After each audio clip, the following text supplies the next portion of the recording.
Chapter 40. The reason why Li Wangyu came all the way from Dingzhou village to Cheng, and was to come to Ping Kong Square and earn his first bucket of gold in the Tang dynasty. Outside a brothel, Li Wangyu saw a young fatty dressed in black struggling to dismount from the back of a strong horse with the help of a servant. Li Wangyu's eyes couldn't help but light up. Looking around and seeing that no one was paying attention to him, Li Wangyu sneaked over like a street vendor who sold pornography in the future and asked in a low voice, "Brother, do you want to buy a picture?" Li Wangyu's sneaky appearance gave the fair-skinned fatty a fright. "What do you want?" "Hee, brother, I'm asking you if you want to buy a picture." "Buy what picture?" The fatty blinked his eyes twice, not understanding Li Wangyu's meaning. Li Wangyu didn't answer him and looked around. "Brother, there are too many people here, it's not convenient. Can we talk somewhere else?" The fatty looked at him with a bit of vigilance, as if he didn't want to rashly come into contact with Li Wangyu. Seeing the fatty's vigilant look, Li Wangyu carefully took out a scroll of paper from his bosom, opened it, and showed it to the fatty, then immediately put it away. But with just a glance, the young fatty's eyes immediately widened, his nostrils flared, and his face was full of disbelief. "You want to sell this picture? Quick, let me take a closer look at it. There are too many people here, it's inconvenient." Li Wangyu's face showed that he was in a difficult position. The fatty immediately looked around, then pointed to an empty alley and said, "Brother, how about you and I talk there?" Li Wangyu nodded, and the fatty also refused the servant's offer to follow him. The two of them walked into the alley, one in front and one behind. Quick, let me take a closer look at the picture." As soon as they walked into the alley, the fatty couldn't wait to urge Li Wangyu to give him the picture. Li Wangyu chuckled. He reached into his bosom and took out the mulberry paper again. He spread it open and handed it to the fat man. This time, Fatty looked at it even more carefully. His eyes were almost on fire. He couldn't pull his eyes away from the painting in his hands. What painting is this? Why was it so realistic? Who is this woman?" Li Wangyu didn't answer. He just smiled and asked, "Does brother like it?" "Of course. Didn't you say you wanted to sell this map?" "I'll buy it." "How much?" Fatty couldn't wait to answer. Li Wangyu raised a finger. 100 taels of gold. Hiss. Even though he was mentally prepared, the fatty was still shocked by Li Wangyu's price and sucked in a breath of cold air. "How is this possible? It was too expensive. It's not like your painting was made by a famous master. Even if it was, it wouldn't be that expensive." Fatty shook his head. "Brother, this painting is a rare treasure in this world. Have you seen such a painting before? If you can take out one, I'll give it to you for free." This. Fatty was at a loss for words. He still felt that the price was too expensive. "How about this? Since you and I are fated to meet today, brother, name a price. If it's suitable, I'll sell it to you at a lower price." Li Wangyu was just asking for an exorbitant price. He was waiting for Fatty to bargain. "How about 10 strings of cash?" Fatty didn't hold back and cut Li Wangyu's price to a cabbage. Li Wangyu pretended to be angry. He reached out to take back his painting. "Give it back to me. Since brother doesn't want to buy it, don't waste our time." Don't. We can talk about it." Fatty was afraid that Li Wangyu would take the painting back. He retracted his hand and hid the painting behind him. "Brother, make it cheaper. 100 taels of gold is too expensive. You won't be able to find anyone in Cheng, and who can buy this painting at this price." Li Wangyu rolled his eyes and replied, 80 taels. 20 strings of cash. 60 taels. 30 strings of cash. After a battle of words, Li Wangyu's painting was sold at the price of 60 strings of cash and 10 taels of gold. Fatty reached out to summon his servant. "Give me 10 taels of gold." "What? 10 taels of gold?" When the servant heard Fatty's words, he quickly covered the pouch on his back with his hands. At the same time, he looked at Li Wangyu with vigilance. Obviously, in the servant's eyes, Li Wangyu was a swindler. It was a big deal to cheat 10 taels of gold from his Langjun. Stop talking nonsense. Give me the money. No, Langjun. Master said that you can only come to Peace Square to watch the singing and dancing. You're not allowed to do anything else. Otherwise, I'll be questioned. The servant still shook his head. Nonsense. I'm here to buy something. I'll explain it to Master when I get back. Give me the money quickly. The servant still shook his head and refused. His Langjun had been tricked more than once. That was why the master had repeatedly told him to keep a close eye on him and not be tricked again. Spending money was a small matter. The most important thing was to lose face after being tricked. Fatty's family was a famous merchant in Chang'an City. However, he was often tricked into spending a lot of money. He didn't care about spending money. His father didn't care either. However, because Fatty was always tricked, he would often spend money to buy a pile of junk and take it home as a treasure. He had almost become a joke in Chang'an City. That was why he told his son's servant to keep a close eye on the money. He could go out to drink and give tips. However, he couldn't just buy junk back. Fatty was forced into a corner. He held the painting tightly in his hand and showed it to the servant. Look carefully. I want to buy this painting. Give me the money quickly. With just one look, the servant was stunned. He stared at the painting in Fatty's hand. A line of bright red blood flowed from his nostrils unconsciously. Fatty's face was full of disdain. Useless thing. Quickly wipe the blood off your nose. I won't bring you to Peace Lane in the future. It's so embarrassing. Only then did the servant react. His face was full of shame. He wiped the blood from his nose with his sleeve and then took out 2 ingots of gold from his pouch and handed them to Fatty. Fatty handed the gold to Li Wangyu. Brother, we are done with the goods and the money. This painting belongs to me now. Of course. Li Wangyu heard that the drum of dusk had been beaten. He saluted to Fatty and said, Brother, we'll meet again. The two parted ways. Fatty didn't go to the brothel to watch the singing and dancing. He climbed onto the horse and called for the servant to return home immediately. Li Wangyu walked out of Peace Lane unhurriedly and returned to Chongren Lane. Li Wangyu's departure and return caused the old guard to misunderstand. He shook his head at Li Wangyu's back. He muttered softly, so he's just for show. Nice to look at but useless. He came back in less than the time it takes for a joss stick to burn. TSK, his body is so weak. Fortunately, Li Wangyu didn't know that the old guard thought of him like this. Otherwise, he would have vomited blood. You're the weak one. After returning to the hostel, Li Wangyu went back to his room and closed the door. He immediately took out the 2 ingots of gold and looked at them excitedly. I'm really a genius. I can even think of such a method. TSK, it can actually be sold for 10 taels of gold. The spending power of this Tang dynasty's otaku is really terrifying. Li Wangyu talked to himself happily for a long time. Then, he carefully put the gold ingots into his bag. He lit the oil lamp, took a piece of mulberry paper and started to work again. He held a charcoal pencil in his hand and kept drawing on the mulberry paper. Soon, the outline of a pattern appeared on the mulberry paper. It was a sketch of a naked woman. Chapter 41. Yesterday, when Su Chongqing said that he could sell paintings for money, Li Wangyu suddenly had an idea. Of course, he couldn't sell ordinary paintings for money, but what if it was a nude sketch? For men in the Tang dynasty who had only seen exaggerated and secretive erotic paintings, a completely realistic and three-dimensional human body sketch would have an impact on them no less than a mental bomb, right? Li Wangyu studied sketching in high school. Because of the restless hormones of young people, he had a special liking for human body sketches. At that time, he had copied many human body sketches and could be said to be the best at it.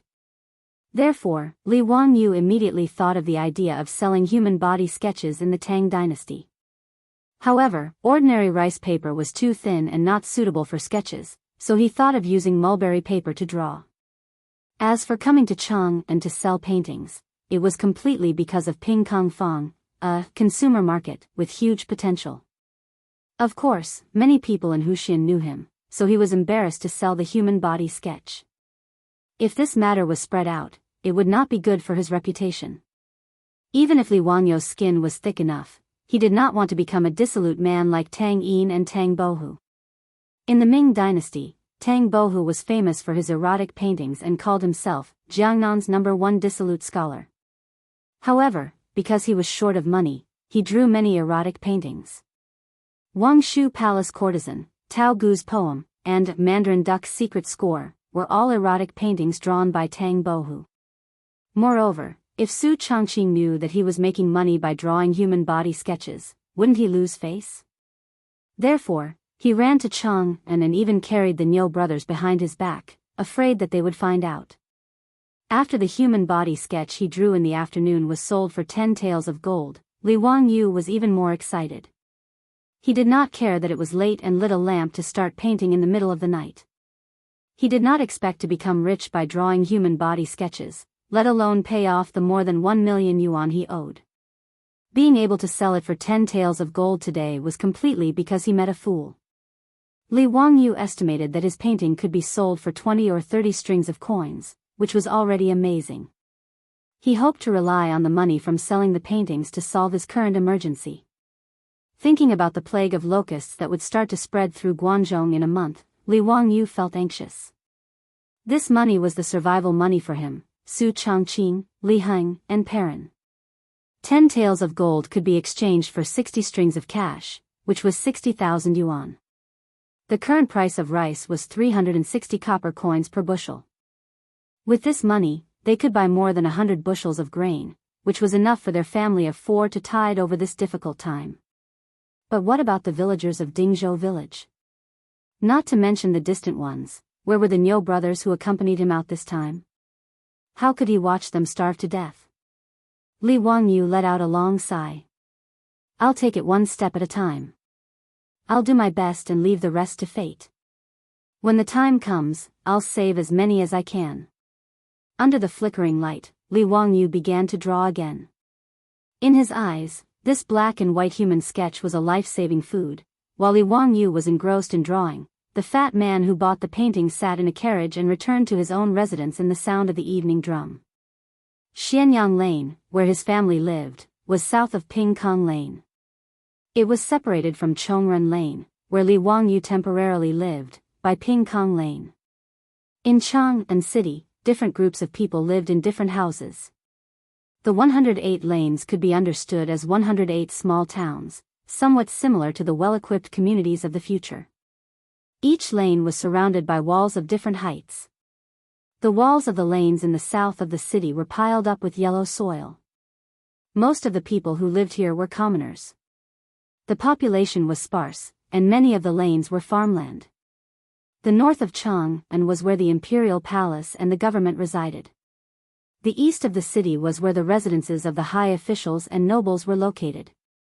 Especially the northeast of the city, because it was close to the imperial palace, the residences of the officials were densely packed. The west of the city was where Shi City was located. The trade in Shi City was extremely prosperous. Merchants from various countries and regions lived in the lanes near Shi City. Therefore, some people jokingly called it the place where the rich gathered. Chang'an thus formed a situation of the rich in the east. Although the fat man's family was a merchant, they bought property in Xianyang Lane in the east of the city. Xianyang Lane was also Wanyan County in the east of Chang'an, where the county magistrate was located. The fat man rode the horse directly back to a mansion in Xianyang Lane. The two words, Cho Mansion, were written on the door. "Father, I'm back." Back in the mansion, the fat man jumped off the horse with the help of the servant. He took the sketch that Li Wangyu sold to him and ran to his father's study. "Kuan heir, why are you back? Aren't you going to spend the night in Ping Kong Lane?" In the study, a middle-aged man with a kind face and a rather plump body was sitting cross-legged on the couch looking at the account book. He was quite surprised to see his son suddenly come back. When he looked at the drawing in his son's hand, his face turned black. "Kuan heir, you bought something again? Hee hee, I found a treasure today. How much did you buy it for? It's cheap, only 10 taels of gold. The fat man Cho Kuan sat on the soft couch and said proudly. Cho Yuanliang's temples suddenly jumped, and he stared angrily at his son Cho Kuan's personal servant. How could the servant not understand his master's meaning? He hurriedly bowed and said, Master, I really bought a treasure today. What treasure? Let me see. Cho Yuanliang reached out to his son. Cho Kuan carefully unfolded the mulberry paper and spread it on the table as if he was presenting a treasure. Cho Yuanliang looked at it and couldn't help but gasp, This painting, hee hee, father, how is it? Is the painting I bought today a treasure? Is it worth 10 taels of gold? On the mulberry paper, an enchanting woman was half lying on the bed. It was vivid and lifelike, and the graceful figure was like a real person. In just a moment, Cho Yuanliang even felt that his body had some reaction. He quickly coughed to cover it up. The next moment, Cho Yuanliang stood up excitedly and grabbed his son's sleeve.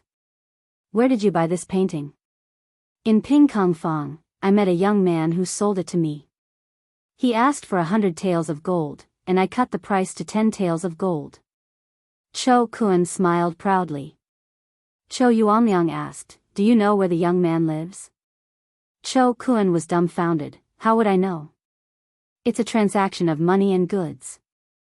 Do you want to ask him for a refund? That won't do. I want to keep this painting for my own collection. Nonsense. Do you know that this painting can save the lives of our Cho family? Cho Kuan looked at his father and blinked. The painting technique is very unique. How can it save lives? What danger is there for my Cho family? Why don't I know? Sigh, it's useless to tell you before, so I didn't let you know. Cho Yuanliang sighed, Tomorrow, I will go to Pingkong Fong with you. Whether we can find the young man or not is related to the survival of our Cho family. Cho Yuanliang's words made Cho Kuan stunned. He just casually bought a pornographic painting. How is it related to the survival of the family? Chapter 42. The Chiu family of Chang and wanted to find Li Wangyu to save their lives. Of course, Li Wangyu did not know about this. That night, he finished another sketch of a nude woman, carefully put it away, and then went to bed. However, he tossed and turned all night and did not sleep well. It was not that Li Wangyu did not like the bed, but there was no such thing as a bed in this damn Tang dynasty. When the Tangs slept, the poor slept directly on the ground. A straw mat was the bed. The Dongying people followed suit. The tatami of later generations was the same. Those who were more particular slept on a couch, which was a low bed made of hardwood. The feeling was so good that Li Wangyu missed Simmons very much. Li Wangyu had always thought that there should be a bed in the Tang dynasty because Li Bai's famous poem, Quiet Night Thoughts, said, The bright moonlight before the bed is suspected to be the frost on the ground. However, after traveling through time, he realized that the bed referred to the Hu bed, which was similar to the folding stool of later generations. After traveling to the Tang dynasty for more than a week, Li Wangyu still could not get used to the hard couch. Every day when he woke up, his back was aching and his legs were cramping. He urgently needed to use the blue bottle cap to nourish his body. It was not easy for the sun to rise. Just as Li Wangyu was sleeping soundly, he was disturbed by the sound of the morning drum that resounded throughout the city. Taking out the watch he borrowed from Su Chongqing and looking at the time, Li Wangyu could not help but want to curse. Knock your ass. It was not even 5:00 in the morning. What was worse was that the morning drum was not finished yet. Did he not think about the 3,000 beats of the morning drum in Chang'an City? Was that something that could be finished in a short time? In short, Li Wangyu could not sleep anymore. At dawn, he got up with dark circles under his eyes and yawned. Li Wangyu pushed the door open and told the Niu brothers to wash up and go out. Today was the day of Yang Quan's poetry meet in Lake Tsujiang. Since Li Wangyu had promised Yang Quan, he had to accept his fate and participate. Although he had no idea what the poetry gathering was for, from Yang Quan's words, it should be a competition. Otherwise, why would he want him to win first place? There was no point in thinking too much about it. He would know when he went there today. If it was just a simple competition of poems, it would be much simpler. Li Wangyu didn't believe that during the Jingguan period of the Tang dynasty, there was anyone who could be more awesome than the poems of the Tang and Song dynasties in his head. Together with the Niu brothers, they found a snack shop in the square that sold breakfast. The fire under the stove was burning brightly, and a bare-chested who was making sesame seed cakes. Steam was rising from the steamer, and the sesame seed cakes that had just come out of the oven were golden, crisp, fragrant, and crispy. Li Wangyu's appetite was greatly stimulated. "Waiter, give me 10 steamed cakes and sesame seed cakes each, and 3 bowls of steamed soup." Li Wangyu asked the Niu brothers to sit down, and then asked the waiter to bring the food. In the Tang dynasty, steamed buns, steamed rolls, steamed dumplings, and steamed dumplings were all called steamed cakes. The only difference was whether there was any stuffing or not, and how it looked. The steamed cakes with stuffing flowed with oil as soon as they bit into them, and the big bowl of steamed noodles and steamed soup made Li Wangyu and the Niu brothers cry out in satisfaction. However, the Niu brothers were big enough, and their appetites were even bigger. The 10 steamed cakes and sesame seed cakes were almost completely devoured by the two of them, and they didn't seem to be full. Li Wangyu had just made a fortune last night, so how could he be stingy with these things? He hurriedly asked the waiter to bring 10 steamed cakes and sesame seed cakes each, and 2 bowls of steamed soup. Only then did the Niu brothers finally shake off their arms and eat to their heart's content.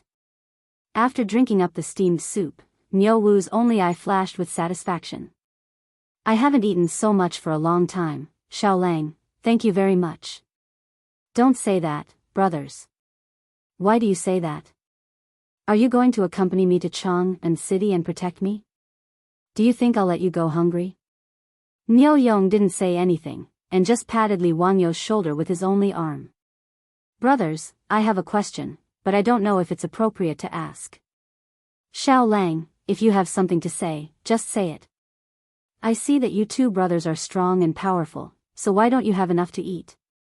Li Wangyu wanted to ask this question since he came out of Dingzhou village, but he was too embarrassed to ask. Today, they were more familiar with each other, so he finally asked the question in his heart. Niu Yong was silent for a while, and then answered, "In the village, there are 37 families of my brothers who died in battle, and 9 families who are disabled and can't make a living." He didn't finish his sentence, but Li Wangyu immediately understood what he meant. It turned out that the Niu brothers didn't just have to feed themselves, they also had to help the families of their brothers who died in battle, and the families of their brothers who were disabled and couldn't make a living. Li Wangyu stood up, and respectfully bowed to the Niu brothers. "Brothers, I'm sorry for being rash." "Xiao Lang, don't say that, this has nothing to do with you. May I ask, brothers, were those who died or were injured in the battle with the Turks?" Niu Wu nodded. "That's right, our Dingzhou village recruited 60 soldiers, and they were all stationed in the Wei mansion to guard Yanmen Pass. In the 11th year of Day, after the battle with the Turks, 37 of them died, and 23 of them were disabled. Among them, 9 lost their arms and legs, and the remaining 14 were all injured." "Damn it. Damn it. I hate that I can't kill all those barbarians." Li Wangyu slammed his fist on the table. He wanted to vent his frustration, but he ended up hurting his fist instead. He couldn't help but hold his hand and grimace in pain. This made the Niu brothers laugh inexplicably, but they were also touched. "Li Jia Xiaolang, you're loyal." Li Wangyu felt sullen, as if a stone was pressing down on his chest, but he didn't know how to vent it. There were 127 families in the village and 60 soldiers were sent to battle. That was 60 families, half of the village. More than half of the 60 soldiers were killed, and almost none of them were in good condition. These soldiers of the previous dynasty fought against the hungry wolves of the grassland and the Turks, and they protected the Chinese people. But now the Tang dynasty government had almost completely forgotten about them. How hateful. He remembered the song, "Serving the Country with Loyalty," from the future, and couldn't help but beat the table to the beat, and sang at the top of his voice, "The smoke of war rises, and the mountains look to the north, the dragon rises, and the horse neighs, and the sword is like frost, the heart is like the yellow river, and the water is boundless. Who can resist 20 years of unhindered rule where the long saber of hatred goes? How many brothers and sisters are buried in other villages? After he finished shouting, he only felt happy, and the sullenness in his heart was released along with the song. But Niu Yong and Niu Wu were stunned, as if they were struck by lightning. Where the long saber of hatred goes, how many brothers and sisters are buried in other villages? Niu Yong murmured, but he couldn't stop the tears in his eyes from falling. Niu Wu roared like a beast, "Big brother, I hate it so much." Many people around the snack bar were stunned by Li Wanyo's shout, as they had never heard such a strange song before. However, the lyrics were so passionate and unrestrained. Everyone's blood surged when they heard it. Good. What a great Tang dynasty that makes people come to congratulate. Someone suddenly clapped and cheered. The original lyrics were, "The great China that makes people come to congratulate," but Li Wangyu changed it to the Tang dynasty. Li Wangyu looked at the source of the sound, but it was an unfamiliar man in fine clothes, about 30 years old. "Xiao Lang, does this song have a name?" Serving the country with loyalty. Chapter 43. The finely dressed man nodded. "What a good song, serve the country with loyalty. Little Lang, you are too considerate. You flatter me." Li Wangyu did not recognize this person, but seeing his extraordinary bearing, he politely replied. He originally thought that the finely dressed man was just a passerby, but he did not expect that the man would not be courteous and directly sit at Li Wanyo's table. He even called for the waiter to bring him food. "Waiter, 2 steamed cakes, a sesame seed cake, and a bowl of soup." "Xiao Lang, you don't mind treating me to breakfast, right?" The last sentence was said to Li Wangyu. Li Wangyu was also helpless against this man who acted so familiar, but he could still afford to treat him to breakfast, so he immediately smiled and expressed that it was fine. "How should I address Xiao Lang?" "Li Wangyu of Hu County. My courtesy name is Zio." "Zio?" Moreover, Zili has the worry of hunger and cold. Good.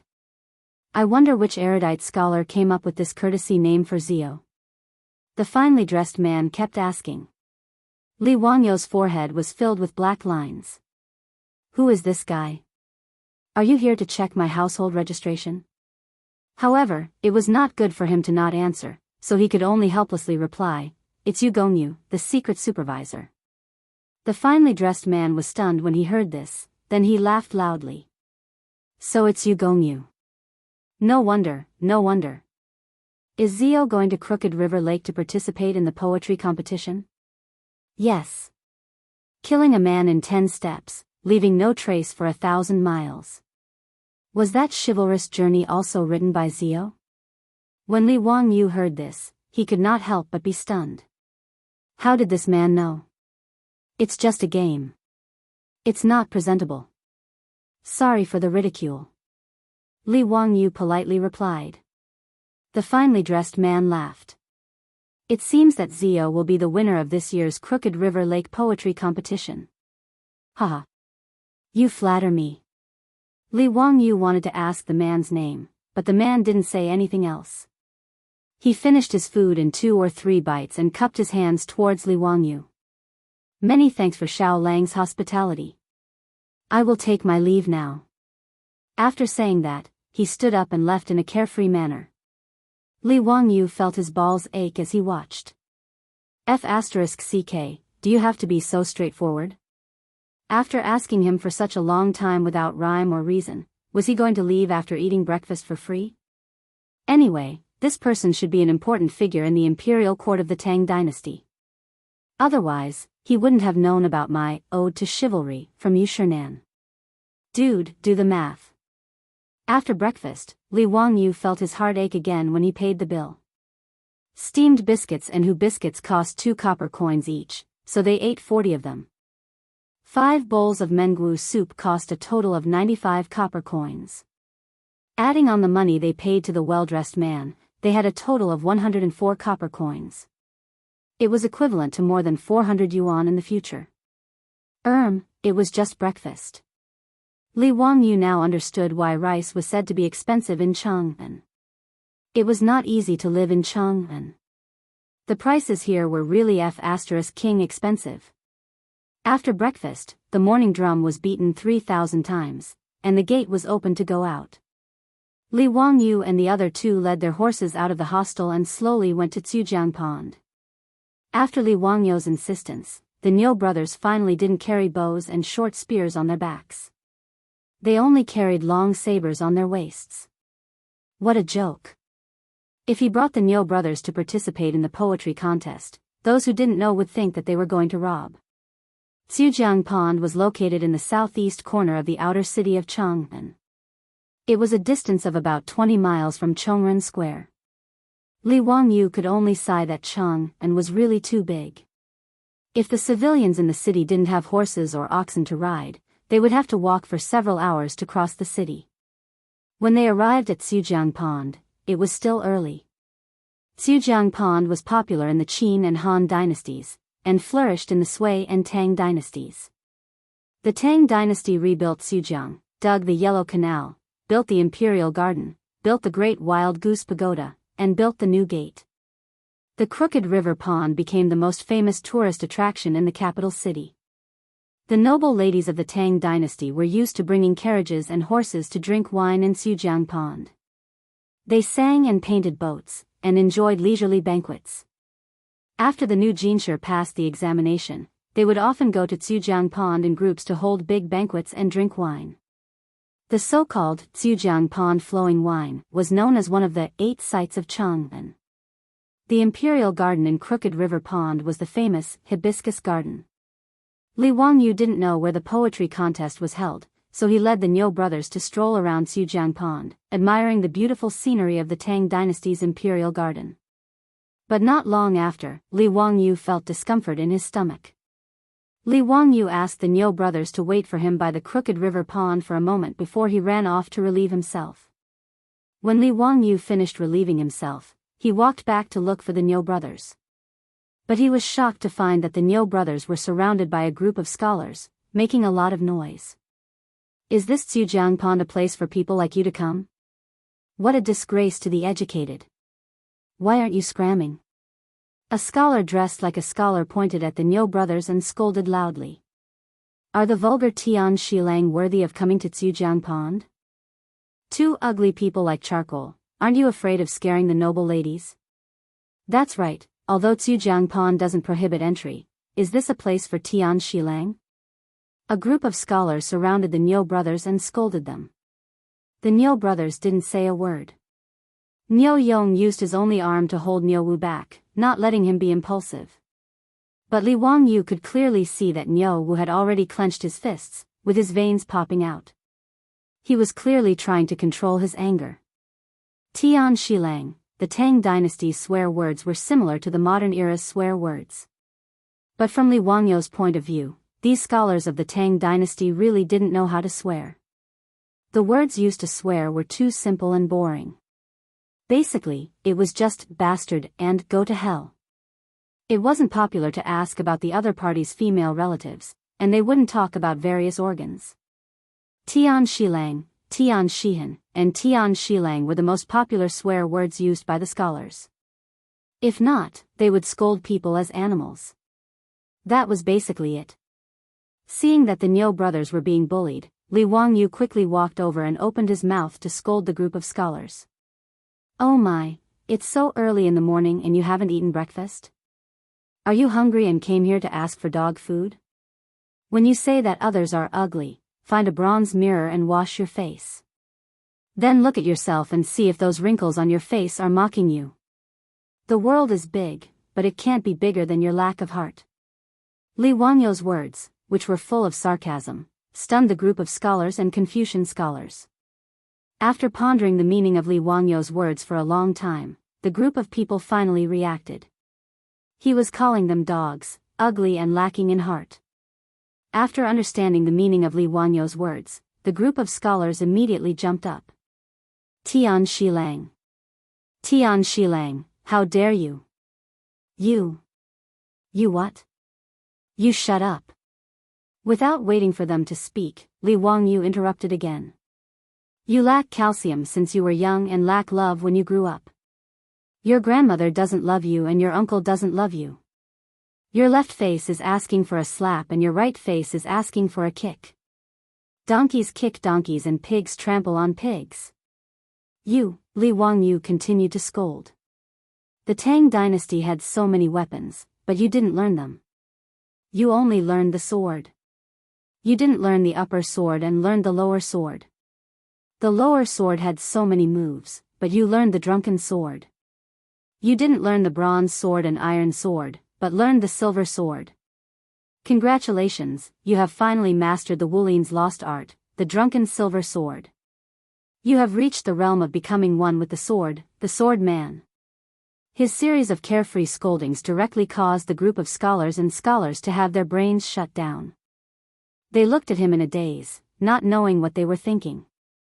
Li Wangyu was scolding happily, but he didn't notice that there was a group of people dressed in luxurious clothes watching them from the side. In the middle of the crowd, a man in his 30s with a curly beard pointed at Li Wangyu and said with a smile, "This kid's mouth is too mean." Chapter 44. Beside the man was the young man who had freeloaded Li Wangyu's breakfast this morning. He laughed and said, "Your Majesty, I know this man. I even freeloaded his breakfast this morning." The man surrounded by the crowd was the great emperor of the Tang dynasty, Pai Lupi's husband, Li Shimin. In the second year of Zhengguan, Li Shimin was 30 years old. Moreover, Li Shimin, Li Erlang, was a handsome man in the eyes of the Tangs. That curly beard on his face was praised by Du Fu in a poem, "Curly beard like Taizong, beauty reflected in the spring beyond the Great Wall." Oh. Wuji, you know this man?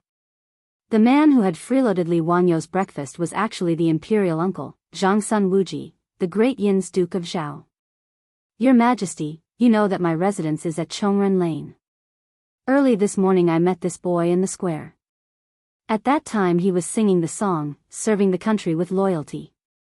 Although the tune was strange, it made my blood boil and I wished I could take my saber and mount the horse to fight the Tujue again. So I went up to him and asked. Only then did I know that he was the genius Li Wangyu, Li Zio. Oh. This man is Li Zio? Duke, gallantry, and on Yang Quan were written by this man? That's him. In the crowd, Yu Shinan smiled and replied while twirling his beard. Pai Lupi nodded, but then shook his head. This man's mouth is really sarcastic. It's not like what Duke said. Were those two poems really written by him? Before Yu Shinan could answer, another official walked out from the crowd and cupped his hands towards Pai Lupi. Your Majesty, although Li Zio's words are sharp and he doesn't care about trifles, he is a real talent. I also have a new poem written by him here. Would your Majesty like to hear it? A new poem? Xianling also knows this man? Pai Lupi asked curiously. No, this is the first time we've met. My second son met Li Zio yesterday when he entered Chang'an. They were reciting poems on Vermilion Bird Avenue outside the illustrious Virtue Gate. This poem was told to me by Erlang after he returned home. The speaker was Fang Xianling, the head of the Secretariat of the Tang dynasty, the Duke of Liang, and the father of Fang Yai whom Li Wangyu met yesterday. Read it to me. Fang Xianling twirled his beard and smiled. The drizzle on the heavenly street is as smooth as butter, the color of the grass can be seen from afar but not near. The most beneficial thing about spring is that it absolutely surpasses the willows that fill the entire imperial capital. What does your Majesty think of this poem? Pai Lupi smiled and nodded as he praised, not bad, it's a good poem. This Li Ziyu was indeed a talent. What was his family background? Where are you from?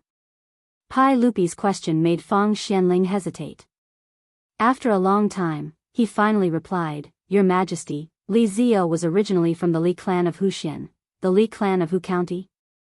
Isn't that a relative of the royal family? Who is his father? Pai Lupi asked curiously.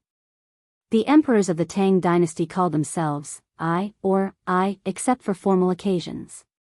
Li Zhou. Fang Xianling answered honestly and immediately looked at Pai Lupi's face. Sure enough, after hearing the name Li Zhou, Pai Lupi's face stiffened and his smile became a little uncertain. Fang Xianling was a little uneasy. Did His Majesty still remember Li Zhou's nonsense in the imperial court? After Fang Yai woke up yesterday, he immediately went to find his father and reported Li Wangyou's matter, which made him very happy. It was a good thing that the son of his old friend had grown up and was overflowing with talent. He wanted to invite Li Wangyou to his mansion as a guest, but Fang Yai was so drunk that he didn't know where Li Wangyou lived in Chang'an. Fang Xianling was so angry that he scolded his son, but he didn't expect to meet Li Wangyou at Sujiang Lake today. Fang Xianling was now worried that because of Li Zhou's matter, Pai Lupi's impression of Li Wangyou would be affected. That would be very bad. After a long while, Pai Lupi asked coldly, "Xianling, why did you say that he was originally from the Li clan of Hu County? Did something happen?" "Your Majesty, you may not know, but a few days ago, the Li clan of Hu County removed Li Zio and his father Li Zhou from the clan." Yu Shinan answered for Fang Xianling. "Oh. Why was this so? Did Li Zio commit a crime? Or did he commit murder and arson?" Pai Lupi asked in confusion. Yu Shinan shook his head. "No, it's because the Li clan of Hu County's elders were insatiable." He told Pai Lupi what had happened, but Pai Lupi's face became colder and colder. "Humph." Pai Lupi snorted coldly, but no one knew whether he was dissatisfied with the Li clan of Hu County or Li Wangyou himself. While Pai Lupi was talking to the ministers, Li Wangyou pointed at the group of scholars and scolded them to his heart's content. Then he turned his head and asked the Niu brothers. "Brothers, why did you have a conflict with this group of Kuoda?" The term Kuoda was used to scold scholars in the Tang dynasty. Niu Wu was stunned by Li Wangyou's string of wonderful words. He never knew that scolding people could be so eloquent and brilliant. For a moment, he was amazed by Li Wangyou. He carefully swallowed a mouthful of saliva and replied, "My brother and I were waiting for you here, but then this group of scholars came. They thought we were blocking their way and wanted to drive us away. They also mocked my brother's physical disability. I couldn't help but scold them back, saying that they were poor and had a conflict with them. If it wasn't for my brother holding me back, I would have let them know the power of my fists." "Humph, you are all so mighty.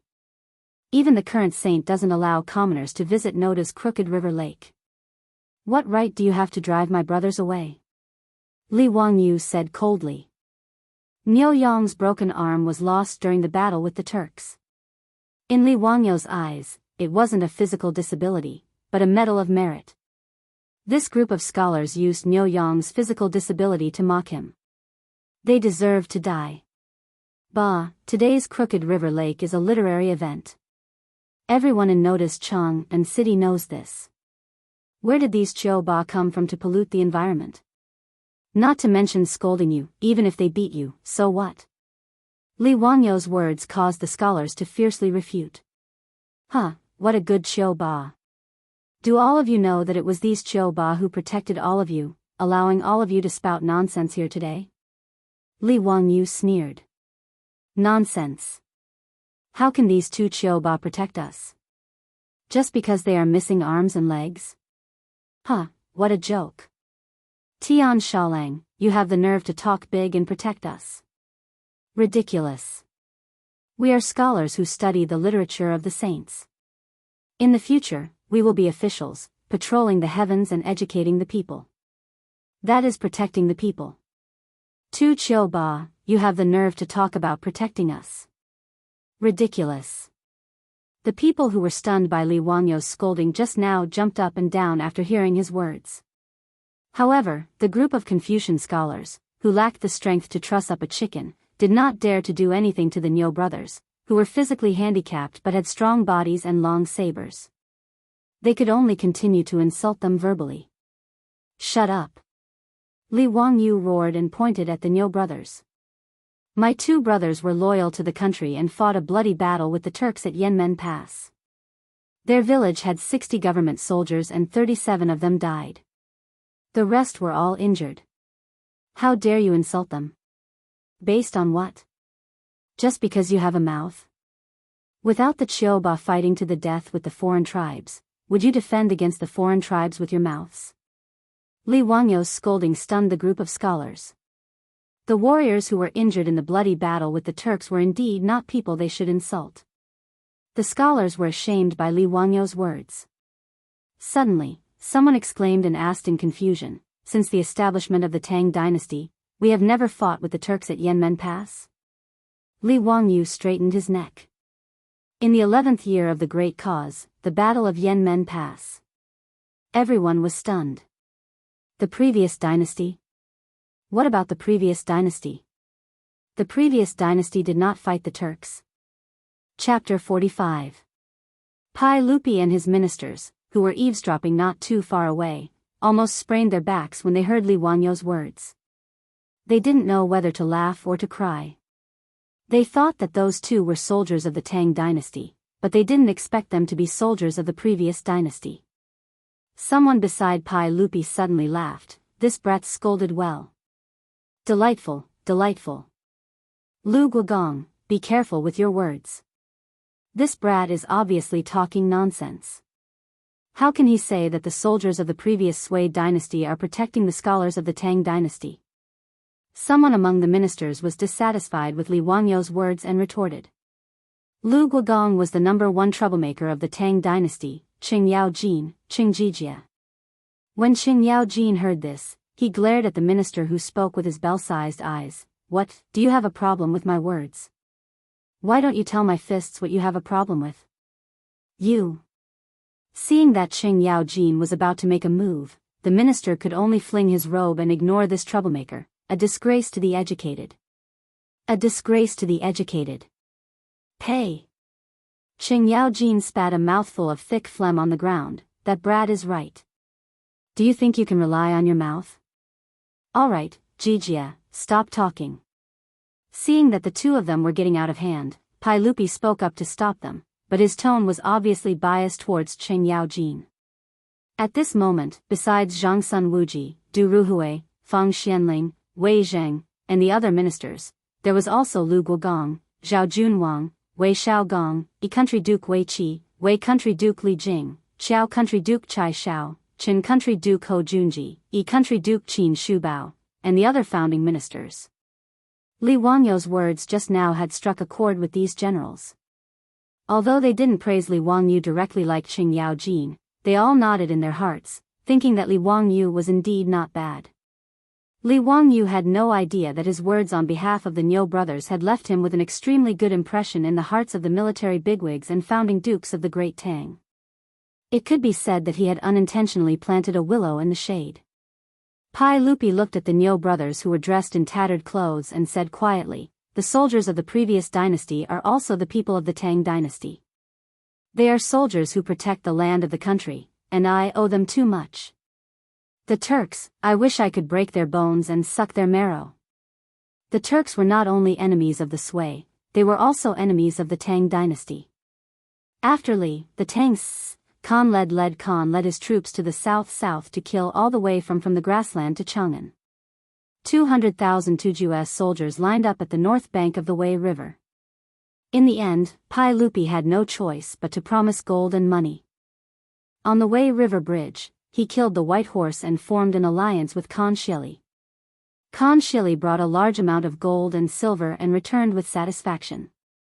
However, the Wei River alliance was seen by Pai Lupi as the humiliation of his life, and he hated the Turks to the bone. Now that he saw the two soldiers of the previous dynasty who participated in the Battle of Yanmen, Pai Lupi felt respect for them. He also felt that Li Wangyou's words were to his liking. "Your Majesty, you don't have to blame yourself. The Tang dynasty has just been established, but our country is getting stronger day by day. I believe that we will be able to repay the humiliation of the Turks." Zhang Sun Wuji consoled. Pai Lupi didn't say anything, only looking at Li Wangyou not far away. The group of Confucian scholars were choked by Li Wangyou's words, but they didn't know how to refute. However, just as Li Wangyou said, even the soldiers of the previous dynasty fought against the Turks. They were also Chinese heroes. They didn't know what to say, but they couldn't win against Li Wangyou. They felt a little embarrassed, so they turned around and left. "Everyone, don't bother with this person. Today's Lake Tsujiang poetry gathering is the most important thing. Let's go quickly." That's right. I heard that the important officials of the court will participate in today's poetry gathering. Even Prime Minister Du, Prime Minister Fong, Secret Supervisor Yu, and Chancellor Kong will participate. This is a great opportunity for us to show off our talents. Let's go quickly. Many of the 18 scholars will participate in today's poetry gathering. It's really a grand occasion for our literary circle. Let's go, why bother with this young man? The Confucian scholars acted as if they didn't want to lower themselves to the same level as Li Wangyu. They clustered around each other and quickly left. However, their words stunned Li Wangyu for quite a while. Today's poetry gathering seemed to be different from what he had imagined. Originally, Li Wangyu thought that the so-called poetry gathering was just a group of scholars who had nothing to do after eating and had nothing better to do, so they gathered together to recite poems and make couplets. But why was it that from the words of this group of Confucian scholars, even great Confucian scholars like the 18 scholars were going to participate?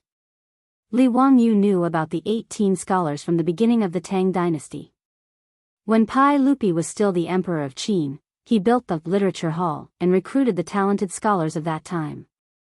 Du Ruhui, Fang Xianling, Yu Jining, Su Shizhang, Yao Xilian, Xue Shou, Chu Liang, Lu Deming, Kong Yingda, Li Xiandao, Li Xiaosu, Yu Shinan, Kai Yungong, Yan Xiangshi, Su Jingzong, Shui Yuanjing, Gai Wenda, and Su Sun were all scholars. Pai Lupi also asked Yan Liben to draw portraits of the 18 scholars, which was called the 18 Scholars Ascending Yingzhou. Among the 18 scholars, there was no need to mention Du Ruhui and Fang Xianling. Yu Shinan, Kong Yingda, and Yao Xilian were all great scholars. There was even Su Jingzong, who was later listed as the #1 treacherous official. With such a group of big shots participating in the poetry gathering, no matter how he thought about it, he felt that he had been tricked by that bastard Yang Quan. For a moment, Li Wangyu had the urge to turn around and leave. He didn't want to become famous. Making a fortune in silence was the way of the king. If he really took first place in such an eye-catching poetry gathering, he was afraid that there would be a lot of trouble in the future. As the saying goes, there is no first place in literature and no second place in martial arts. If he took first place in the poetry gathering, a group of scholars would come to him every 2 to 3 days to compare their essays. Wouldn't he be depressed to death? Li Wangyu rolled his eyes. The more he thought about it, the more he felt that something was wrong. He called the Niu brothers and was about to leave. He didn't care about Yang Quan's reward of 100 strings of coins. At most, he would draw a few more nude sketches in the next 2 days. As for Yang Quan, he would find a way to fool him later.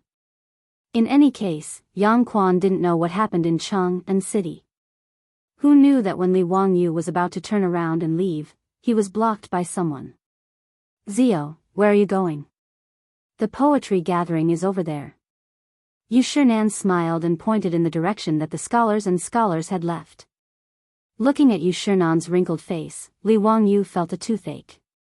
He was even more certain that he had fallen into Yang Quan's trap.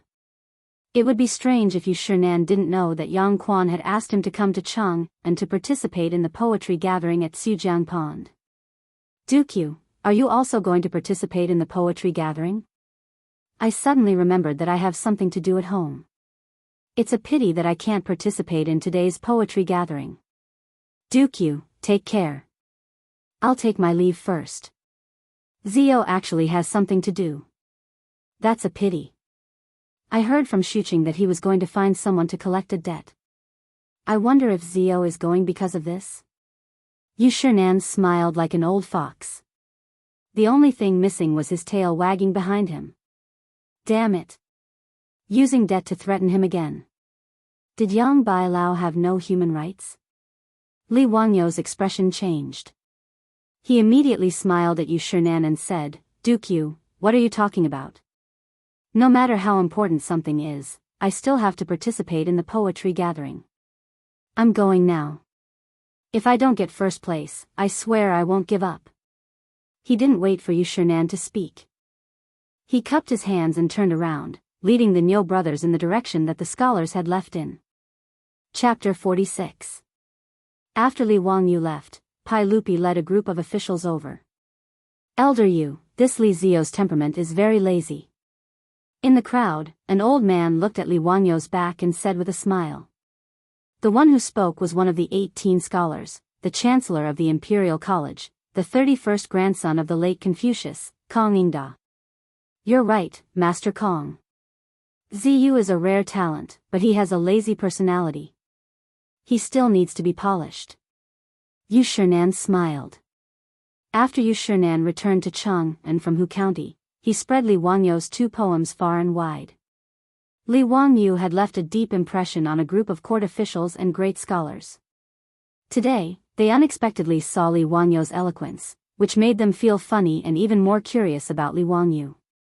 Du Ruhui was not stingy with his praise. Just by looking at his 3 poems, I know that he is not a fish in a pond. In the future, he will be a capable official of His Majesty. Everyone knew how to carry a sedan chair, especially the other officials. Seeing that Fang Xianling, Zhang Sun Wuji, and Yu Shinan were thinking highly of Li Wangyu, many officials also spoke up and praised Li Wangyu.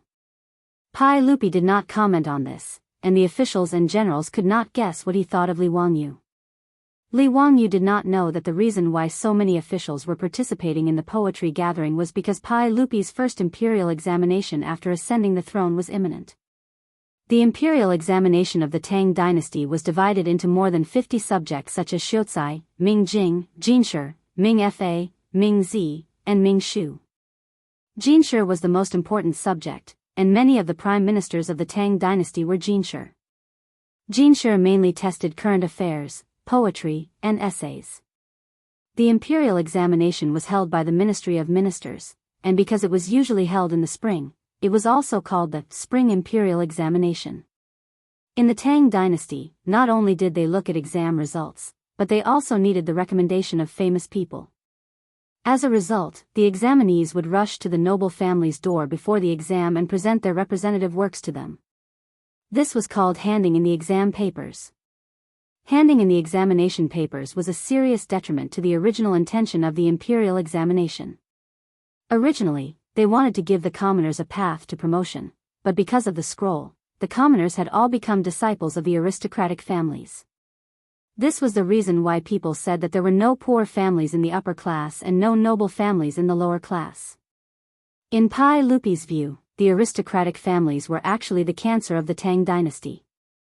Although Emperor Li's imperial family was one of the most influential families in the Tang dynasty, the Longxi Li clan, one of the most influential families in the world, the Li clan was one of the most influential families in the world. However, the aristocratic families controlled culture and knowledge. In the imperial court, the aristocratic families controlled most of the positions. Pai Lupi was naturally afraid of the aristocratic families that threatened the imperial rule. Pai Lupi wanted to use the imperial examinations to weaken the aristocratic families, but he didn't expect that just a system of submitting papers would almost cause his efforts to go down the drain. Therefore, Pai Lupi simply held this poetry gathering before the spring imperial examination. He wanted to let the students from all over the country who came to Cheng and to participate in the imperial examination to show their talents in public, hoping to kill off the matter of submitting papers. On the grass on both sides of a winding stream beside Sujiang Pond, there were many mats laid out with a few tables on them. All the students who participated in the poetry gathering could occupy a mat and a few tables by themselves. When Li Wangyu led the Niu brothers here, there were already hundreds of students sitting beside Sujiang Pond. It stretched for hundreds of meters, and it was very lively. In the Tang dynasty, there were 2 kinds of people who were qualified to participate in the imperial examination of Chang'an. One was from the capital and the county academies, and they were called students. The second kind was those who first passed the county examination and then sent to the imperial examination, and they were called juren. The Niu brothers were not scholars, so they couldn't sit at the table and could only watch from the outside. Li Wangyu casually found an empty mat downstream of the stream and sat down cross-legged. Until now, he was still confused and didn't understand the rules of this poetry gathering. It looked like there was going to be a winding water winder. Winding water winder was a game that the scholars of the Tang dynasty liked to play. They used it to compose poems and compete in poems. Winder was a kind of wine vessel, mostly made of wood, that could float.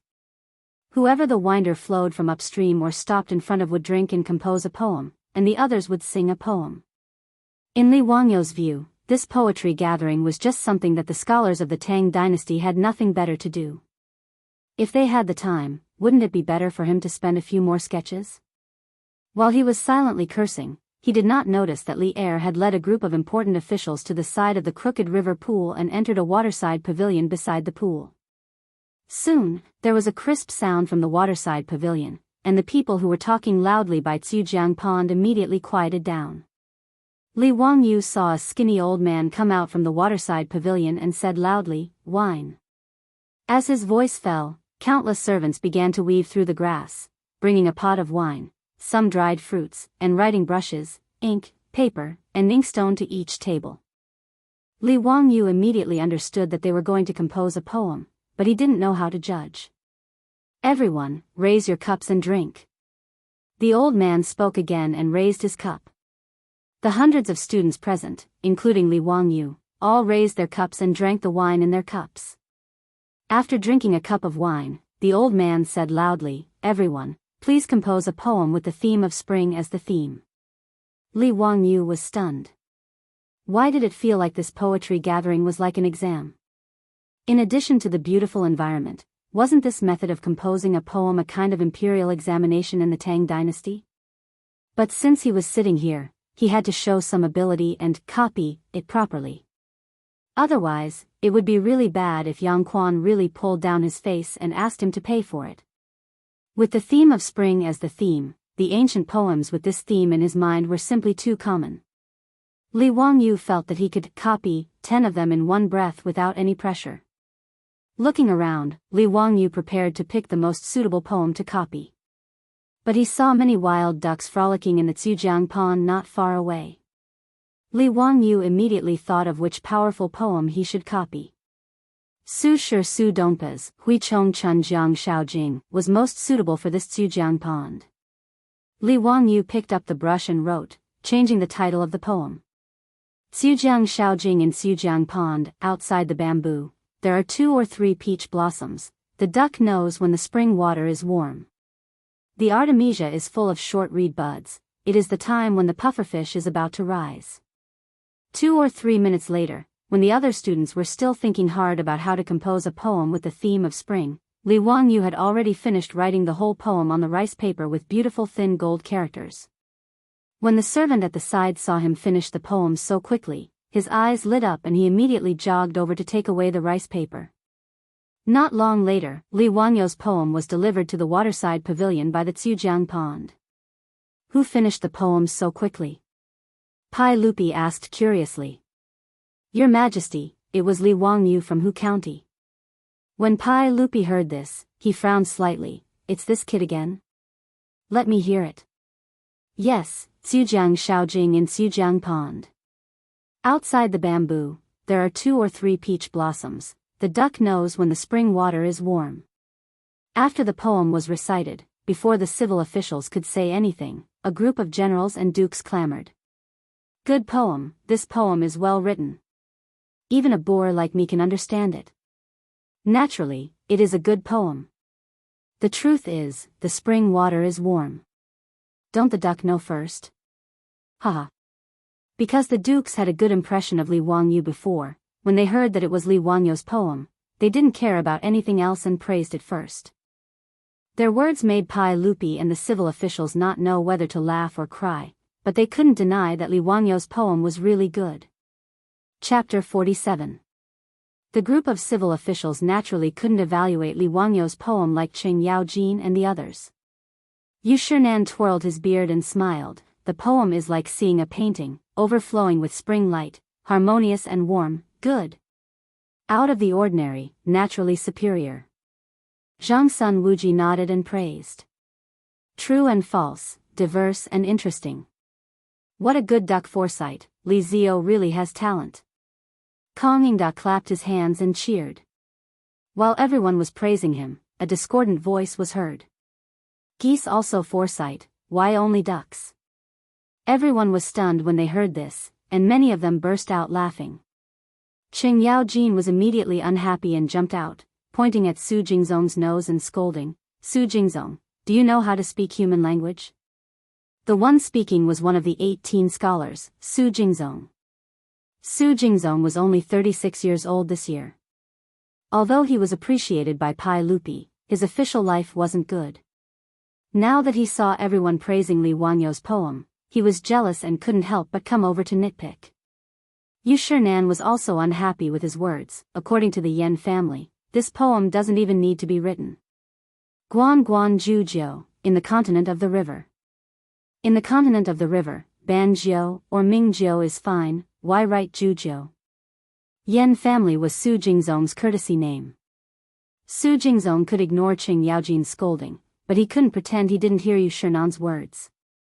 He could only awkwardly cup his hands towards Yu Shinan, indicating that he had said something wrong. Being slapped in the face by Yu Shinan in public made Su Jingzong very embarrassed. Although he asked for it, this person held the grudge against Li Wangyu and became more jealous of Li Wangyu. If Li Wangyu knew that he had such an undeserved calamity and took the blame for no reason, he would probably cry until he fainted in the toilet. Being targeted by the number one scoundrel of the Wu Zhou dynasty, number one on the list of traitorous officials, wasn't this considered sitting at home while disaster came from the sky? Luckily, Li Wangyu did not know what had happened in the waterside pavilion.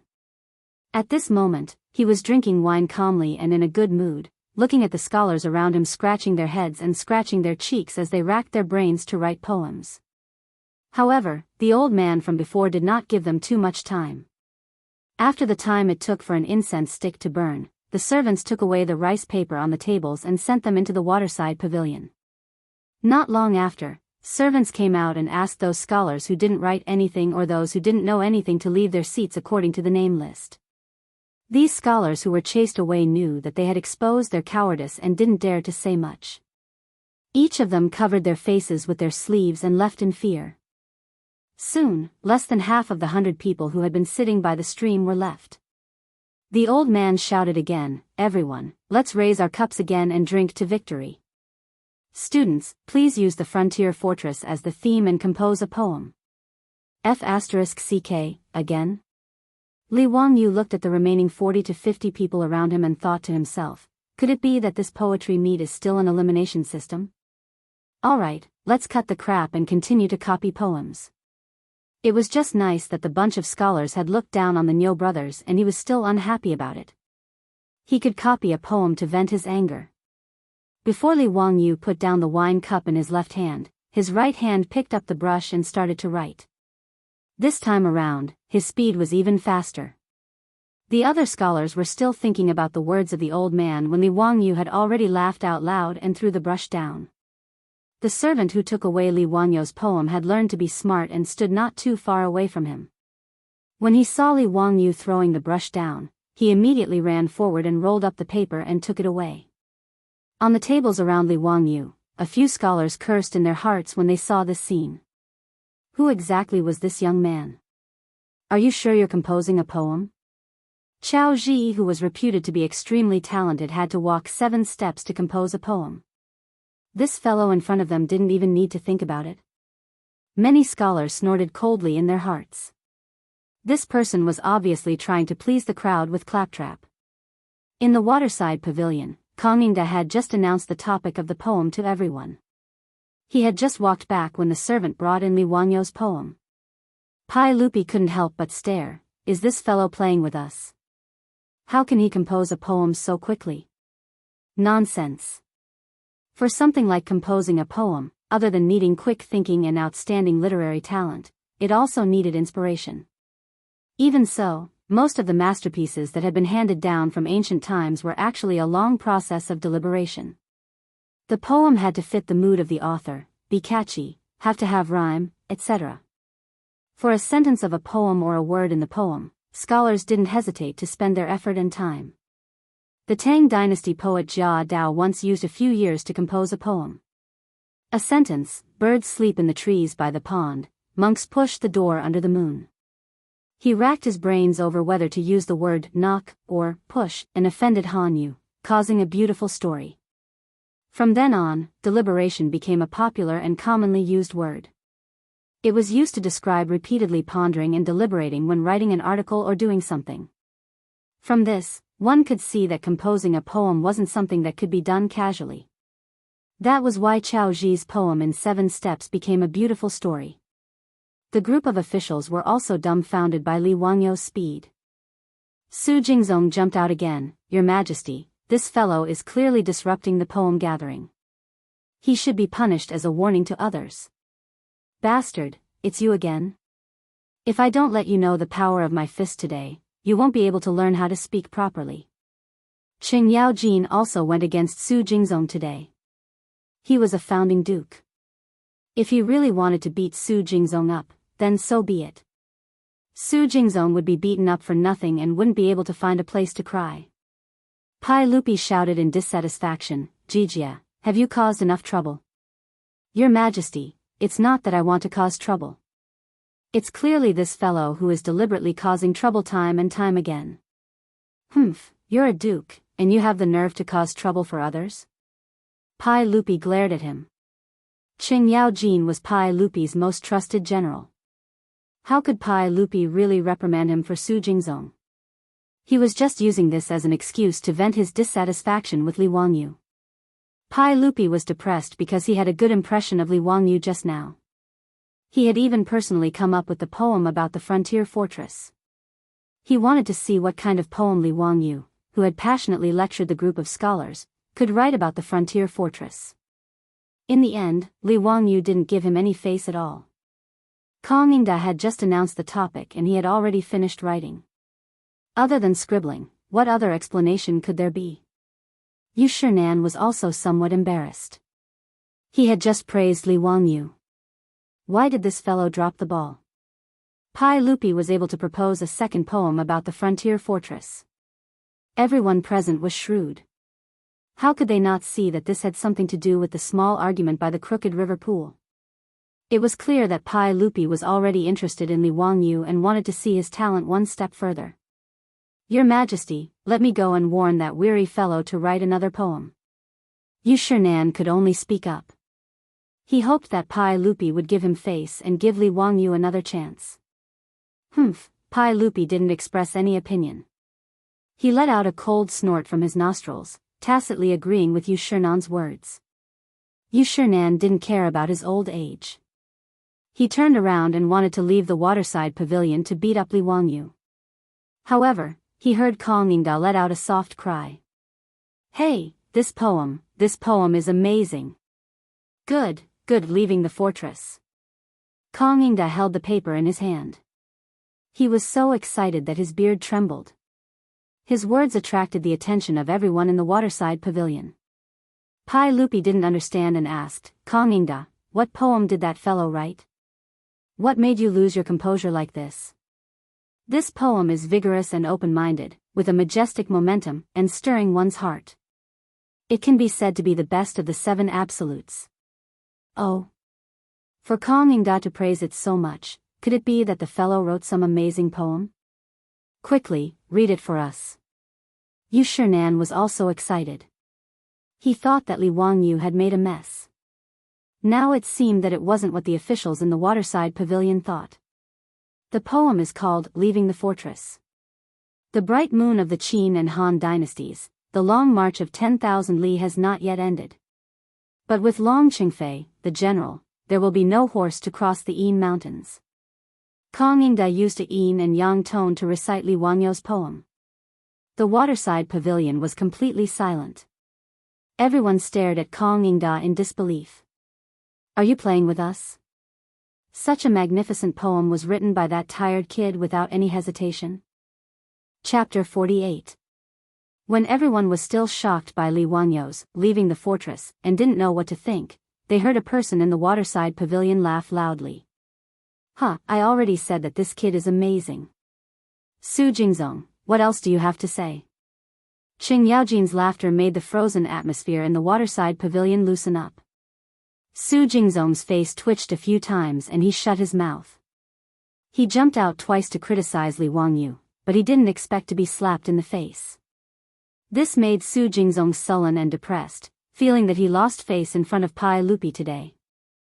Li Wangyu copied Wang Chunling's Leaving the Fortress, and it was hailed as the head of the Tang dynasty's 7 absolutes in the future. Needless to say, the group of dukes and generals in the waterside pavilion were all extremely excited by Li Wangyu's poem. Even the civil officials fell for it. Many of the civil officials in the beginning of the Tang dynasty had also experienced war. Take the Wei River Alliance in the 9th year of Wuda as an example. Pai Lupi led Gao Shilian, Fang Xianling and 6 others to the Wei River to negotiate with Shili Khan. The civil officials in the beginning of the Tang dynasty couldn't be compared to the weak scholars in the later generations. Pai Lupi himself was an emperor on horseback. More than half of the Tang dynasty's rivers and mountains were conquered by him personally. Therefore, Li Wangyu's Leaving the Fortress could be said to have written in the hearts of everyone present. Zhang Sun Wuji couldn't help but sigh. Xia Lingyun said that the world's geniuses only have 1 stone. Chao Zijian alone has 8 stones. He has 1 stone. Since ancient times, they have shared 1 stone. I think he said it wrongly. This Li Zio is clearly the Qilan's son who has 8 stones. No one in the waterside pavilion felt that Zhang Sun Wuji's words were exaggerated. They all nodded in agreement. Li Wangyu's 2 poems were also passed around in the hands of everyone. Li Wangyu's words are so strange. Someone immediately discovered Li Wangyu's unique thin gold body. This old man knows this character. It's Zio's original thin muscle body. This lean muscle body's handwriting is thin and strong, yet it doesn't lose its meat. It's really good handwriting. Yu Shinan explained with a smile. The more Li Wangyu shone in this poetry competition, the happier Yu Shinan was. He didn't want a hidden gem like Li Wangyu to be buried among the common folk.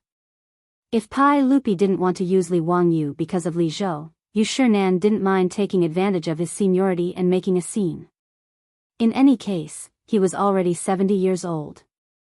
Confucius had once said, at 70 years of age, follow your heart's desires and do not overstep the rules. Such a great scholar, even Li Er had to be respectful when facing Yu Shinan. Yu Shinan had been a loyal and upright person all his life. When his brother Yu Shiji was captured by Yuan Huaji and was about to be executed, Yu Shinan knelt on the ground and begged to be executed for his brother. He was praised by the world. In contrast, Su Jingzong was a shameless villain. His father Su Shanshin was killed by Yuan Huaji. In order to survive, Su Jingzong danced with joy.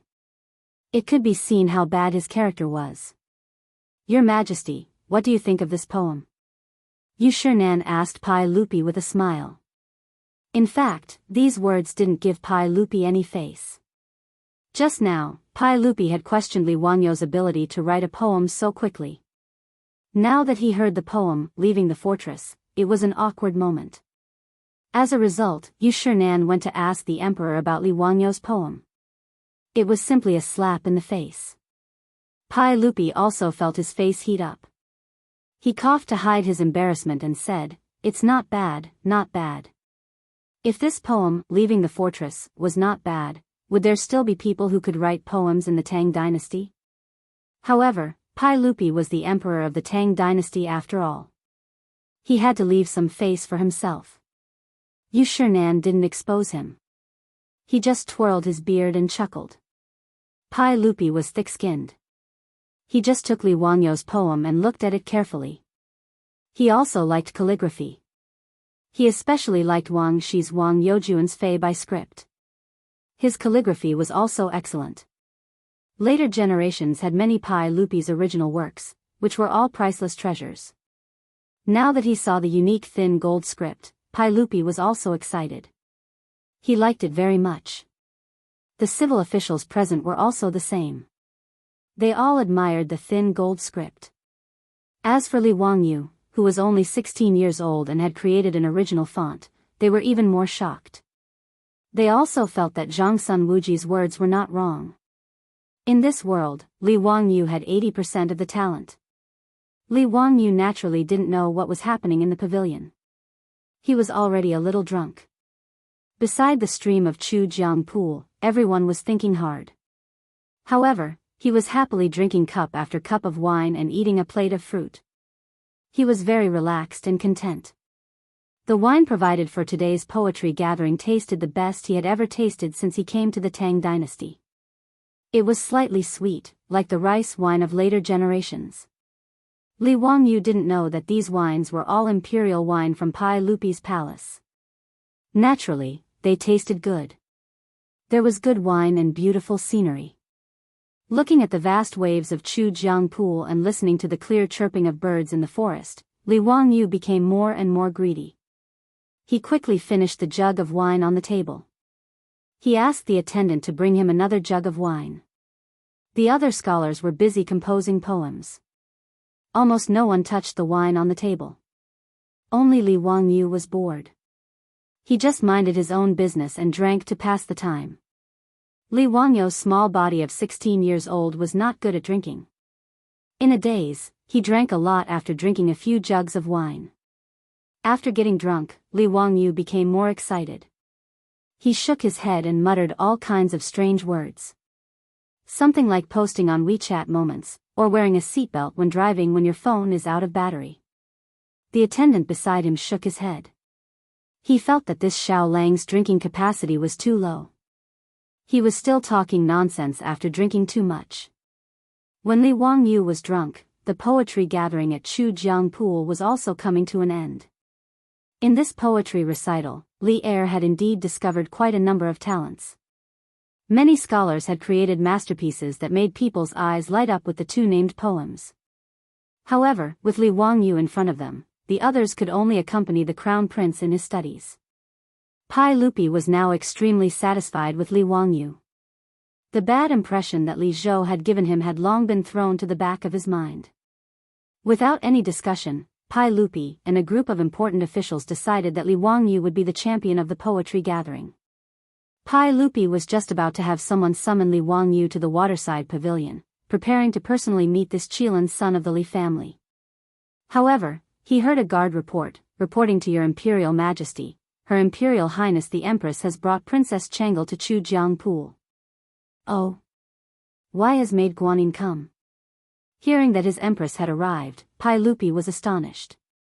He saw a pleasure boat rowing over from Chujiang Pool, slowly coming to a stop beside the waterside pavilion. Empress Zhangsun, accompanied by a 7 or 8-year-old adorable loli, disembarked from the boat and ascended to the waterside pavilion. The group of important officials promptly bowed to Empress Zhangsun. Empress Zhangsun asked the officials to dispense with the formalities. She then curtsied to Pai Lupi. Erlang, Changle wishes to come on a boat today. I have made the decision to bring her here for sightseeing. At the same time, I want to see what kind of young talents Your Imperial Majesty has unearthed at this poetry gathering. Pai Lupi hurriedly extended his hand to support Empress Zhangsun. Maid Guanyin, you are pregnant. You must be careful. At this time, Empress Zhangsun was already 5 months pregnant. Her body was beginning to show signs of pregnancy. She had already given birth to 2 sons and a daughter for Pai Lupi. However, the 2 of them were still young husband and wife. They were very loving. Pai Lupi was very distressed for Empress Zhangsun. Maid Guanyin, you have truly come at the right time. Come, how about taking a look at these 2 poems? Pai Lupi carefully supported Empress Zhangsun to sit down. As if presenting a treasure, he handed over Li Wangyu's 2 poems to Empress Zhangsun. He then picked up Princess Changle and began to tease her. Princess Changle was the eldest daughter of Li Shimin and Empress Zhangsun. Her name was Li Lizzie, and she was 8 years old this year. She was of noble birth. Since childhood, she had been doted on by her parents. She grew up under the gazes and doting of tens of thousands of people. Changle, do you miss father? In the Tang dynasty, there was actually no such title as imperial father. In the imperial palace, the title was the same as that of a commoner. Father or daddy were acceptable. I do. After father is done with his work today, can you accompany Changle to play? Okay. In a moment, father will accompany you on the boat. As father and daughter whispered to each other, Empress Zhangsun finished reading the 2 poems. She could not help but exclaim in admiration, Erlang, who composed these 2 poems. Truly a talent for worldly affairs. Chapter 49. In a trance, the already drunk Li Wangyu only felt that he was being supported by someone. He swayed as he walked, and it was only because of the support of his attendants that he didn't fall. Seeing him so drunk, Empress Zhongsun couldn't help but cover her laughter. Erlang, this is Li Wangyu? How did he get so drunk? Li Wangyu was dizzy and couldn't see clearly who was in front of him. He thought that the people supporting him were the Niu brothers. Because Niu Yong was missing an arm, Li Wangyu thought that it was Niu Wu who was supporting him. Erlang, I'm fine. Today's wine is very, very good. Come, let us brothers drink another cup. Pai Lupi ordered people to summon Li Wangyu. He wanted Empress Zhongsun to see this young talent, but he didn't expect to bring in a drunk cat. What made him even angrier was that as soon as this guy entered the pavilion, he began to talk nonsense and shouted something about Erlang. Wasn't he Pai Lupi Erlang Pai Lupi? Empress Zhongsun had always been used to calling him Erlang. The ministers in the pavilion didn't know that Li Wangyu was calling Niu Erlang. They only thought that this guy had drunk too much and directly called His Majesty Erlang. Everyone was stunned. Did this guy go crazy? Drink another cup. Who do you want to drink with? Su Jingzong had been hiding behind the crowd for a long time, afraid that Duke Lu would beat him up. Now that he saw Li Wangyu being rude in front of His Majesty, he immediately jumped out. Your Majesty, this guy is talking nonsense. Being rude in front of His Majesty after drinking is the same as disobedience. He deserves 10,000 deaths. I ask that you send him out and punish him with 20 strokes of the cane as a warning to others. Su Jingzong's words could be said to be vicious, directly putting Li Wangyu in a bad light. If Pai Lupi nodded slightly, Li Wangyu wouldn't be able to keep his butt. Yu Shinan hurriedly bowed. Your Majesty, Ziyu is young and greedy for alcohol. I beg for your Majesty's forgiveness. Empress Zhongsun also chuckled and said, Erlang, forget it. Children talk nonsense when they drink too much. Don't take it seriously. From the side, Princess Chang'e let out a bell-like laughter. Father, why is this elder brother like a drunken cat? Look, he can't even stand steadily. How amusing. With Empress Zhongsun and Yu Shinan pleading for leniency, Pai Lupi naturally couldn't bring himself to punish Li Wangyu. He could only wave his hand, planning to have Li Wangyu brought out. But unexpectedly, although Li Wangyu was drunk, his mouth was unforgiving. In a daze, he heard Su Jingzong's words. He pointed at Su Jingzong and said, Who the hell are you? Zio, don't mess around. Yu Shinan hurriedly reprimanded Li Wangyu, wanting him to stop talking. If he truly angered Pai Lupi, it would be troublesome. However, Su Jingzong would not let Li Wangyu off. Today, he had lost face several times because of Li Wangyu. With great difficulty, he had finally found an opportunity. How could he be willing to let it go?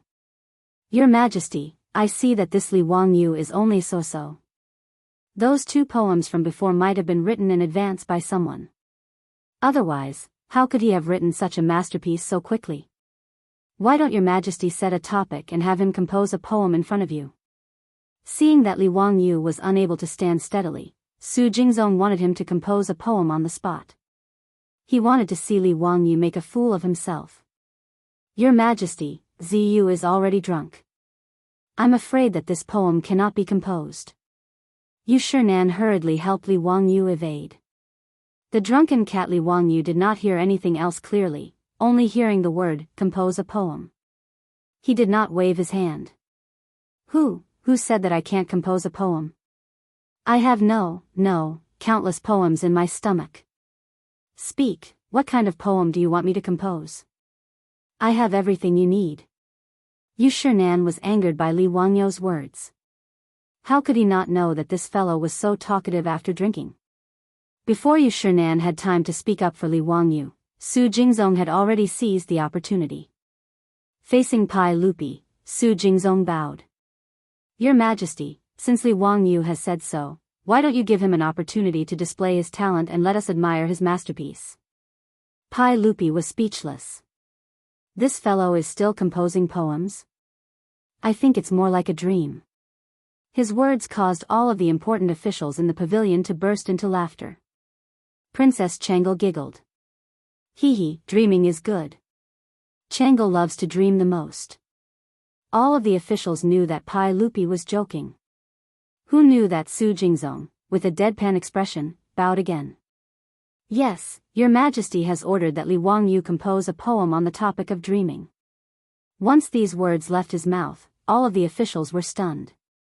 Everyone could tell that Pai Lupi was clearly joking. How could this Su Jingzong be so despicable? Pai Lupi frowned. Su Qing, I was only speaking without thinking. Your Majesty, a monarch does not speak lightly. Su Jingzong's mind was currently filled with thoughts of how to make Li Wangyu lose face and make a fool of himself. In a moment of anger, he rebutted Pai Lupi. Su Jingzong's words caused Pai Lupi to choke and be unable to say anything for a long time. It was Qing Yaojin who jumped out from the side, grabbing Su Jingzong by the collar. You scoundrel! I see that you're itching for a beating today. The Tang dynasty has so many weapons, yet you insist on learning the sword. You swordsman! Previously, Qing Yaojin had heard Li Wangyu's brilliant curses by the side of the crooked river pond. He had been greatly satisfied and had been silently memorizing it.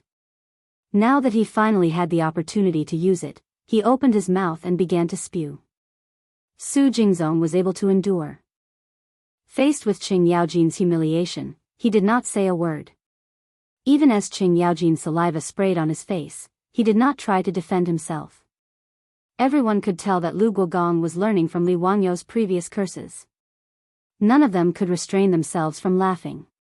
Even Pai Lupi was so angry that he began to laugh. However, this was the first time that Empress Changsun and Princess Changle had heard such curses. They were both dumbfounded. Second young master, when did Lu Guogong become so eloquent? Empress Changsun asked Pai Lupi in a low voice. Pai Lupi chuckled mischievously. Leaning close, he repeated Li Wangyu's curses to the group of Confucian scholars. Empress Changsun could not help but roll her beautiful eyes.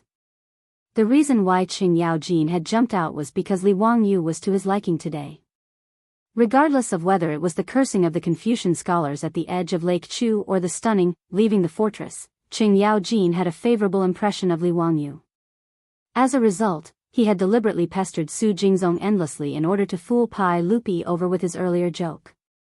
However, no one had expected that drunken cat Li Wangyu would suddenly shout, "If you want to compose a poem, then compose a poem." Simple, very simple. Dreaming is also simple. Shaking off the attendant who was supporting him, Lu Guogong staggered towards the seating area in the waterside pavilion. As he neared, Li Wangyu swayed his body and shouted to Su Jingzong, "You, help me take off my boots." As previously mentioned, the Tangs had to take off their boots when they sat. Li Wangyu was so drunk that he actually remembered to take off his shoes.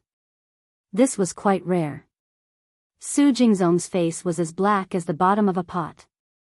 Although his official position was not high, he was still one of the 18 scholars. Li Wangyu actually yelled at him to take off his boots. This was simply a naked humiliation. However, without waiting for him to speak, Pai Lupi's light words floated over. Since Su Qing wants Li Zio to compose a poem while drunk, it is only right that you help him take off his boots. Pai Lupi, the Emperor of the Ages, was definitely a narrow-minded fellow. He was taking revenge on Su Jingzong for embarrassing him earlier. Now he was forcing Su Jingzong to take off Li Wangyu's boots. Chapter 50. The moment Pai Lupi opened his mouth, Su Jingzong was placed in a difficult position. Su Jingzong began to regret his actions. Why did he provoke this drunken cat for no reason? He cast a pleading gaze towards the crowd, hoping that someone would speak up and help him out of this predicament.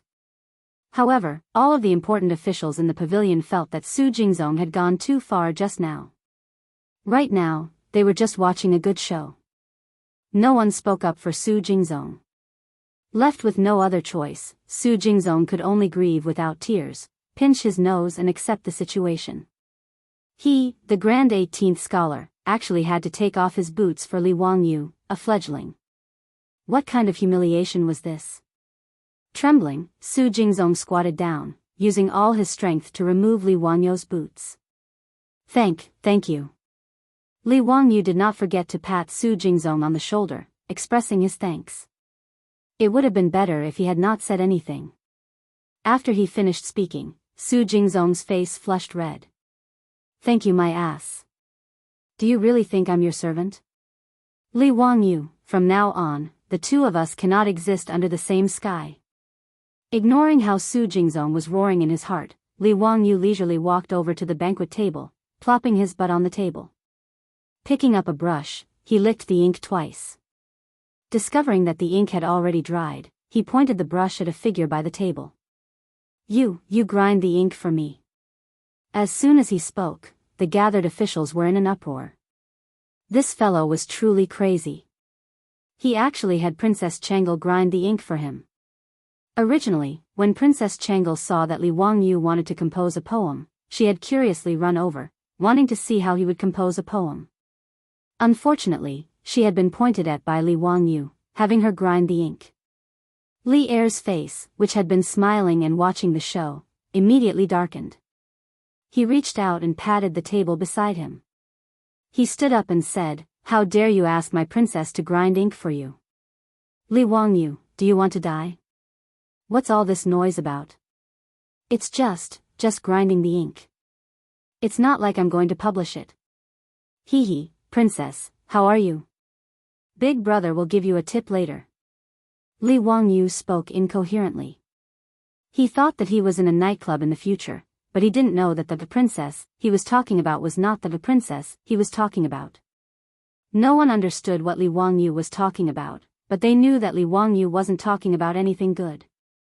Moreover, this guy actually dared to call himself Big Brother. He was simply asking for death. In the Tang dynasty, the term elder brother referred to the father as well as the elder brother. According to the old Tang book, Wang Ju's biography, Emperor Xuanzong wept and said, "Fourth brother is benevolent and filial." The fourth brother he was talking about was his father, Tang Ruizong. Because Tang Ruizong was the fourth son, Tang Xuanzong called him fourth brother. In the future, there was also a letter written by Pai Lupi to his son. At the end of the letter, he also addressed himself as his brother. When Su Jingzong heard this, he was secretly delighted. Li Wangyu actually dared to flirt with Princess Changle, claiming to be her older brother. He was simply seeking death. Pai Lupi flew into a rage. Just as he was about to call for the imperial bodyguards to drag Li Wangyu out, Empress Zhongsun gently tugged on his sleeve. "Erlang, I just heard that this Li Jia Shaolang is also a relative of our imperial family. Is there such a thing?" Pai Lupi was in a fit of anger. In a low, muffled voice, he replied, "He was born in the Li clan of Hu County. His father is Li Zhou." "Li Zhou? If I recall correctly, he is Erlang's older cousin, right?" "Correct." "Then, isn't this Li Wangyu Changle's older cousin? There's nothing wrong with calling him Big Brother, right?" Empress Zhongsun laughed. "Bah! How could my Changle be this scoundrel's younger cousin? Don't even think about it. Moreover, this brat has already been expelled from the Li clan of Hu County. Right now, he is no longer a relative of our Tang dynasty." Pai Lupi was still in a fit of anger, speaking fiercely. Empress Zhongsun's beautiful eyes flickered. Softly, she whispered into Pai Lupi's ear, "How could Erlang be so muddle-headed? Such a talent, and also a relative of the imperial family, is precisely a talent that can be used. How could we push him out the door because of that group of old fools from the Li clan of Hu County? Could it be that Erlang wants to push this child to the side of those aristocratic families?" His wife's words caused Pai Lupi to immediately calm down. However, as Empress Zhongsun had said, he was currently desperately trying to weaken the influence of the aristocratic families. How could he push out such a talent like Li Wangyu? Although Pai Lupi was a man of great talent and bold vision, and could be said to be an emperor throughout the ages, he had a problem that could not be considered a problem. He liked to appoint people by favoritism. Just look at the list of 24 meritorious officials that he had established in the Lingyan Pavilion. Ranked first was Empress Jiangxuan's elder brother, Zhangsun Wuji. Ranked second was the Prince of Hejian, Li Shaogong, a relative of the Tang dynasty. Ranked 15th was Zhangsun Shund, Duke of Pai State, who was Empress Jiangxuan's maternal uncle. Of course, the relatives that Pai Lupi placed in important positions were truly talented and learned. Li Shimin would not place those without talent or virtue in important positions. As a relative of the Tang dynasty, Li Wangyu was also talented. How could Pai Lupi not be tempted? His eyes flickered. Suddenly, he laughed and said to Princess Changle, why haven't you ground ink for your brother? With these words, the entire audience was shocked. Was Li Wangyu trying to reach the heavens in a single bound? As soon as Li Shimin opened his mouth, he would have Princess Changle, who was doted on by countless people, recognize Li Wangyu as her brother? Su Jingzong felt as if his head was buzzing, and his vision darkened. The little girl, Changle, did not think so much. She only felt that Li Wangyu was interesting. Since her father had instructed her to grind ink, she obediently helped Li Wangyu grind ink. Li Wangyu grinned widely. Thank you. Reaching out, he picked up the brush, licked the ink, and stood up. Seeing that Li Wangyu was about to write a poem, an attendant immediately rushed forward. Reaching out, he held up the paper for Li Wangyu to write. Just now, these attendants had been frightened witless by Li Wangyu, fearing that the noble would blame them for not being discerning. At this moment, if they did not hurry up and hold up the paper, if this drunken cat pointed at the emperor and had them hold up the paper for him, would they still be alive? Li Wangyu did not pay attention to these things. Shaking his head, he recited while his brush moved like a swimming dragon, writing a poem in cursive. In a dream, Tian Lao sings a farewell. Seafarers talk about Ingzhou, the smoke billows are faint, and faith is hard to find. You people talk about Tian Lao, perhaps the rosy clouds can be seen. This guy began to plagiarize Li Bai's poem again. In a dream, Tian Lao sings a farewell to the officials of Donglu, was Li Bai's dream poem, and also a poem about traveling immortals. At this moment, Li Wangyu was 80 to 90% drunk, but there was still some sobriety in his mind. He did not write farewell to the officials of Donglu. In the waterside pavilion, Pai Lupi, Empress Zhangsun, and a group of important officials could not help but gather around to watch Li Wangyu compose a poem. Li Bai's poem could be said to have a magnificent artistic conception, unpredictable changes, and colorful colors. Everyone was fascinated and intoxicated by it. His spirit traveled to the fairyland on heaven, and his heart felt that the pleasure of the world was the same. In a long poem, Li Wangyu finally wrote, "The pleasure of the world is the same. Since ancient times, all things have flowed in the east. Farewell to the emperor, when will it return? Between the white deer and the green cliff. Must ride and visit the famous mountains." At this moment, everyone began to clap and cheer. Ziyu's poem is natural and unrestrained. It's a great poem about traveling immortals. Yu Shernan praised. Pai Lupi nodded in satisfaction, and his face was full of smiles. He did not expect this guy to be able to compose a poem about dreaming when he was drunk. He was indeed a talent. He and Empress Zhangsun looked at each other excitedly. Pai Lupi was already determined to order Li Wangyu to enter the imperial court as an official. At this moment, everyone thought that the poem was finished. Li Wangyu picked up the brush shakily, licked the ink, and wrote again. "How can you lower your eyebrows and bend your waist to serve the nobles, making me unhappy?" Li Wangyu recited loudly as he wrote. After he finished, the waterside pavilion was completely silent. At this moment, Li Wangyu was completely drunk. He thought of himself as the immortal poet Li Bai. He threw the brush in his hand and laughed loudly, "Delightful, delightful. I am a banished immortal. The Son of Heaven asked me to come, but I did not get on board. I called myself an immortal in wine. Ha, delightful."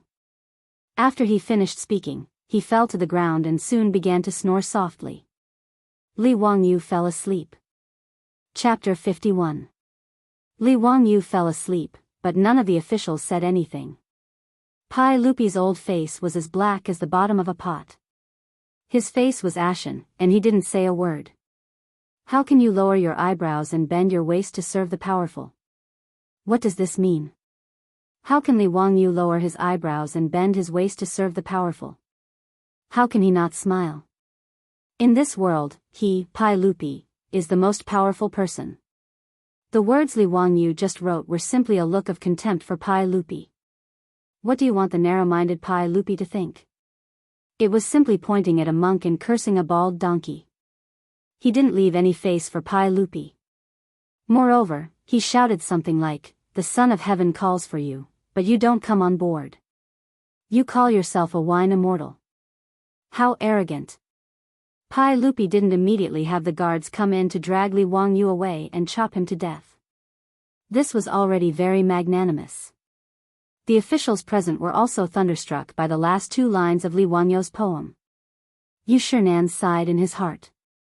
Ziyu has caused a disaster. Only Su Jingzong felt that the originally cloudy sky seemed to have suddenly become clear. He felt very carefree. Li Wangyu, Li Wangyu, you're seeking your own death. Looking at Li Wangyu, who had fallen to the ground and was sound asleep, Su Jingzong couldn't help but smile. Erlang. Empress Zhongsun wanted to comfort him, but Pai Lupi reached out to stop her. Guanin's servant, there's no need to say more. Since this child isn't willing to lower his eyebrows and bend his waist, we naturally won't force him. Let him be happy. After Pai Lupi finished speaking, he ignored the others. With a sullen face, he picked up Chong Lu and turned to leave. Empress Zhongsun sighed helplessly. She turned to the officials and dukes and said, "His Majesty is in a fit of anger. We can't say much. I'll have to trouble you all to take care of the Li family's young man. No matter what, you have just heard His Majesty's order to let Chang'e call Li Jia Shaolang brother. There are some things that His Majesty can do, but you can't. You must not act on your own initiative." All the officials present understood her meaning and hurriedly bowed to Empress Zhongsun. "Your Highness the Empress is too serious. This official naturally will not meddle." Empress Zhongsun's words were a warning to the officials, telling them not to deal with Li Wangyu just because Pai Lupi left in a fit of anger. Empress Zhongsun was both angry and happy about this Li Jia Shaolang. She was angry that he didn't know what was good for him, but she was happy that he was talented. Pai Lupi was angered by Li Wangyu's poem and left.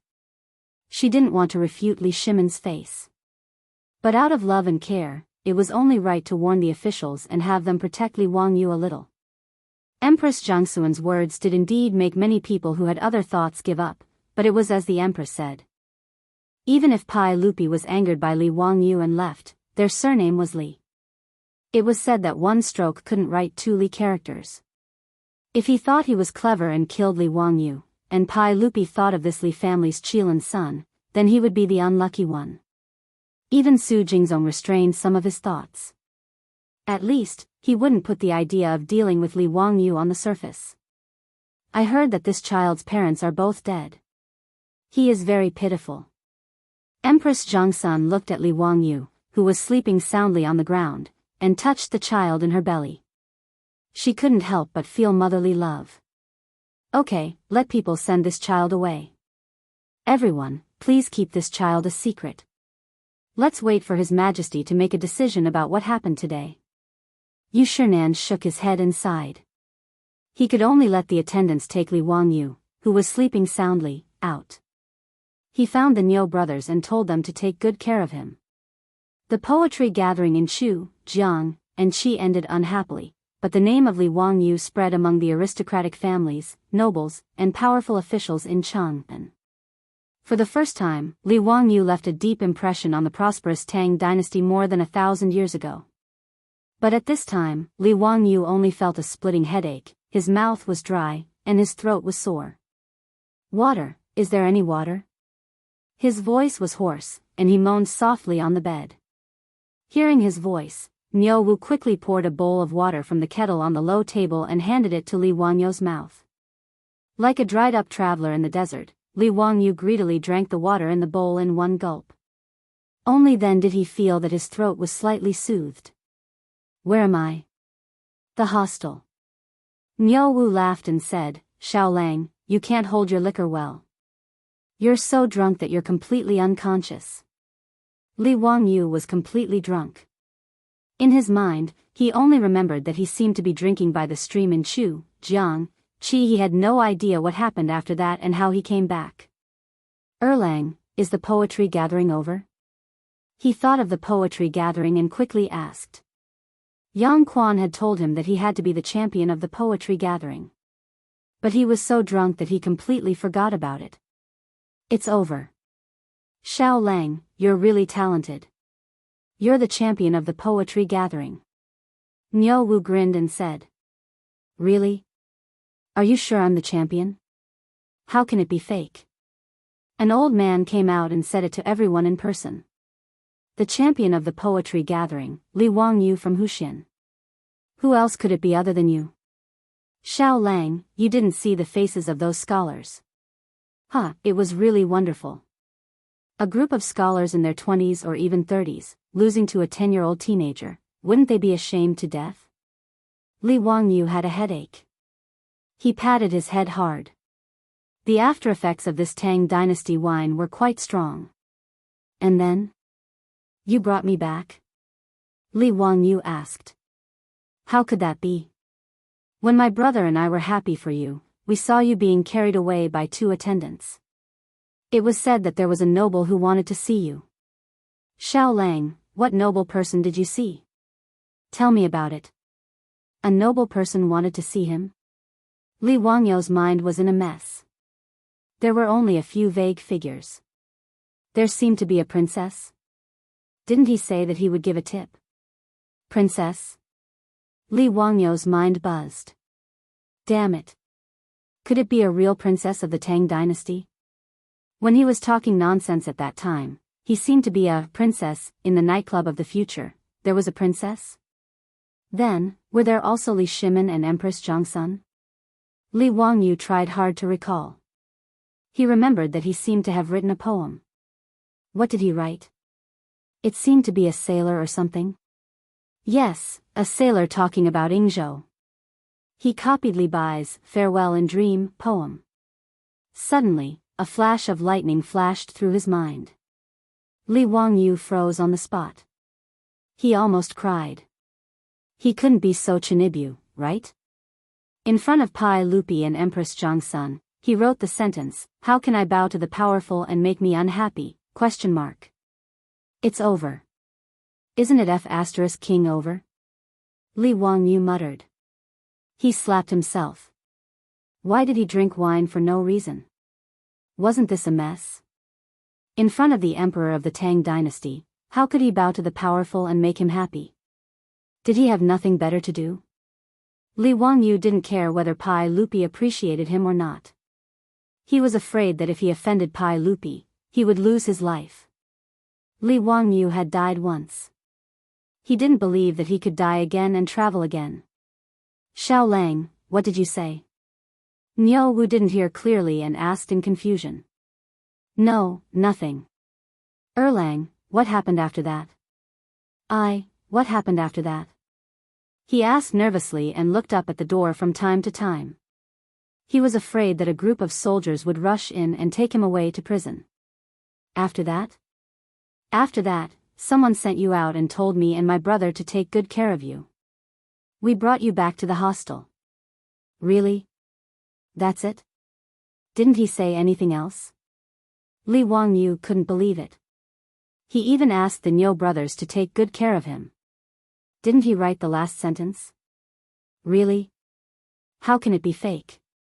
That's good. That's good. By the way, what time is it now? Sure, it's almost Yushur. Xiao Lang, you slept for the whole afternoon, Niu Wu replied. That was 4 or 5 o'clock in the afternoon. There was still some time before the evening drum was sounded and the door was closed. Li Wangyu quickly got up from the bed, tidied up his clothes, took out the sketch he drew last night from the package, told Niu Wu and went out. He planned to sell another painting and buy food to go back to Zhou village tomorrow. Chang'an was too scary. He couldn't stay here for long. Chapter 52. Under the strange gaze of the old guard, Li Wangyu walked to Peace Square on the opposite side of the street. Peace Square was still crowded with people. Li Wangyu carefully shuttled through the crowd, looking for a suitable target. He saw a young scholar with a jade pendant on him. He must be a noble and was a suitable target. Just as he was about to walk over to sell his sketch, his arm was grabbed by someone. "Xiao Lang, where are you going? I've been looking for you so hard." Li Wangyu was stunned.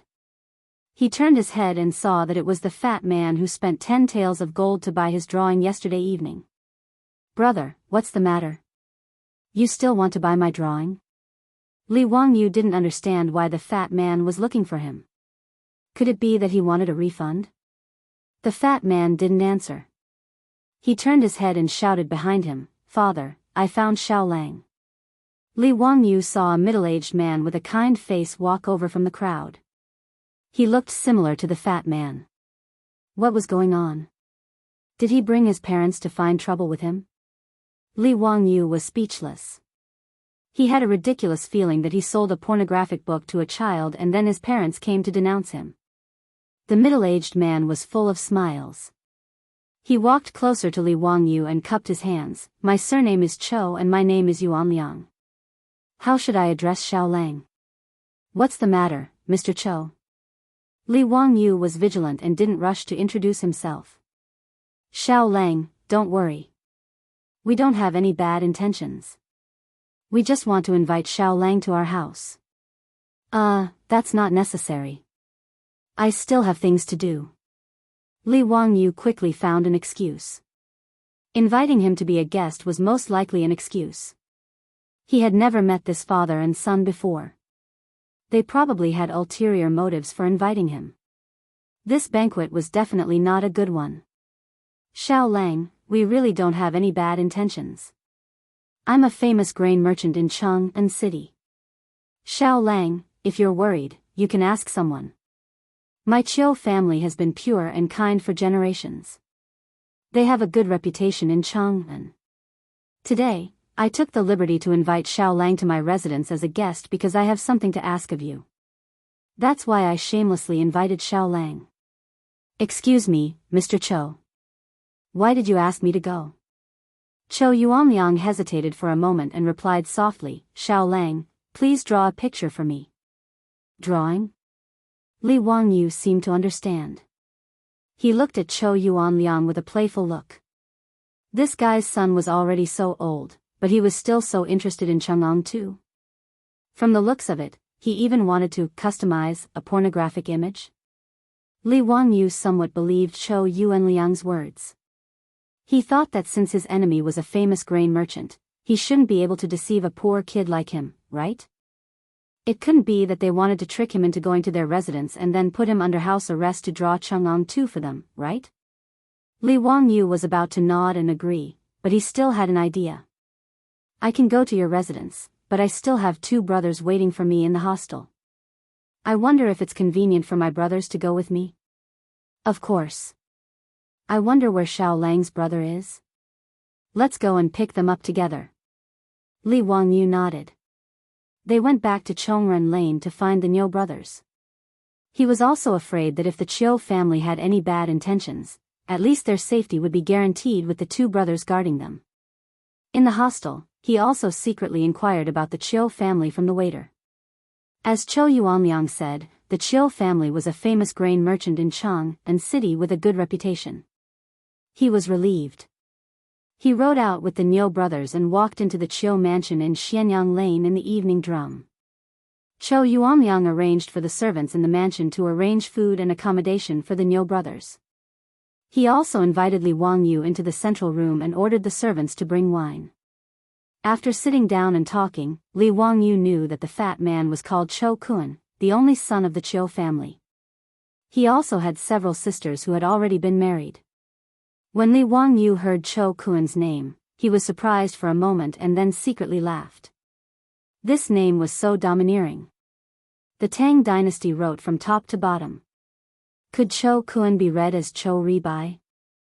After carefully thinking about Chou Yuanliang's name, Li Wangyu snickered even more.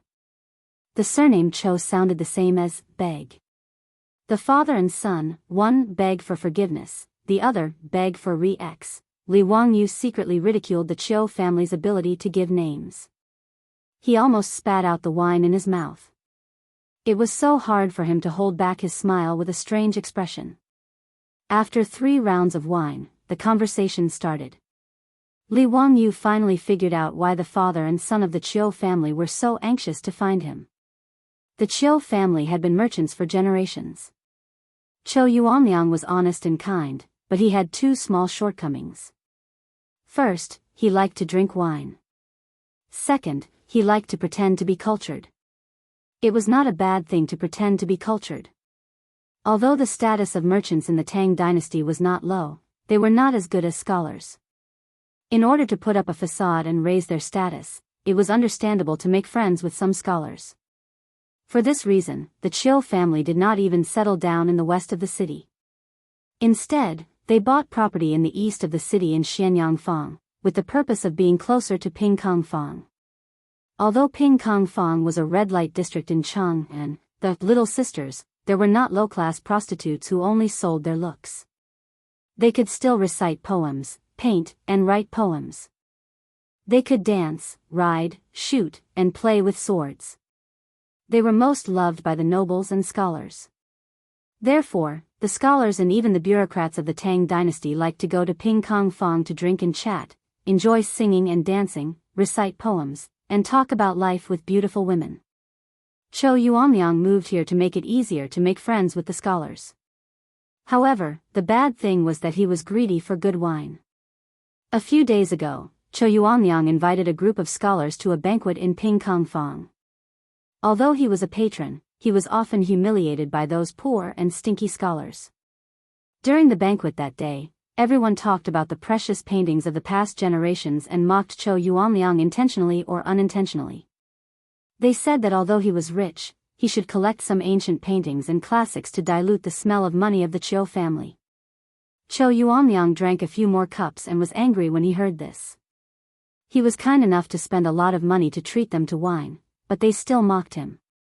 Feeling indignant, he opened his mouth and boasted. Who said that I don't have ancient paintings in my house? I have a goddess Luo's painting in my house. That's a great treasure, Chou Yuanliang said with a big tongue. His words caused everyone to be stunned for a moment before they burst into laughter. We only know Gu Kaiji's Ode to Goddess Luo from the East Jin dynasty. What is Master Chou's Ode to Goddess Luo? That's right. Master Chou, did you make a mistake? Chou Yuanliang was indeed wrong. He remembered Ode to Goddess Luo as Ode to Goddess Luo. However, under the influence of alcohol, for his own face, Chou Yuanliang's neck stiffened and he refused to admit that he was wrong. No, it's the Ode to Goddess Luo. No one knows when or who made this painting, but it's a great painting. In the painting, Goddess Luo has no makeup, her clothes are plain, her body is light, and she looks like she's on the river. The most important thing is that the Goddess Luo in this painting is vivid and lifelike. She's the size of a real person, as if she's going to walk out of the painting at any time. It's very magical. That's the heirloom of my Chou family. It's a treasure that can't be easily shown to others. Chou Yuanliang was purely bragging. He drank too much and spoke nonsense. However, he was usually honest, so his words made everyone believe it. Is there really such a magical painting? Master Chou, can you let us take a look and broaden our horizons? Everyone asked to see the painting, which made Chou Yuanliang sober up a little. He quickly found an excuse to dodge it. Originally, this matter was over. He was just bragging in front of everyone because he drank too much. However, he didn't expect that this casual bragging would be taxed. Chou Yuanliang's unintentional words caused a huge trouble and crisis for himself and the Chou family. Chapter 53. The Duke of Chongping, Zhang Liang, was Pai Lupi's trusted general. Zhang Liang was born poor. At the end of the Sui dynasty, the world was in chaos. Zhang Liang first joined Li Mi of Wagong village. Later, he followed Su Shiji to the Tang Empire and was recommended by Feng Xianling to join the Qin king's mansion, becoming Pai Lupi's confidant. After the incident at the Black Tortoise Gate, Zhang Liang was appointed by Pai Lupi as general of the Right Guard, supervisor of the Huai province, and prefectural Duke Chongping. Zhang Liang looked honest on the outside, but he was deceitful on the inside. He became even more arrogant because of his merit. He wantonly recruited young and strong men to be his fake sons. The so-called false son was the same as an adopted son. In the Tang dynasty, especially in the military, the fake son system was very popular. Those who could be recorded as fake sons were, of course, brave, courageous, and outstanding talents. Zhang Liang took in 500 fake sons, but he relied on his power to commit crimes. The Old Book of Tang described Zhang Liang's 500 fake sons as, adopted sons are beasts, and their evil deeds are obvious. It meant that his fake son was a beast and had committed many evil deeds. In the later generations, there was only one person who dared to shout, "My father is Li Gang." However, Zhang Liang had 500 fake sons who could shout, "My father is Zhang Liang," at any time and run amok in Chang, and Zhou Yuan Liang's boasting at the banquet had somehow reached the ears of Zhang Liang, the Duke of Chongping. Not long after Zhang Liang learned that his enemy had such a treasure, his fake son came knocking on his door. He said that in a few days, Zhang Liang, the commandery Duke of Chongping, would be celebrating his 40th birthday. He invited the Zhou family to bring the Goddess of Luo's painting to the banquet to celebrate the commandery Duke of Chongping's birthday. This actually meant that the enemy family wanted to give the ancient painting Luo Shentu to Zhang Liang as a congratulatory gift. However, the aristocrats of the Tang dynasty still paid attention to face. It was not good to come forward and snatch it, but they used this method to force the enemy family to hand over the ancient painting. If Zhou Yuanliang really did have this ancient painting, then so be it. As a merchant, he could not afford to offend the Duke of Chongping. But where was the Goddess Luo scripture? That was simply made up by Zhou Yuanliang when he was drunk. But no matter how he explained, Zhang Liang's fake son only thought that he couldn't bear to part with it and used this excuse to dodge. As a result, he angrily spread the word that if the Zhou clan did not bring a painting to the commandery Duke Chongping's birthday celebration to liven things up, then they were not giving the commandery Duke Chongping any face. If he angered the commandery Duke Chongping, he might lose his head. At this point, Zhou Yuanliang could only lower his head and admit defeat. He promised that on the day of Duke Chongping's birthday, he would bring the Goddess of Luo's painting to celebrate and liven things up for the Duke. After Zhang Liang left with satisfaction, Zhou Yuanliang looked around for a brilliant painter, wanting to draw a Luotian painting to deal with it. However, he had boasted so much back then. How could he find an artist to draw a painting that was exactly the same as a real person in such a short time? He spent a lot of money and found several painters to draw the so-called Goddess Luo painting, but he was not satisfied with any of them. Seeing that Zhang Liang's birthday was approaching, the Qiu family was about to face a disaster. When Zhou Yuanliang saw the sketch of a naked woman bought by Qiu Kun, he saw hope at once. That was why Zhou Yuanliang dragged Qiu Kun to look for Li Wangyu all over Pingkong Fang. Finally, with the blessings of the heavens, he found it. After explaining all this to Li Wangyu, Zhou Yuanliang looked hopefully at Li Wangyu. "Xiao Lang, may I ask if this painting was made by you?" The reason why Zhou Yuanliang guessed that the sketch was made by Li Wangyu was because the paper was very new. It was obviously a newly completed painting. Secondly, he had heard Qiu Kun describe the process of buying the painting. He guessed that the painting was made by the person who sold it. Otherwise, the price would not have been so easily negotiated. Li Wangyu thought for a moment and then nodded slightly. "That's great. It really was made by Xiao Lang. Then may I ask Xiao Lang to draw a Goddess of Luo's painting for me? Don't worry, I will buy it for 100 taels of gold." Li Wangyu naturally would not refuse this condition. He immediately nodded and agreed. He was currently in a panic because of the lack of money. Anything that could earn money was a good thing. "Duke Zhou, can you exchange the gold for food?" What? Xiao Lang's family is also in the food business. Qiu Yuanliang was puzzled. Li Wangyu shook his head. The villagers in the village where I live are poor. He could not say that it was to prepare for the locust plague a month later. He could only say that Dingzhou village was poor. Xiao Lang is really righteous. How about this? I will exchange 200 stones of food with you. How about it? Li Wangyu was overjoyed. He quickly stood up and bowed. Thank you for your kindness, Duke Cho. For an adult, eating a caddy of food a day was enough to sustain his life. 1 stone of food was 250 caddies, which could feed an adult for 8 or 9 months. 200 stones of food was enough for the 563 people of Dingzhou village to eat for 3 months. With the small amount of food in the village, it could support them for a while. 100 taels of gold could only buy 160 stones of food. However, Qiu Yuanliang was willing to give him 200 stones. This was naturally a good thing. It also showed that the Qiu family was really a kind person. For this, Li Wangyu was grateful. The two sides had a pleasant conversation. Qiu Yuanliang immediately asked people to bring a pile of blank scrolls that had been mounted. All of them were large scrolls that were taller than a person.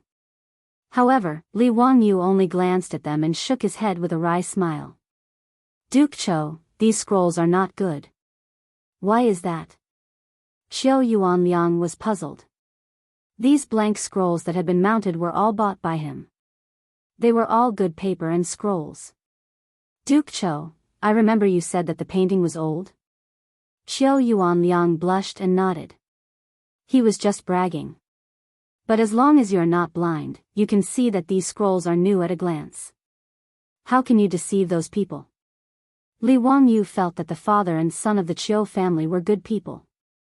In addition, he hated the arrogance and despotism of Zhang Liang's fake son, so he was sincerely willing to help. This. Qiu Yuanliang and Qiu Kun were both dumbfounded. Both of them had overlooked such an important point. However, as Li Wangyu said, even a blind person would know that these scrolls were new. How could they deceive Zhang Liang's fake son? What should we do? Is my Qiu family really doomed? Qiu Yuanliang let out a long sigh. Li Wangyu smiled. Duke Cho, don't panic. I have a way to make these scrolls old. Xiao Lang can make them old. If you need anything, just say it. My Qiu family will not hesitate. Qiu Yuanliang was overjoyed. Hee, it's very simple. Yellow cedar, honey locust, and tea leaves. That's it? Yes. Li Wangyu smiled and nodded. This was what he got from Baidu in his previous life. It was not to fake, but to pick up girls. That's right, to pick up girls. To put it simply, in order to deceive the girl, Li Wangyu shamelessly lied that he had been secretly in love with her for many years. He had written many love letters but did not dare to send them out. Originally, he just wanted to win the girl's favor. However, the girl asked him for the love letters that he had not sent out. He had never written any love letters before, so he wrote a few new ones overnight. Then, he found the method of making old ones from the internet and deceived the girl. Although the girl finally gave Li Wangyu a good person card, Li Wangyu remembered the method of making old calligraphy and paintings. However, he did not expect that it could be used in the Tang dynasty. Yellow cedar was a traditional Chinese medicine. Qiu Yuanliang immediately sent the servant to the medicine shop in the square to buy the medicine. As for honey locust and tea leaves, the Qiu family had them. There was no need to go out and look for them. Not long after, the servant ran back with a lot of yellow cedar. Honey locust and tea leaves were ready. Chapter 54. Qiu Yuanliang and Qiu Kun looked at Li Wangyu expectantly. Xiao Lang, do you still need anything? Is this enough? It's enough. Ask someone to boil the yellow cypress and Chinese honey locust. Soak the tea leaves in the water alone. Also, prepare a few ovens to dry the painting later. When the yellow cypress and Chinese honey locust were boiled, Li Wangyu asked someone to bring a brush. He carefully dipped the brush in the yellow-brown liquid and brushed it on the painting several times. Then, he asked someone to take it to dry. After that, he brushed it several times with tea water, dried it, and then brushed the yellow cypress and Chinese honey locust water. After repeating it several times, the original brand new painting became like an ancient painting that had been through thousands of years. It was very old. As for the scroll of the painting, it didn't matter. If he was asked, he would answer that the original one was rotten and replaced it with a new one. Li Wangyu made 7 or 8 scrolls old in one breath. He was afraid that he didn't draw well and needed to redraw for backup. After all, he hadn't drawn such a big sketch of a person before, so he wasn't very confident. He asked Zhou Yuanliang to prepare charcoal and steamed biscuits for him. Hearing that Li Wangyu wanted steamed biscuits, Zhou Yuanliang thought that Li Wangyu was hungry again and planned to prepare another table for him. Li Wangyu could only explain with a smile that he wasn't hungry. The steamed biscuits were used as a tool for drawing. Those who had learned to sketch knew that wiping with a steamed bun could replace an eraser, and it could gradually soften the sketch. It was a very convenient tool. There was no place to find an eraser in the Tang dynasty, so steamed biscuits were just right to replace it. When everything was ready, Li Wangyu suddenly slapped his forehead. He had forgotten the most important thing. He was still short of a model. Li Wangyu had never drawn a portrait of a beautiful woman in ancient clothes before. Without a model as a reference, he couldn't draw it. When Zhou Yuanliang and his son said this, they were dumbfounded. Although they didn't understand what Li Wangyu meant by model, they understood that Li Wangyu needed to draw this picture according to a woman. Zhou Yuanliang was straightforward. He immediately ordered the servants in the mansion to find all his concubines and let Li Wangyu choose who was suitable to be the model. This guy's straightforwardness was a bit beyond Li Wangyu's expectation. This was the Tang dynasty. How could he let his concubines come out to see him, an outsider, and let them be his models? However, Li Wangyu felt that this was the Tang dynasty. A concubine was not a wife at all, let alone have any status, and a wife, a concubine and a guest's wife, a wife and's wife, for a year and a half. A man who had concubines but no wife was still an unmarried, golden bachelor. And if his wife died, even if the husband had a house full of concubines, he would still be a widower without a wife. He would have to find another good family to marry his wife. Scholars like Bai Ji and Su Dongpa often gave their concubines to others. It was normal to give concubines to confidants and meritorious officials. In the Tang dynasty, there were hundreds of concubines at most and dozens of concubines at least. From the nobles to the common people, taking in concubines was a common phenomenon. Moreover, when the master of the Tang dynasty invited guests, these concubines had to come out and dance to liven things up. It was even common for the guests to directly ask these concubines to serve them or even give them as gifts. Bai Ji had a poem, 12 Beauties Before the 9 Candlesticks, the master keeps them drunk for entertainment. Zhou Yuanliang only kept a dozen concubines. With his wealth, he could be considered diligent and thrifty. However, when these young and beautiful concubines stood in front of Li Wangyu in light silk and satin, letting him choose, Li Wangyu had an illusion. How was this similar to when he accompanied clients to nightclubs in the future, and the mothers brought a group of princesses for the guests to choose from? Zhou Yuanliang's concubines even included Hu Ji, who had blonde hair, blue eyes, fair skin, and towering breasts. These concubines wore thin clothes, and a large white mountain range was exposed under their tube tops. Li Wangyu felt that he had misunderstood old Mao. He had ridiculed the countless big buns squeezed out of Curse of the Golden Flower, but he did not expect that what he saw now was true. Li Wangyu swallowed a mouthful of saliva and calmed his mind. He chose a concubine with an outstanding figure and appearance from the many concubines and let her be his model. Xiao Lang, do you like this concubine? Why don't you give her to Xiao Lang to warm his bed? Zhou Yuanliang saw Li Wangyu choose a concubine and hesitated for a moment before offering to give her away. The concubine that Li Wangyu chose was tall and had an outstanding appearance. She was his type. However, Li Wangyu immediately shook his head and refused Zhou Yuanliang's words. The native of the Tang dynasty had such a strong taste. He wanted to give away his concubines at every turn. How about giving them money instead? In his opinion, a concubine was also one of his wives. How could he give her away like this? Was he afraid that he was not green enough? Li Wangyu was not an innocent little virgin, nor was he obsessed with mental cleanliness. In his previous life, he often accompanied clients to some brothels. This group of beautiful women had already made his mouth dry up. The reason why he gritted his teeth and refused was that he did not dare to take them home for fear of being hunted down by his beautiful boss. Secondly, he was resistant to sending people back and forth like goods. Chou Yuanliang thought that Li Wangyu was young and shy, so he enthusiastically persuaded him again with an attitude that if he did not accept his wife, he was looking down on him. Li Wangyu could not stand it. In the end, Li Wangyu was forced to use his trump card. He claimed that he wanted to cut off his decline and observe filial piety for his father. Only then did Chou Yuanliang embarrassedly give up the idea of giving him a concubine. There were only 3 days until Zhang Liang's birthday banquet.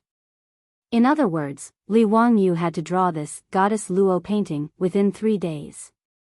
Time was tight and the task was urgent. Li Wangyu planned to work through the night and strive to draw this goddess Luo painting as soon as possible. He was also afraid that Su Changqing and the others would be worried about him at home, so he asked Niu Wu to make a trip. The next morning, he rode back to Dingzhou village to report that he was safe. He plunged into the studio that Chou Yuanliang had prepared for him and began to paint in peace. 3 days later, on the day of Zhang Liang's birthday. Today, the door of the studio was still closed. Chou Yuanliang and Chou Kuan were anxiously pacing back and forth in front of the door. "Father, it's almost 9 o'clock. In 4 hours, it will be Duke Changping's birthday banquet. Is Li Jia Shaolang in a hurry?" Fatty Chou Kuan anxiously asked his father in a low voice. "He's in a hurry, he's definitely in a hurry." In reality, Chou Yuanliang was also not sure. Rather than saying these words to comfort his son, it was better to say that he was comforting himself. In these 3 days, Li Wangyu practically did not take half a step out of the studio. The food was all sent to the studio by the Fu servants. He painted almost without rest or sleep. When he was truly too tired, he would put on his clothes and lie down for a while. Even the model concubine was nearly paralyzed from exhaustion. Regarding this, the Chou father and son saw it and were moved to tears. Previously, he had ruined 5 or 6 paintings. After all, to draw a life-sized sketch was something that Li Wangyu had never tried before. In order to draw this goddess Luo painting, he could be considered to have given it his all. Just as the Chou father and son were anxiously waiting, the door of the studio creaked open. Li Wangyu's face was filled with exhaustion. He held a painting scroll in his hand as he stood at the door and smiled at them. Under the sunlight, Li Wangyu's body seemed to be covered in a golden glow, revealing 8 spotlessly white teeth. Fortunately, I did not disappoint. Chapter 55. Chou Yuanliang and Chou Kuan were both excited. They reached out with trembling hands to take the picture in Li Wangyu's hand, which was related to the life and death of the whole family. The old and yellow picture scroll was slowly unfolded. A beautiful and dignified woman in plain clothes seemed to be standing in front of them, smiling at them without saying a word. Her facial features were delicate, with willow leaf eyebrows, red phoenix eyes, a hanging nose, cherry mouth, and ears without accessories. Her appearance was somewhat similar to Chou Yuanliang's beautiful concubine, but she had a bit more of an otherworldly immortal aura. Goddess Luo, was Mi Fei, the spouse of Hebo, the god of the Yellow River in China's pre-Qin mythology. She was the local water god in charge of the Luo River. Li Wangyu's sketch, Luo Shen Tu, was based on Chou Yuanliang's concubine. Her fluttering clothes accentuated the fact that she was riding the clouds and walking slowly on the vast waves. For a moment, Chou Yuanliang and Chou Kuan were stunned. In fact, Li Wangyu's sketching level was at most the level of the students in the ordinary art schools of later generations. If it was given to those professional teachers, he would be criticized. However, in the Tang dynasty more than 1,000 years ago, Li Wangyu's sketching skills were already amazing.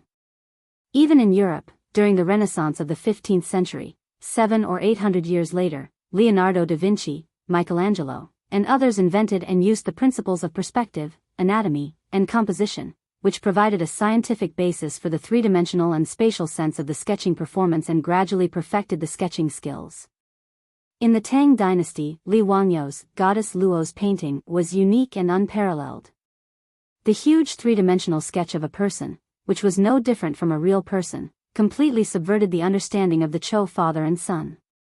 Although both of them had seen the sketch of a naked woman, they did not expect that the life-size portrait would be so shocking when it appeared in front of them.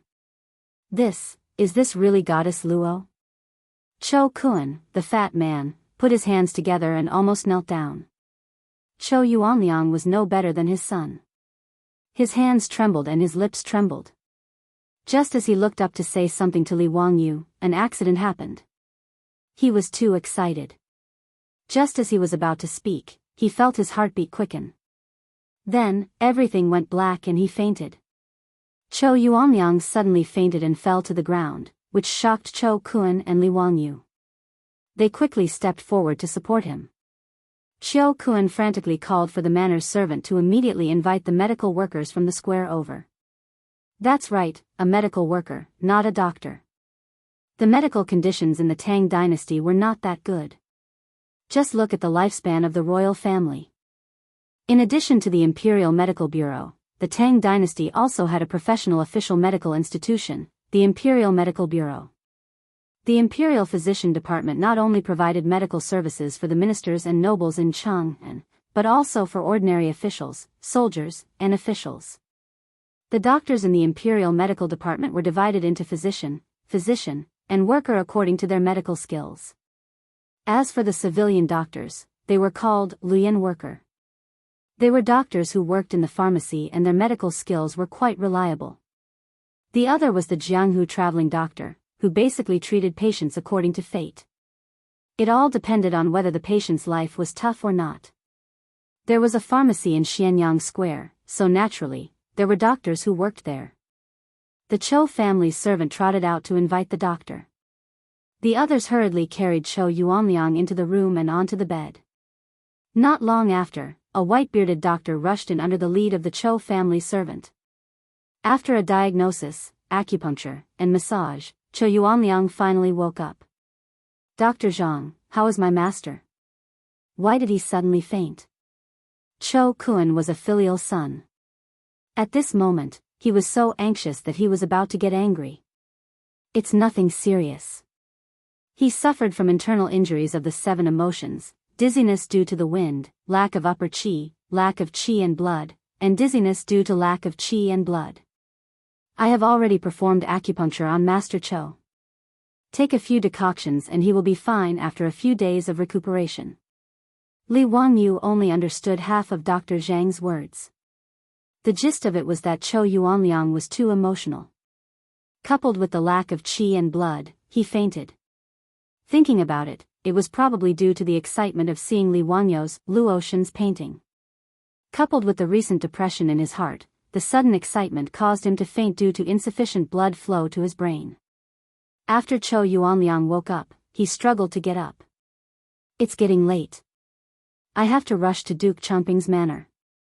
Kun, help me up. Dr. Zhang hurriedly stopped him. Master Chou, don't be rash. You have to stay in bed and rest for a few days. Otherwise, your condition will relapse. No, today concerns the life and death of my Chou family. I have to go. How could Chou Yuanliang listen to the doctor? Chou Kun hurriedly stopped him. Father, you rest well. I will go to Duke Chumping's manor. You can't. Chou Yuanliang immediately refused. Even though Chou Kun was 20 years old, he was spoiled and had never come into contact with the family's business or affairs. The Chou family did not lack money. Therefore, Chou Kun spent his days either drinking and making merry or staying in Peace Square. Furthermore, Chou Kun had a problem. He liked to meddle in other people's business. Even though he was a dandy, he was not a bad person. However, he had a one-track mind. Chou Yuanliang knew his son's personality. How could he let him go to Zhang Liang's manor? What if this guy was humiliated and said something he should not say? Wouldn't that harm the entire Chou family? Being looked down upon by his father, Chou Kuan's chubby face flushed red. He opened his mouth, but did not know what to say. Actually, even Li Wangyu had long since noticed that this Chou Kuan could be considered to be a straightforward fatty without any schemes. He could guess why Chou Yuanliang did not allow him to go to Zhang Liang's manor to present the painting. Seeing this, Li Wangyu shook his head and sighed. Master Chou, if you trust me, why don't I go to Duke Chongping's manor on behalf of the Chou family? Xiao Lang is willing to present the painting on behalf of my Chou family. How can that be? Chou Yuanliang hurriedly refused. It was not that he did not trust Li Wangyu, but he was afraid that this Xiao Lang Jun would be wronged. Even though he had only known Li Wangyu for 3 days, Chou Yuanliang's eyes, honed from many years of business, had already seen that he was not ordinary. He was not old, but he spoke well. His words and actions were mature and shrewd. Seeing that day in Pingkong Fong, Li Jia Xiaolang insisted on bringing his 2 elder brothers to the Chou family. Chou Yuanliang knew that he was meticulous. This was to prevent the Chou family from harming him. Even though he was guarding against the Chou family, Chou Yuanliang thought highly of Li Wangyu. It was not easy to be so careful at such a young age. After entering the Chou family, Li Wangyu's actions made Chou Yuanliang sigh in admiration. For the livelihood of the villagers, he did not want gold but only food. This was benevolence. For the Chou family to draw the goddess of Luo's painting, he did not rest or sleep for 3 days. This was righteousness. He did not trust others easily and was careful to seek confirmation. This was wisdom. With such benevolence, righteousness, and wisdom, Xiao Lang Jun, Chou Yuanliang naturally had nothing to worry about. He could not bear to see Li Wangyu suffer on behalf of the Chou family. Since ancient times, the status of a merchant's family was low. Even the Chou family, who was a wealthy grain merchant in Chang'an, had a far cry from the status of a normal aristocrat. Not to mention a marquis like Duke Chongping. Zhang Liang's reputation was not good. If Li Wangyu presented the painting on behalf of the Chou family, who knew how much humiliation he would suffer? How could he be at ease? Li Wangyu saw Chou Yuanliang's worry and smiled. Master Chou, don't worry. Leave the matter of presenting the painting to me.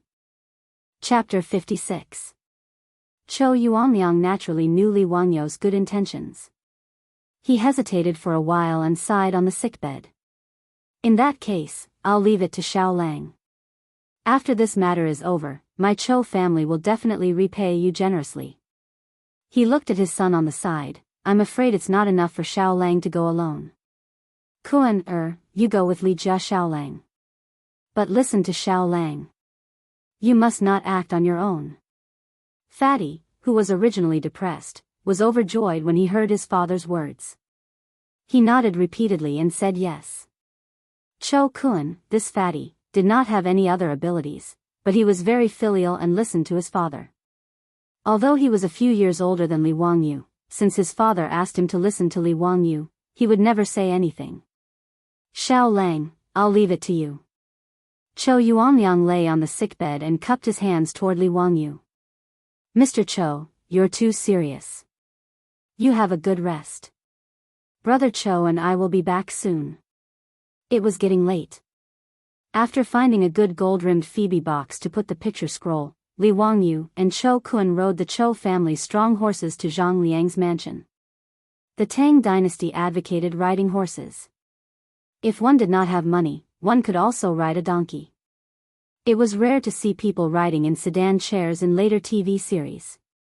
The Tangs thought that sedan chairs were too effeminate.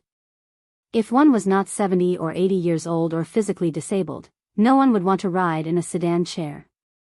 They would be laughed at. The most important thing was that Pai Lupi was the emperor of horses. When he went out, those golden and silver carriages were just decorations. He always rode horses. If the top was good, the bottom would be even better. In the Tang dynasty, riding horses was the right way to go. The tall and handsome horses were comparable to the luxury cars of the later generations. Even the women went out on horseback, just like the men. At most, he would wear a conical hat with a black veil hanging from the edge of the hat, covering his face and body. Li Wangyu looked at Cho Kun, this fatty, riding a horse. He was worried about the horse under him. Would it be crushed by Cho Kun's huge body? That would be a sin. He felt that if the horse carrying Cho Kun on its back had something to say, it must be because of the bitterness in the baby's heart. But the baby did not say anything. Zhang Liang's mansion was located in Anqing Lane, northeast of Chongren Lane. Because Chong'an was too big, it was nearly 4 kilometers away from the Cho mansion. The two of them chatted along the way. Before the banquet started, they arrived in front of Duke Changping's manor, which was located on the side street of the Gate of Heaven Influence. In the city of Chang and of the Tang dynasty, only the third-grade officials of the royal family and above could open their doors to the street. Ordinary people could only open their doors in the square. Zhang Liang was the founding prefectural duke and was a primary grade 2 prefectural duke. Naturally, he had the right to open the gate of his residence to the main street. At this time, the 80-meter-wide side street of the Gate of Heaven Influence was already filled with horses. The attendants of the various officials who came to attend the banquet were all chatting outside Duke Changping's manor, waiting for the banquet to end to pick up their masters. Li Wangyu and Cho Kun had just arrived in front of Duke Changping's manor when they heard someone shout before they even got off their horses. Where did this merchant come from? Don't you know the rules? Is this a place where you can stop? Get lost. Li Wangyu was stunned. Why were they being chased away when they had just arrived at the entrance? Looking up, they saw a middle-aged man standing at the entrance of Zhang Liang's manor. He looked like a steward and was shouting at them. The reason why this steward could tell that Cho Kun was a merchant, including how Li Wangyu could tell that Cho Kun was selling the map at a glance, was not because of his sharp eyes, but because of the color of Cho Kun's clothes. One of the main characteristics of the Sui and Tang dynasties was the color of clothes, which mainly referred to men's clothes. Women did not matter. Regardless of whether they were noblewomen or commoners, they all wore colorful clothes as long as you could afford them. In the Tang dynasty, the color of one's clothes could not be casually worn. Bright yellow was used exclusively by the imperial family. This went without saying. Civil and military officials of the third rank and above wore purple. Fourth rank officials wore dark red. 5th rank officials wore light red, 6th rank officials wore dark green, 7th rank officials wore light green, 8th rank officials wore dark green, and 9th rank officials wore light green. Officials wore light green, while merchants could only wear black. Thus, regardless of whether Fatty Cho Kun's black clothes were made of silk or coarse cloth, others could tell his identity at a glance. As for commoners like Li Wangyu, they could only wear white. The so-called white body was a commoner without an official position or title. They could only wear white. Li Wangyu smiled and explained, "We are from Chang'an's Cho Manor. We were invited by your manor to participate in the birthday banquet. Get lost and enter the manor through the side door." Tian Shaolang, you don't know the rules at all. Is this gate something that merchants and white bodies like you can walk through? Don't you have eyes? Are there any officials of the third rank and below who can walk through the gate? The steward's words caused the surrounding troops and servants who were waiting for their masters to burst into laughter. Steward Zhang is right. Merchants dressed in black want to walk through the front door of the Duke Changping's manor. They are truly audacious. They must be drunk from drinking at home. It's been a long time since I've seen someone so ignorant. Interesting. A merchant in white wants to walk through the front door of the Duke Changping's manor? Are they dreaming? Steward Zhang, why would the Duke Changping invite a merchant to his birthday banquet? Steward Zhang, who had loudly berated the Cho manor's carriage, was pleased. He cupped his hands and replied loudly, "Bullshit invitation. This Cho family is a grain merchant in Chang'an. My master heard that they have the goddess Luo's painting and asked them to come and present it for entertainment." Steward Zhang's words caused the troops and servants who were waiting for their masters to laugh even louder. In reality, their status was not higher than that of Li Wangyu and Cho Kun, and their pockets were not as rich as the two of them. But at this moment, these troops and servants felt that they were superior and could freely laugh at the two who wanted to walk through the front door of the Duke Chumping's manor. Originally, Li Wangyu did not care about walking through the front door. He was only here to help the Cho manor present the painting and did not want to cause trouble. But the bad thing was ruined by the fatty Cho Kun. This fellow had lived a life of luxury since childhood and had never suffered such humiliation. His head heated up. He forgot his promise to his father that he would not speak carelessly and that he would listen to Li Wangyu in everything. Cho Kun pointed the horsewhip in his hand at Steward Zhang. "Dog slave, my Cho manor came with good intentions to celebrate the Duke Chumping's birthday. You dare to humiliate me?" His words caused an uproar in front of the Duke Chumping's manor. Although Steward Zhang was only a steward in the outer courtyard of the Duke Chumping's manor, he was used to being fawned upon by others. Being scolded by Cho Kun, he was stunned. After a long time, Steward Zhang finally reacted. He was so angry that his lips were trembling. Pointing at Cho Kun, he shouted at the troops of the Duke Chumping's manor on duty, "Beat him! Beat this Tian Shenu to death!" Before Cho Kun could react, he was pulled off his horse by the troops of Zhang Liang's manor. Then, with a flurry of punches and kicks, he was knocked to the ground. By the time Li Wangyu realized that the fatty Cho Kun had caused trouble, Cho Kun had already been beaten black and blue and was clutching his head with both hands, crying for help. "Stop! Quickly stop!" Li Wangyu panicked and hurriedly jumped off his horse, wanting to stop the troops from beating Cho Kun. It would have been better if he had not shouted. After he shouted, not only did he not stop the troops of Zhang Liang's manor from beating Cho Kun, a few of the troops even surrounded him with sinister smiles. Clearly, they were also prepared to teach Li Wangyu a lesson. Chapter 57. The nobles of the Tang dynasty all had their own troops, and this troop was both a servant and a private army. Zhang Liang was a general born in a marquee, so his troops were mostly private soldiers. Almost all of them fought in the military, but this was permitted by the laws of the Tang dynasty. These warriors were large and their arms were thicker than Li Wangyu's thighs.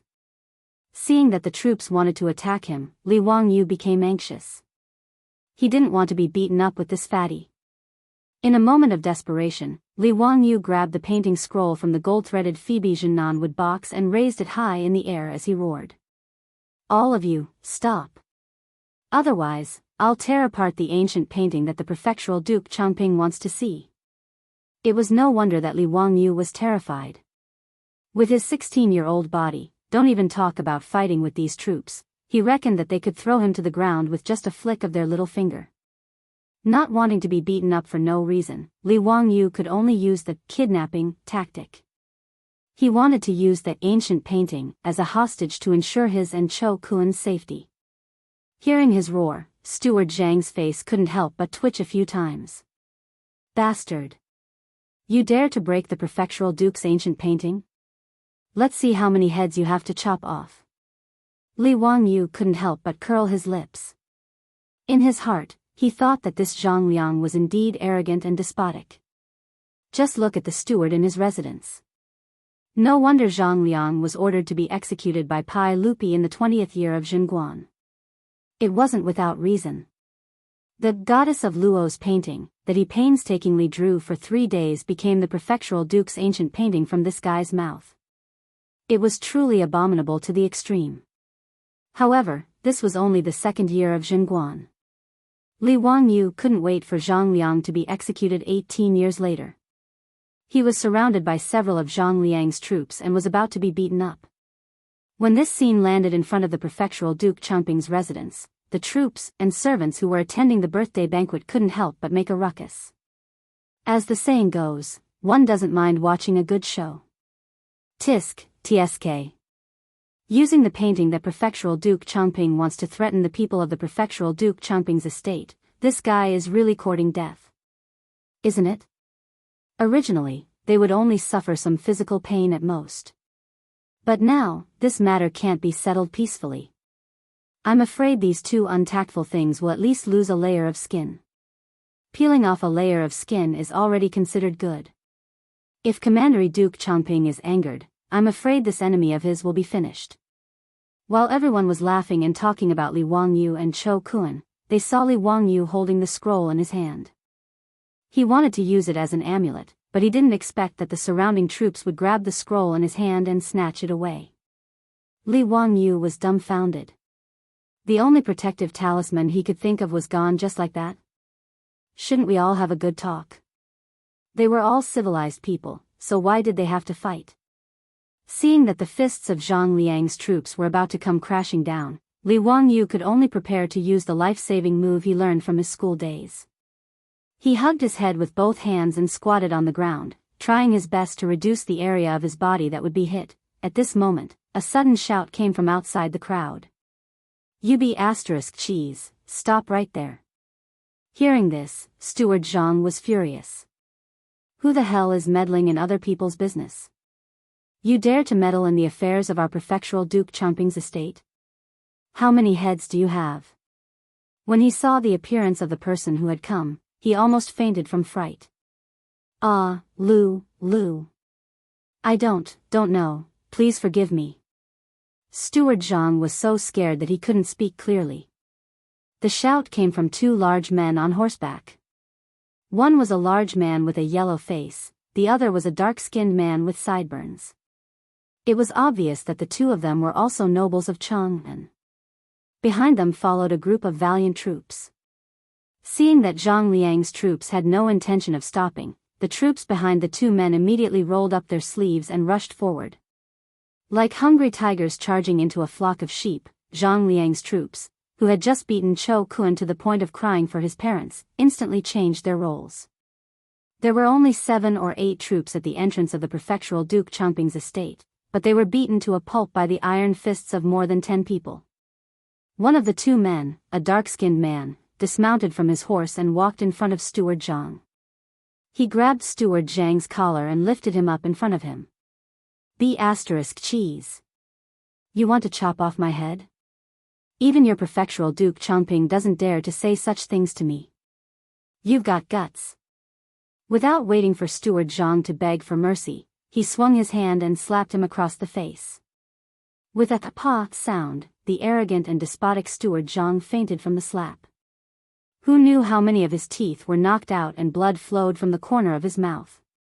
The troops and servants of the guests in front of the prefectural Duke Chongping's estate had been chatting and laughing as they watched Li Wangyu and the others. Now, they were as silent as cicadas in winter, afraid that they would get into trouble. The two men who had beaten up Zhang Liang's steward and his troops were naturally recognized by the servants of the Chang and city's nobles. Many people were muttering in their hearts. What exactly was the matter with these two throwing tantrums today? Could it be that they were standing up for the merchant who had been beaten? Or was it that white-robed Xiao Lang?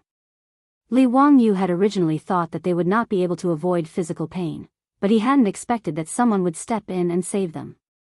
Fortunately, someone had appeared out of nowhere. Otherwise, he and Cho Kun would have been in big trouble, Li Wangyu thought to himself. He hurriedly helped the wailing fatty Cho Kun up. This fatty had thick skin and flesh. Although he had been beaten until he was screaming, there were no obvious injuries on his body. Seeing that Cho Kun was fine, Li Wangyu bowed deeply to the two burly men. Many thanks to the two Langjuns for helping us. How should I address you? The fatty Cho Kun had been beaten senseless. He knew that he had said something wrong and had almost caused a disaster.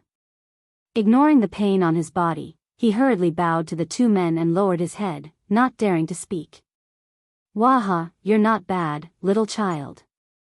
To save your friend, you dared to go against these bastards. I like it. The burly man with a curly beard extended his hand and patted Li Wangyu's shoulder twice, laughing loudly. It would have been better if he hadn't patted him, but when he did, Li Wangyu felt as if he could hear the bones in his shoulder breaking. A huge force slapped Li Wangyu's body, causing him to stagger and almost fall. Little child, why is your body so weak? The burly man with a curly beard frowned and said, not feeling that there was anything wrong with him. Li Wangyu wanted to cry but had no tears. What kind of person was this? We don't have any grudges, right? Did he have to pat me so hard? He even blamed me for being weak. How could he be so unreasonable? He didn't dare to say more and could only bow again. May I know the names of the two Langjuns? Li. The burly man with a black face was just about to speak when he was pulled by the other man beside him. He thought of something and quickly changed his words. Li. You little child, why are you speaking so sour?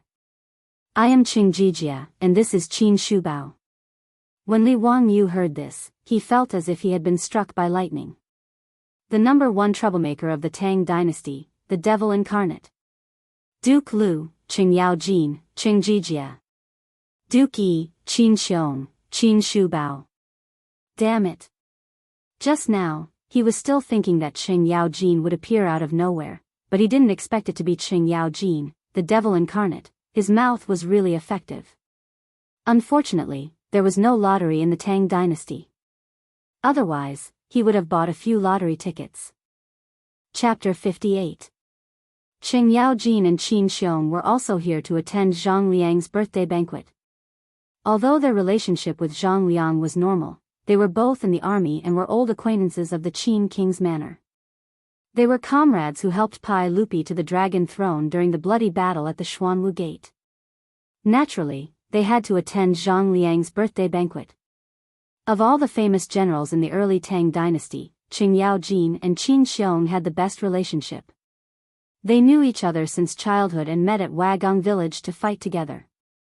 The two left Wang Shichong and joined the Tang army, becoming Pai Lupi's disciples. As a result, their relationship was much deeper than other people's. Today, Qing Yaojin and Qin Xiong had agreed to attend Zhang Liang's birthday banquet together. When they arrived at Zhang Liang's manor, they saw Li Wangyu and Chou Kuan arguing with the housekeeper. Brother Shu Bao, it's the Li family kid. Qing Yaojin's eyes were sharp, and he immediately saw Li Wangyu.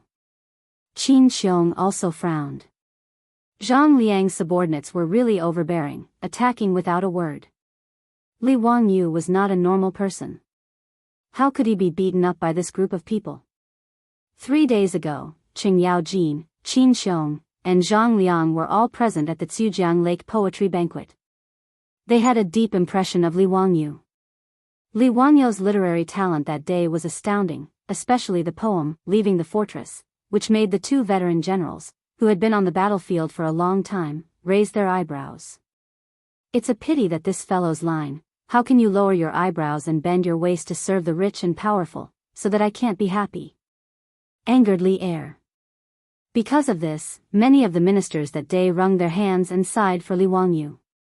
In addition, Empress Jiangxuan's words that day made Qing Yaojin and Qin Xiong want to protect Li Wangyu.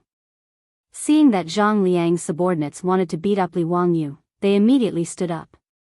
Just now, Qing Yaojin almost blurted out the words, Li family's little doll, but was pulled back by Qin Xiong. Only then did she remember that Empress Jiangxuan had ordered her to keep what happened that day a secret, so she quickly changed her words. Li Wangyu was already drunk when he entered the waterside pavilion that day. How would he know that the two Grand Dukes knew him? He was still wondering why the two Grand Dukes would step forward to save him. He bowed again respectfully and said, Li Wangyu greets High Duke Lu and High Duke Yi. Thank you for saving both of them. Xiao Lang, there's no need to be so polite. Qin Xiong smiled. Qing Yaojin said casually, why are you being so polite? Just call us uncle. Li Wangyu was speechless. Was he already so lovable? Or were all the famous generals of the Tang dynasty so unassuming? They had just met, and he wanted her to call him uncle? The Tang dynasty wasn't like the modern era, where people called people uncle. This kind of relative address wasn't used casually in the Tang dynasty. Usually, only relatives would call each other that way. Li Wangyu began to wonder if he had been taken advantage of by this guy. Nephew, what are you doing here at Zhang Liang's residence? Qing Yaojin didn't hold back and directly called him nephew. Replying to High Duke Lu, I'm here to deliver a painting to Duke Changping. As soon as he finished speaking, Qing Yaojin slapped him on the shoulder and said, call me uncle. Li Wangyu felt his body go numb. He didn't know whether to laugh or cry, and could only obediently say, "Yes, yes. Greetings to Uncle Cheng and Uncle Qin. Why aren't you going back to Huxin? Why did you come to Zhang Liang's residence to deliver a painting?" Li Wangyu was stunned. "Uncle Cheng, how do you know that I live in Huxin?" His words also made Cheng Yaojin stunned. He knew he had said the wrong thing. Qin Shubao couldn't help but roll his eyes. He looked at the sky at a 45-degree angle, not wanting to know this idiot. Cheng Yaojin glared at him and said shamelessly, "Why are you saying so much nonsense? Do you believe that I won't beat you up?" Li Wangyu, encountering an unreasonable high duke, he could only accept it. Pinching his nose, he explained, "Chang An's Chou family has the ancient painting Goddess Luo. Today is Duke Changping's birthday banquet, so he asked the Chou family to borrow the painting to liven things up. Because the head of the Chou family is seriously ill, he asked me to deliver the painting on his behalf." Cheng Yaojin and Qin Xiong immediately understood what was going on. The two of them looked at each other, thinking that Zhang Liang was trying to snatch someone else's painting. They didn't know what he would think when he saw that it was Li Wangyu who had come to deliver the painting.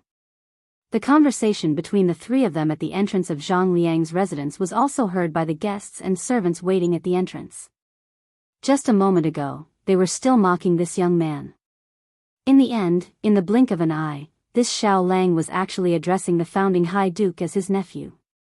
The people who had been talking nonsense earlier shrank back. They now regretted that they had spoken so harshly, afraid that Li Wangyu would hold a grudge against them. As they spoke, the housekeeper of Zhang Liang's residence received the news and came out to greet them. Looking at the unconscious housekeeper at the entrance and the groaning troops on the ground, he couldn't help but shake his head with a bitter smile. How did they provoke these two fiends without rhyme or reason? He hurriedly ran over to greet Cheng Yaojin and Qin Xiong. "Greetings to the two high dukes. How did these bastards offend the two high dukes? I'll take care of them later." "No need. I've already helped your Duke Changping take care of them. A bunch of blind fools." "Yes, yes. High dukes, please come in." The housekeeper didn't dare to say more. Did the two high dukes need a reason to take care of people? Even Zhang Liang himself couldn't say anything. He bowed and invited Cheng Yaojin and Qin Xiong in. At the same time, he added in a small voice, "The sage also came today, but he told people not to make a fuss." Hearing this, Cheng Yaojin and Qin Xiong couldn't help but laugh. They looked meaningfully at Li Wangyu. 3 days ago, Li Wangyu was drunk and recited poetry, angering Pai Lupi. Today, they actually met again at Zhang Liang's residence. There was going to be a good show to watch. Cheng Yaojin and Qin Xiong looked at Li Wangyu. It was obvious that he didn't remember what happened that day. This was even more interesting. Zhang Liang's housekeeper looked at Li Wangyu and Chou Kun, who were standing to the side. He found it strange that a commoner and a merchant would be with Cheng Yaojin and Qin Xiong. "These two are?" the housekeeper asked carefully. "They're here to deliver a painting to your duke." "All right, enough nonsense. Lead the way." Cheng Yaojin waved his hand impatiently. When the housekeeper heard that they were here to deliver a painting, he understood what was going on. But that Chou family was clearly just a merchant's family. How did they have a relationship with two dukes? He didn't dare to say more. He ordered the servants in the residence to help steward Zhang and the troops into the residence. He led Cheng Yaojin and Qin Xiong to the main hall. Li Wangyu held the painting scroll and hesitated. He didn't know if he should go in with them. After all, he and Chou Kun were commoners and merchants. They didn't have the qualifications to go to the main hall of Zhang Liang's banquet. Should he just give the painting to the housekeeper and he and Chou Kun would have completed their mission? While he was hesitating, Cheng Yaojin walked over and stretched out his hand without saying anything. Like a captive in a military battle, he stretched out his long arm and clamped Li Wangyu under his armpit. "Nephew, why aren't you leaving? Why are you dilly-dallying?" After saying that, Cheng Yaojin didn't wait for Li Wangyu to resist. He clamped him under his armpit and strode into Zhang Liang's residence as if he was weightless. Li Wangyu was completely dumbfounded by Qing Yaojin's actions. What was going on? I'm here to deliver a gift, not a gift. Chapter 59. Li Wangyu still wanted to struggle, but Qing Yaojin's arm was like an iron hoop, clamping him so tightly that he could not move at all. Qin Xiong did not stop him. He stroked his beard and laughed, then stroked his beard and strode towards the main hall. Cho Kun was dumbfounded. What kind of situation is this? Just now, in front of Qing Yaojin and Duke Qing, he was so scared that he did not even dare to raise his head. Hearing Qing Yaojin ask Li Wangyu to call them uncle, Cho Kun was even more shocked. He secretly looked up at Li Wangyu, then quickly lowered his head. He did not recognize this Xiao Lang who sold him erotic paintings at Ping Kong Fong. Now that he saw Li Wangyu being taken away by Qing Yaojin in such a way, he was even more confused. The small eyes on his fat face blinked hard, trying to see if he was hallucinating. Cho Kun hesitated for a moment, then shouted at Qing Yaojin, "Lu, Duke Lu, quickly put down Li Jia Xiaolang." "Little kid, what did you say?" Qing Yaojin glared at Cho Kun fiercely. Cho Kun was so scared that he swallowed his saliva, but he still looked straight at Qing Yaojin. "Lu, Duke Lu, can you put down Li Jia Xiaolang?" "Wahahaha, you're not bad, little kid. Come in with us," Qing Yaojin said, then he ignored Cho Kun and walked into the residence with Li Wangyu. Cho Kun hesitated for a moment, then quickly ran to catch up, following closely behind Qing Yaojin. Li Wangyu's eyes flashed, and he turned to look at Cho Kun. He felt that this fatty was a good person, and that he did not take the risk of being beaten in vain to save him. At this time, the main hall of Zhang Liang's residence was full of guests, and it was very lively. Servants were shuttling back and forth, serving all kinds of wine and food to the guests. Zhang Liang's family's singers were dancing in front of the hall, entertaining the public. Li Wangyu was full of humiliation, and was carried into the main hall by Qing Yaojin. Seeing everyone looking at him, he could not help but cover his face with his hands. It was too damn embarrassing. Why didn't the heavens send down lightning to strike this bastard Qing Yaojin to death? At this moment, the banquet had not officially started yet.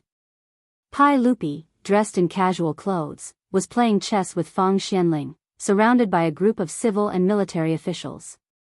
The game they played was called elephant play, which meant symbolic play. It was the predecessor of Chinese chess. During the Tang dynasty, there were already horses, generals, chariots, pawns, and other types of soldiers in the elephant opera. The way in which the horses moved diagonally and the chariots moved straight was very similar to the way in modern Chinese chess. The chessboard was also arranged vertically and horizontally. 10 horizontal and 9 vertical, there were a total of 64 squares. However, the chessboard in the Tang dynasty's elephant show was made of metal, and the chess pieces were three-dimensional. It was a bit similar to modern chess. Pai Lupi was also a Go fan.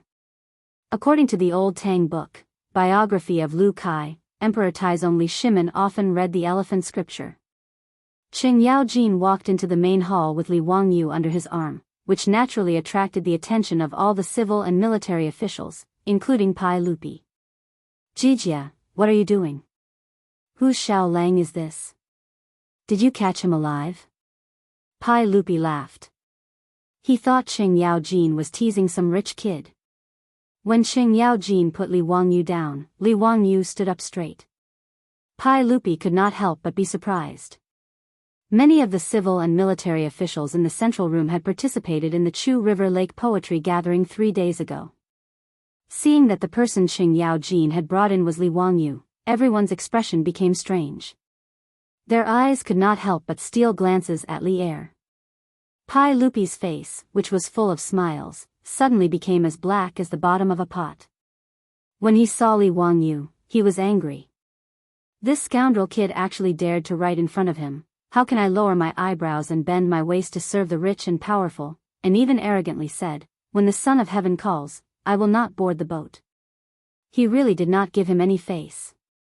If it were not for the fact that this kid was talented and was a relative of the Li clan, Pai Lupi would have ordered him to be beheaded.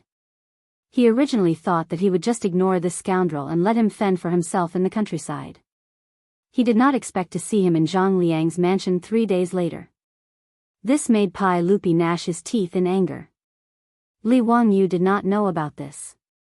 After he was put down by Qing Yaojin, he saw so many nobles of the Tang dynasty looking at him. He immediately bowed and greeted them. May I ask which one of you is the Duke of Chongping? This little one is representing my enemy to send the God of Luo painting. Zhang Liang was originally filled with joy because Li Er had come to congratulate him in disguise. At this moment, when he saw Li Wangyu appear, he was also extremely stunned. When he heard Li Wangyu's words, his face also darkened. Can you stop messing around? This old man only wanted to bully a merchant and take an ancient painting. Why did you, a relative of the Li clan, come here to join in the fun? Don't look at how Pai Lupi left in a fit of anger. Empress Jiangxuan's words were true. No matter what, Li Wangyu was still a relative of the Pai Lupi.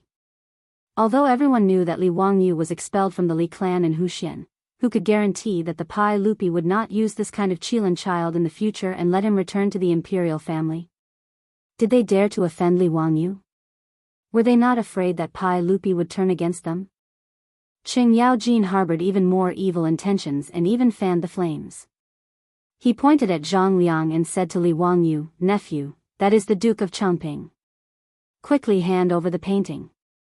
If you're late, be careful that you don't get beaten up again." TSK, you were almost beaten up by the Duke of Chongping's troops at the entrance. Haven't you learned your lesson yet? On the surface, he was talking about Li Wangyu, but in fact, he was giving Zhang Liang a hard time. After Qing Yaojin finished speaking, Pai Lupi couldn't help but look at Zhang Liang, his eyes full of dissatisfaction. Just as Empress Jiangsun said, Pai Lupi was angry at Li Wangyu, but he couldn't bear to see others bully a relative of the Li clan. Zhang Liang broke out in a cold sweat. If what Qing Yaojin said was true and his troops beat up Li Wangyu, then wouldn't he be in big trouble? Qing Yaojin, you old fool, don't speak nonsense. How could my troops beat people up so casually?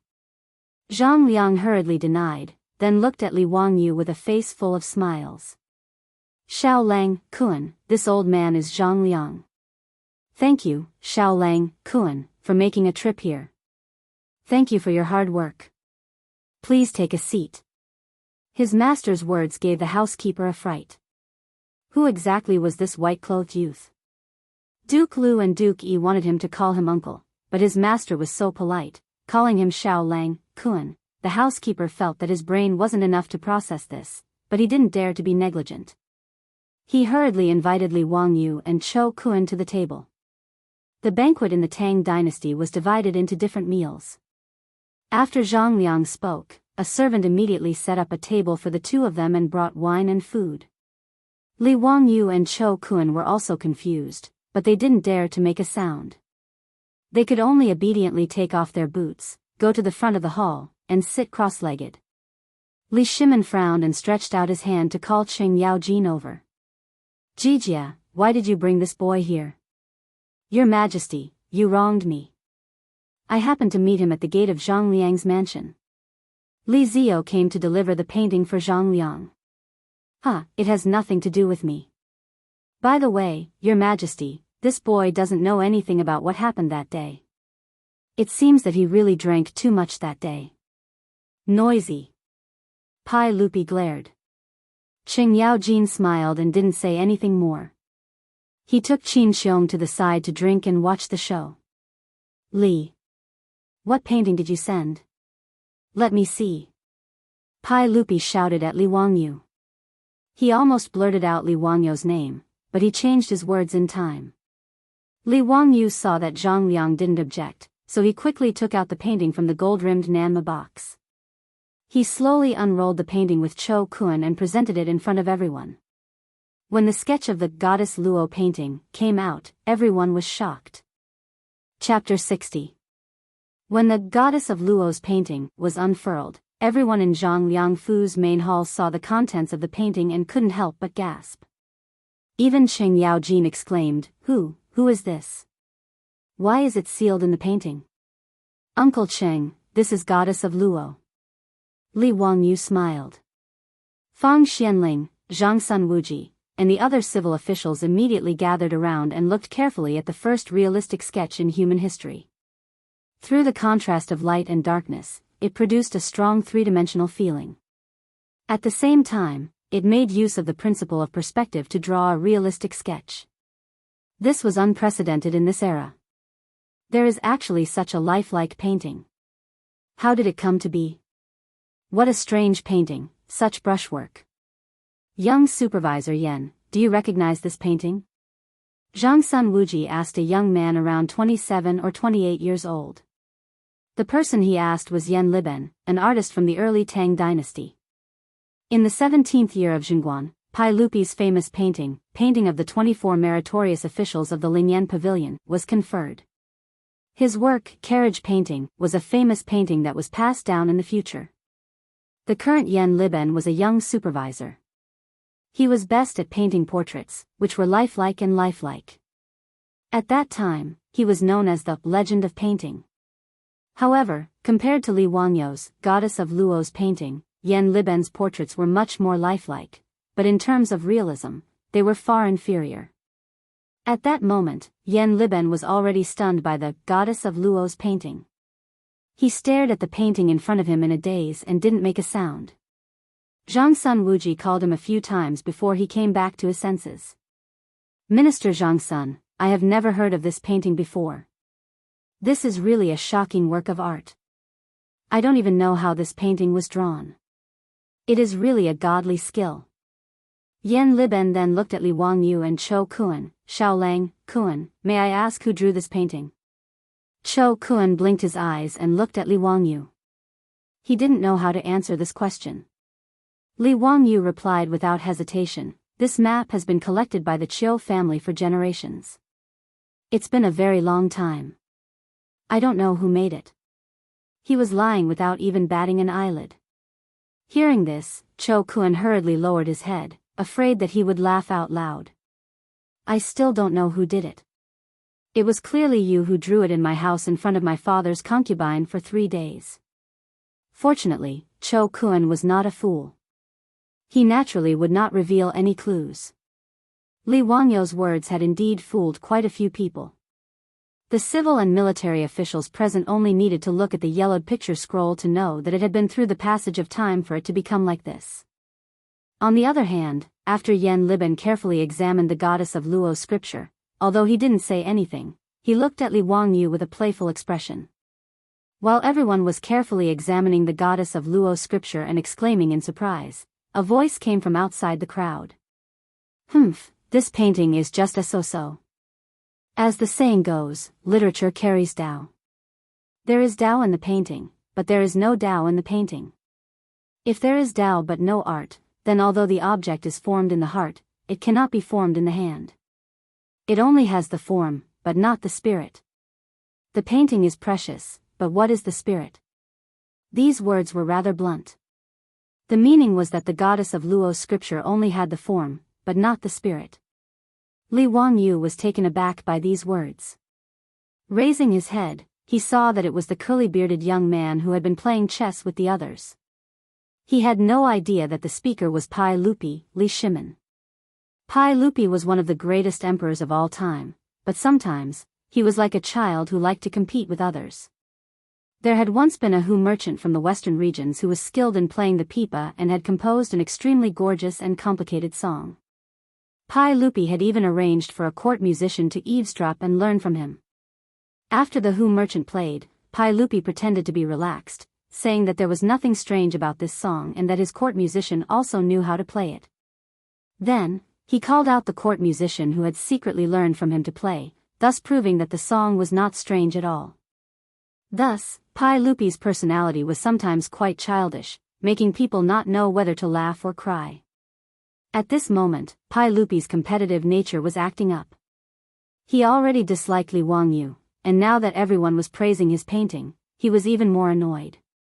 Pai Lupi's criticism of the Goddess of Luo's scripture was not wrong, strictly speaking. After all, the essence of traditional Chinese painting was the way of painting. A masterpiece had to be elegant, profound, and memorable. It was a work of charm. However, Li Wangyou's Goddess of Luo's scripture was more realistic and novel. The two painting methods were different, and they could not be compared. Zhang Sun Wuji and Feng Xianling knew about Pai Lupi's little problem, so they smiled and did not say anything. Even Qing Yaojin was drinking silently and did not agree. However, when Pai Lupi opened his mouth, many people who were praising the Goddess of Luo's scripture immediately changed their words. That's right, this painting has no charm and no spirit. It's really not worth mentioning. That's right, that's right. I just felt that this painting was really strange. The brushwork was sluggish, and I couldn't see the essence of the brush and ink. Master Cui is right. As the saying goes, a masterpiece has both form and spirit. It's simple and elegant. It's natural and pure. There's no need to talk about this painting. These words made Li Wangyu furious. Were these people born in the year of the chameleon? The speed at which they changed their faces was comparable to the Sichuan opera. Especially that bastard bearded man. Who the hell are you? Fortunately, Li Wangyu was still sober. He knew that the people in the main hall of Zhang Liang's mansion were all influential people of the Tang dynasty, and he could not afford to offend them. However, he did not say it out loud. He also did not know that the bearded man he called a bastard was the emperor of the Tang dynasty, Li Shimin. After being scolded by the people in the hall, Li Wangyou's face also darkened.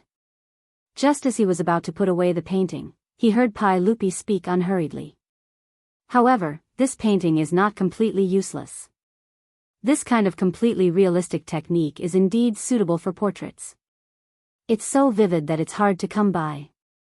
It's a pity that the techniques created by the predecessors have not been passed down to the present day. It's really a pity. Pai Lupi's words made the faces of the group of fence-sitters and ministers who agreed with him suddenly stiffen. They felt that they were showing signs of schizophrenia. Your Majesty, can you speak without pausing? Say it all in one breath. Before, they were still praising this painting. It wasn't easy for them to be thick-skinned and belittle the Goddess of Luo's scripture with you. Now you're changing your mind? What happened to the promise of a monarch? Where did the trust between people go? My heart is so tired. Pai Lupi swaggered to the front of the Goddess of Luo's scripture. He carefully looked at it again and nodded at Li Wangyu. Why don't you sell this painting to me? How much would it cost? Li Wangyu was also confused by this bearded man. Just now, he was desperately belittling it. Now, he said that he wanted to buy the painting. Did he deliberately come to make trouble? His heart was in a bad mood, so his tone was naturally not good. Li Wangyu straightened his neck and said, I'm afraid you can't afford this Goddess of Luo's scripture. Bastard. How can you say that?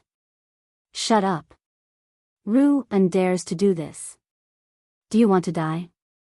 Before Pai Lupi could speak, a group of flattering ministers jumped out and pointed at Li Wangyou's nose and reprimanded him. Li Wangyu looked at the situation and knew that this man's identity was not ordinary. He did not dare to say anything else and immediately shut his mouth. Pai Lupi was not angry. He laughed and said, just name a price. There is nothing in this world that I can't afford. Li Wangyu silently looked at Pai Lupi. His eyes only revealed 6 words. Will you die if you don't brag? Chapter 61. The current situation was very strange. Li Wangyu didn't like Pai Lupi, and Pai Lupi also didn't like Li Wangyu, this bastard. For a moment, the two of them stared at each other for a long time in the main hall of Zhang Liang's mansion. Both of them didn't like each other. Although Li Wangyu knew that this curly-bearded man must be a bigwig of the Tang dynasty, he didn't want to do as he wished. Of course, he couldn't refuse him directly. If he opened his mouth and asked for a sky-high price, he would offend him even more. He had to think of a way to annoy this boastful curly-bearded man. He rolled his eyes and saw the chessboard that the curly-bearded man was playing chess not far away. He couldn't help but smile. Li Wangyu bowed and said, since this Lang Jun wants to buy the Chiu family's Luotian painting, of course you can. However, the Chiu family is a grain merchant. I wonder if Lang Jun can accept using grain to exchange for the painting? Pai Lupi thought for a moment and nodded in agreement. The Chiu family was a grain merchant. It was naturally better to ask for grain than copper. It was very reasonable. Cho Kun was stunned when he heard this. He raised his head and looked at Li Wangyu. He wanted to say something, but when he thought of how he was beaten in front of Zhang Liang's mansion for talking too much, he immediately closed his mouth. Xiao Lang, how much grain do you want? Li Wangyu smiled and pointed at the elephant play chessboard not far away. I don't want much. Just fill that chessboard. His words made everyone in the main hall stunned. Fill the chessboard with grain? What did that mean? Li Wangyu continued to explain. Please put 1 grain of rice in the first grid, 2 grains in the second grid, 4 grains in the third grid, 8 grains in the fourth grid, and so on. The number of grains in each grid is twice as many as the previous grid. Just like this, fill all 64 grids. I want this many grains of rice. Can Lang Jun accept it? These words made the officials and Pai Lupi laugh. This Li Jia Xiaolang was not greedy at all. He used a few grains of rice to give away the Goddess Luo painting. Could this be considered selling a favor to Pai Lupi? Qing Yaojin secretly whispered to Qin Xiong, did this child recognize His Majesty? Otherwise, why would this painting be sold at such a low price? It's hard to say. Maybe he remembered the drunken scene that day. This child was smart enough to give His Majesty some face. When His Majesty's anger subsides, it will naturally benefit him. Qin Xiong also guessed. Not only did Qing Yaojin and Qin Xiong have such thoughts, but many of the important ministers who had participated in the poetry gathering in Sujiang and Qi also had similar thoughts. They felt that Li Wangyu was giving Pai Lupi a way out and letting Pai Lupi vent his anger. Even Pai Lupi felt that this kid was more pleasing to the eye. Since Xiao Lang said so, then I won't be polite. I'll buy this painting at the price you said. Pai Lupi laughed. He turned his head and said to Zhang Liang, Official Zhang, I'll borrow a dan of grain from your residence. Zhang Liang naturally nodded in agreement, but there was a trace of regret in his eyes. It was a pity that such a perfect Goddess Luo painting had been missed by him. If Li Wangyu hadn't come to present the painting today, and if Pai Lupi hadn't come to his birthday banquet incognito, this painting would have become Zhang Liang's family treasure. But now that Pai Lupi had taken a fancy to it, even if Zhang Liang was domineering, he wouldn't have any ideas about this painting. Soon, the servants of Zhang Liang's residence carried a dan of rice and began to place the grains of rice on the chessboard according to Li Wangyu's instructions. The officials all smiled and didn't say anything. Some people even made bets on whether a dan of rice would be enough. Anyway, no one was in a hurry. They just watched the servants slowly count the grains of rice as a pastime. Only Li Wangyu sneered in his heart. Hee, a dan of rice? Dream on. This was a problem that all junior high school students in the future knew about. The 64 squares of rice on the chessboard had a total of 2 to the power of 64 minus 1. The result was 184467440737095511615 grains of rice, or 1,800,000,000,000 grains of rice. Li Wangyu remembered that in the future, there were people who had nothing better to do on the internet. 1 kilogram of rice was about 60,000 grains. If one really wanted to install this scale, they would need 280 billion tons of rice to fill the chessboard. What kind of concept was this? In the future, the world's annual rice production was only about 500 million tons. 280 billion tons was equivalent to the total amount of rice produced in human history. With so much rice, Pai Lupi wouldn't be able to afford it even if he sold his pants. Li Wangyu was purely using his advanced knowledge to crush the bigwigs of the Tang dynasty. This feeling of being the only one sober when everyone was drunk was really cool. The corner of Li Wangyu's mouth couldn't help but curl up. In the main hall, the servants were still counting the grains of rice. On the side, the accountant of Zhang Liang's residence was helping with the counting with a counting stick. At this time, the Tang dynasty hadn't invented the abacus yet. It was a calculating tool that only appeared in the northern Song dynasty. The counting stick was a pile of small sticks of the same length and thickness. It was arranged in two ways, horizontal and horizontal. The accountant of Zhang Liang's residence was already sweating when he reached the 20th square of the chessboard. The 20th square of the chessboard required more than 500,000 grains of rice. As time passed, the officials and Pai Lupi in the main hall also found that something was wrong. Why was there more and more rice? Pai Lupi immediately asked someone to calculate how much rice was needed. Immediately, a servant brought out a scale and began to weigh the grains of rice. Other officials who were proficient in mathematics began to send paper, brushes, and counting sticks. Together with the accountant of Zhang Liang's residence, they calculated how many grains of rice were needed to fill the chessboard. After the time it took for a stick of incense to burn, after the time it took for 2 sticks of incense to burn. Those officials who were calculating with the counting stick were already sweating profusely. However, the number they calculated was getting bigger and bigger. The person who made the fastest progress was only able to calculate the 26th square of the chessboard. Even if he couldn't go any further, it was already an astronomical number. The servants of Zhang Liang's residence also used the scale to calculate that one tael was about 1,000 grains of rice. Thus, one tael of rice was about 190,000 grains of rice. This is impossible.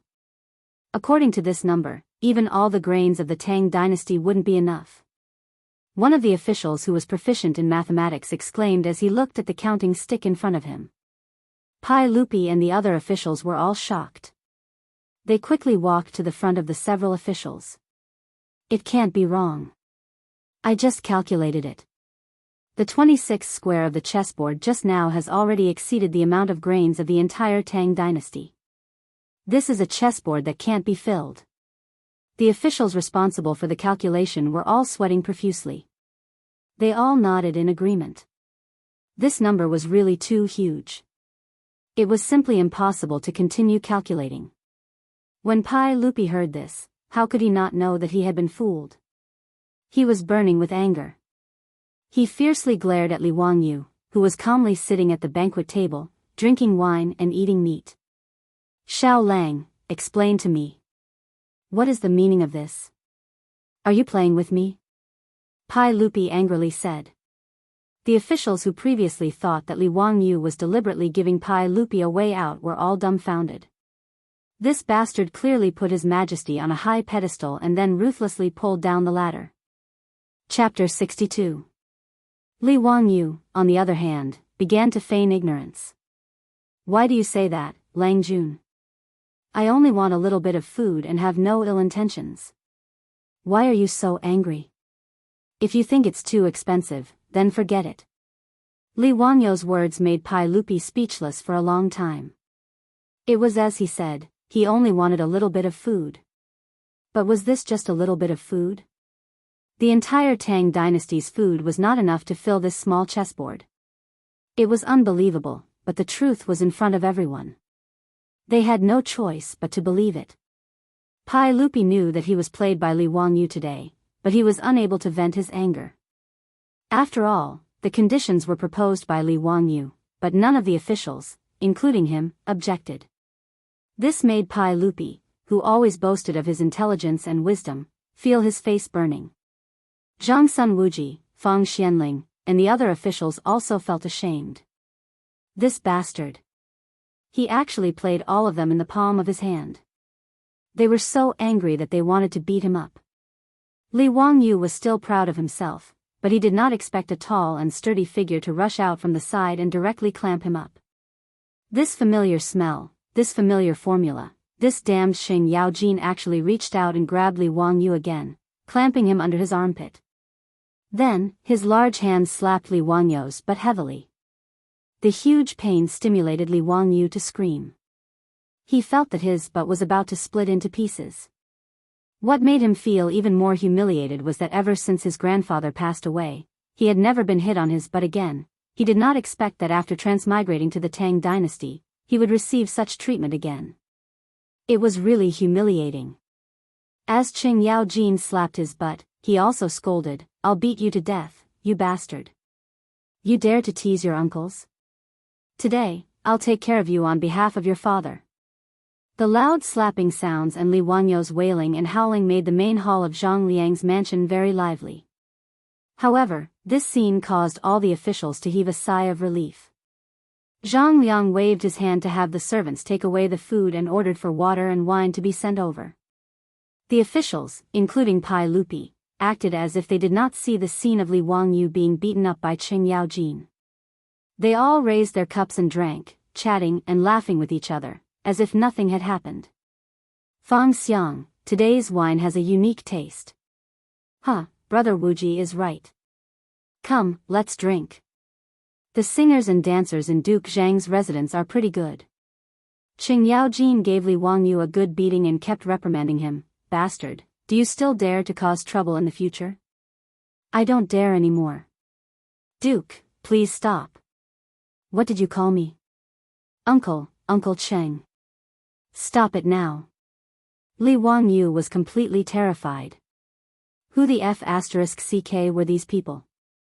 You can't reason with them and you just beat them up. Barbaric, too barbaric. Li Wangyu had just used his intelligence to crush the officials of the Tang dynasty, but he was immediately crushed back by Qing Yaojin's force. It was really retribution. Cho Kun, the fatty, was already stunned. He was born in a merchant's family. Although he was simple and straightforward, he was very good at arithmetic, which was essential for merchants. When Li Wangyu proposed to fill the chessboard with rice, he was the only one who faintly felt that something was wrong. Cho Kun naturally did not say anything. He just sat on the side and watched with cold eyes. The final result also surprised him. It turned out to be such an unimaginably huge number. The fatty looked at Li Wangyu seriously with his small eyes full of admiration. But before he could express his admiration, he saw Li Wangyu being beaten up by Lu Guogong. Even Cho Kun couldn't help but sneak a few steps away from the scene, afraid that he would be dragged into it. However, although Li Wangyu was being beaten, Cho Kun's eyes were full of envy. Li Wangyu did not understand, but Cho Kun saw it very clearly. The reason why Qing Yaojin rushed out to beat him up was not because he wanted to abuse him, but because he wanted to protect Li Wangyu. This bastard kid used the chessboard to play with all the officials. Even if they did not say anything, they might not hate Li Wangyu in their hearts. But when Qing Yaojin rushed out and beat him up, the nature of the matter completely changed. It was just the younger generation being mischievous. Now that he was being disciplined by the elders, the others would not have any grudges. Cho Kun naturally did not know that Qing Yaojin beat Li Wangyu for the reason he said, and also to beat up Pai Lupi, the emperor of the Tang dynasty. Qing Yaojin was thought to be a rough martial artist. In fact, Qing Yaojin was born in a Shandong family and received a good education. He was also very shrewd and was trusted by Li Shimin all his life. He was Pai Lupi's most trusted general. Although Qing Yaojin was known as the devil incarnate, in fact, most of the time, Qing Yaojin was deliberately given this title by him. His image as a hob was the same as pretending to be a pig to eat a tiger.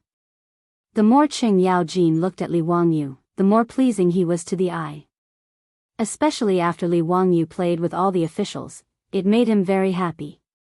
He felt that Li Wangyu was to his liking. Therefore, Qing Yaojin jumped out when everyone was embarrassed and beat up Li Wangyu to resolve this farce. "Say, are you still selling this map?" Qing Yaojin stared at Li Wangyu fiercely with his bell-like eyes. Li Wangyu covered his butt with both hands and said with a painful expression, "I'm not selling it, I'm definitely not selling it.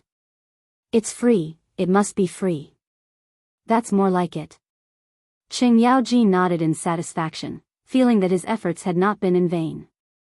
Li Wangyu grimaced and walked towards Pai Lupi with both hands holding the Goddess of Luo's painting. All the officials were happy to see this, and Pai Lupi was secretly delighted. He felt that Qing Yaojin's beating had not been in vain. This bastard finally understood how to conduct himself. Li Er was even calculating in his heart whether he should console this kid with kind words, or reprimand him with a stern face, and ask him not to act so recklessly in the future. Under the watchful eyes of Pai Lupi and all the officials, Li Wangyu walked step by step towards Pai Lupi, and then, turned a corner. Li Wangyu walked directly in front of Zhang Liang and bowed. Today is Chongping County Duke's birthday. I was entrusted by Chang An's Chou family to come and present a congratulatory gift, the Goddess of Luo's painting. I hope County Duke Zhang will kindly accept it. With these words, everyone was thunderstruck. Zhang Liang's face was filled with fear. Li Jia Xiaolang, don't make a scene. Speak properly. I have no enmity with you in the past, so why do you want to harm this old man? Pai Lupi wants the Goddess of Luo's painting, but you don't give it to him. What is the meaning of giving it to this old man? Zhang Liang looked as if he had stepped in dog shit. His face was incomparably ugly. He stole a glance at Pai Lupi, who was frozen to the side. His face was as black as a Kunlun slave's. Pai Lupi only had one thing on his mind. After he called people in to drag Li Wangyu out, should he chop him into minced meat or slice him to eat? You've played with me twice and thrice. How dare you? Chapter 63. In fact, Pai Lupi had completely wronged Li Wangyu. As the saying goes, those who do not know are not guilty. How could Li Wangyu know that he was the current emperor of the Tang dynasty, the wise and powerful Li Shimin? Otherwise, even if Li Wangyu ate a bear's heart and leopard's guts, he would not provoke Pai Lupi. That would be asking for trouble. Li Wangyu just did not like Pai Lupi. In addition, he was beaten up by Qing Yaojin, so he hated Pai Lupi even more. Therefore, even if Qing Yaojin's hint was very obvious, Li Wangyu could only pretend that he did not understand. He pretended to be crazy and gave the Goddess of Luo's painting to Zhang Liang. Li Wangyu's words made it difficult for Zhang Liang to accept or not accept. He was completely in a predicament. After a long time, Zhang Liang took the Goddess of Luo's painting with a complicated expression. Many thanks for Xiao Lang's kindness. This old man will accept this painting. Zhang Liang's smile was uglier than crying. After he finished speaking, he turned around and walked towards Pai Lupi with the painting in his hands. This old man is a crude person. I cannot appreciate this Goddess of Luo's painting. I ask Li Gong to accept this painting, so as to avoid a pearl being covered in dust. Because Pai Lupi came here in plain clothes and told him not to make it public, Zhang Liang did not address Pai Lupi as Your Majesty. Pai Lupi did not refuse Zhang Liang's action of offering the painting. He reached out and took the Goddess of Luo's painting, but his eyes looked at Li Wangyu. The arrogant emperor let out a cold snort from his nostrils to show his dissatisfaction with Li Wangyu. In fact, Pai Lupi could be considered a very magnanimous emperor. Just by looking at his attitude of tolerating Wei Zheng, one could tell. Even when Wei Zheng had once pointed at his nose and scolded him as a fatuous ruler, he was so angry that he blew his beard and glared at Wei Zheng, but he didn't do anything to Wei Zheng. Moreover, Pai Lupi did not kill any of the civil and military officials who had followed Pai Lupi to fight for the country, nor did he give up his military power. Except for a few muddle-headed fellows who had plotted a rebellion, the rest of them had basically enjoyed all the glory and wealth they could muster. Although Pai Lupi was very obstinate and opinionated when he got old, Pai Lupi was still in the prime of his life, so he didn't have the bad habits of old age. But for some reason, Pai Lupi got angry whenever he saw Li Wangyu. Today, he had been angered by this bastard twice in a row. He felt that Li Wangyu was even more disgusting. So when Pai Lupi took the painting from Zhang Liang, he wanted to anger Li Wangyu. But Li Wangyu ignored him and walked straight back to his seat. As he walked, he shook his head and said, My heart was originally towards the bright moon, but the bright moon shines on the ditch. Pai Lupi had just found a trace of a sense of accomplishment, but Li Wangyu's words immediately ignited his anger. This bastard, I can't let him off so easily. Is he comparing me to a ditch? Pai Lupi almost used the painting in his hand as a weapon and threw it at Li Wangyu. With great difficulty, he took a few deep breaths and stabilized his emotions. He knew that if he got angry at Li Wangyu, this young man, it really wouldn't be honorable. But when he saw Li Wangyu, he felt that he couldn't vent his anger. Pai Lupi wanted to figure out one thing first. Did Li Wangyu accidentally come up with the chessboard arrangement, or was he really a genius? Pai Lupi casually handed the painting to his servant. He reached out his hand to summon the Minister of Civil Affairs, Dai Zhou, and whispered a few words to him. Dai Zhou nodded repeatedly and looked at Li Wangyu with a smile in his eyes. The Ministry of Civil Affairs was the Ministry of Revenue in later generations. In the first year of Yonghui, because of the taboo of Li Shimon's name, the Ministry of Civil Affairs was renamed the Ministry of Revenue. It had been used in later generations.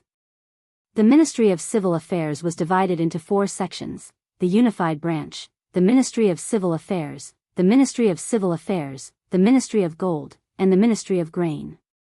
The middle branch was in charge of the statistics and transfers of national taxes. It was equivalent to the National Accounting Department in later generations. The most talented people in the Tang dynasty were all gathered here. Dai Zhou stroked his beard and walked to Li Wangyu's table with a smile. Xiao Lang, this old man is Dai Zhou. I have a question, and I wonder if you can answer it. Except for Pai Lupi, Li Wangyu was very polite to others. Especially knowing that Zhang Liang's residence was full of big shots in the imperial court, he did not dare to be presumptuous. He quickly stood up respectfully and bowed. May I ask what question Master Dai has? I will answer everything I know. Dai Zhou smiled and said, I have a difficult question. I wonder if Xiao Lang can solve it. Today, there are pheasants and rabbits in the same cage. There are 35 heads on the top and 94 feet on the bottom. How many are the pheasants and rabbits? After he finished speaking, Li Wangyu was stunned. Pheasants and rabbits in the same cage? You have the nerve to ask me such a simple 4th grade math question. Do you think I did those questions in the 5 years of college entrance examination, 3 years of mock papers, for nothing? Or do you think I, a college student, can't do elementary math? Li Wangyu had already calculated the answer after Dai Zhou finished speaking. This question is very simple. Xiao Lang, don't talk big. Dai Zhou frowned slightly. This kind of math question of pheasants and rabbits in the same cage was not something that anyone could solve. At least, there were only a handful of civil and military officials in Zhang Liang's residence who could solve this question. Li Wangyu suddenly thought of a variety show he had watched in his later life. There was a heaven-defying method of solving pheasants and rabbits in the same cage. He could not help but laugh. It's simple. Look, there are 35 heads and 94 feet, right? If I ask all the pheasants and rabbits to raise one leg, then how many feet are left? His words stunned Dai Zhou. Pai Lupi and the other officials who were eavesdropping were also stunned. Ask the pheasants and rabbits to raise one leg? What did that mean? 59 feet. Dai Zhou replied. Then what if I ask all the pheasants and rabbits to raise one leg? How many feet are left? 24 feet. Li Wangyu laughed. Okay, the answer is out. His words made everyone confused. They didn't understand how the answer came out. Dai Zhou looked at Li Wangyu in confusion, waiting for his explanation. The pheasants only have 2 legs. If they raise 2 legs, then all the pheasants are sitting on the ground. The remaining 24 legs are all rabbit legs.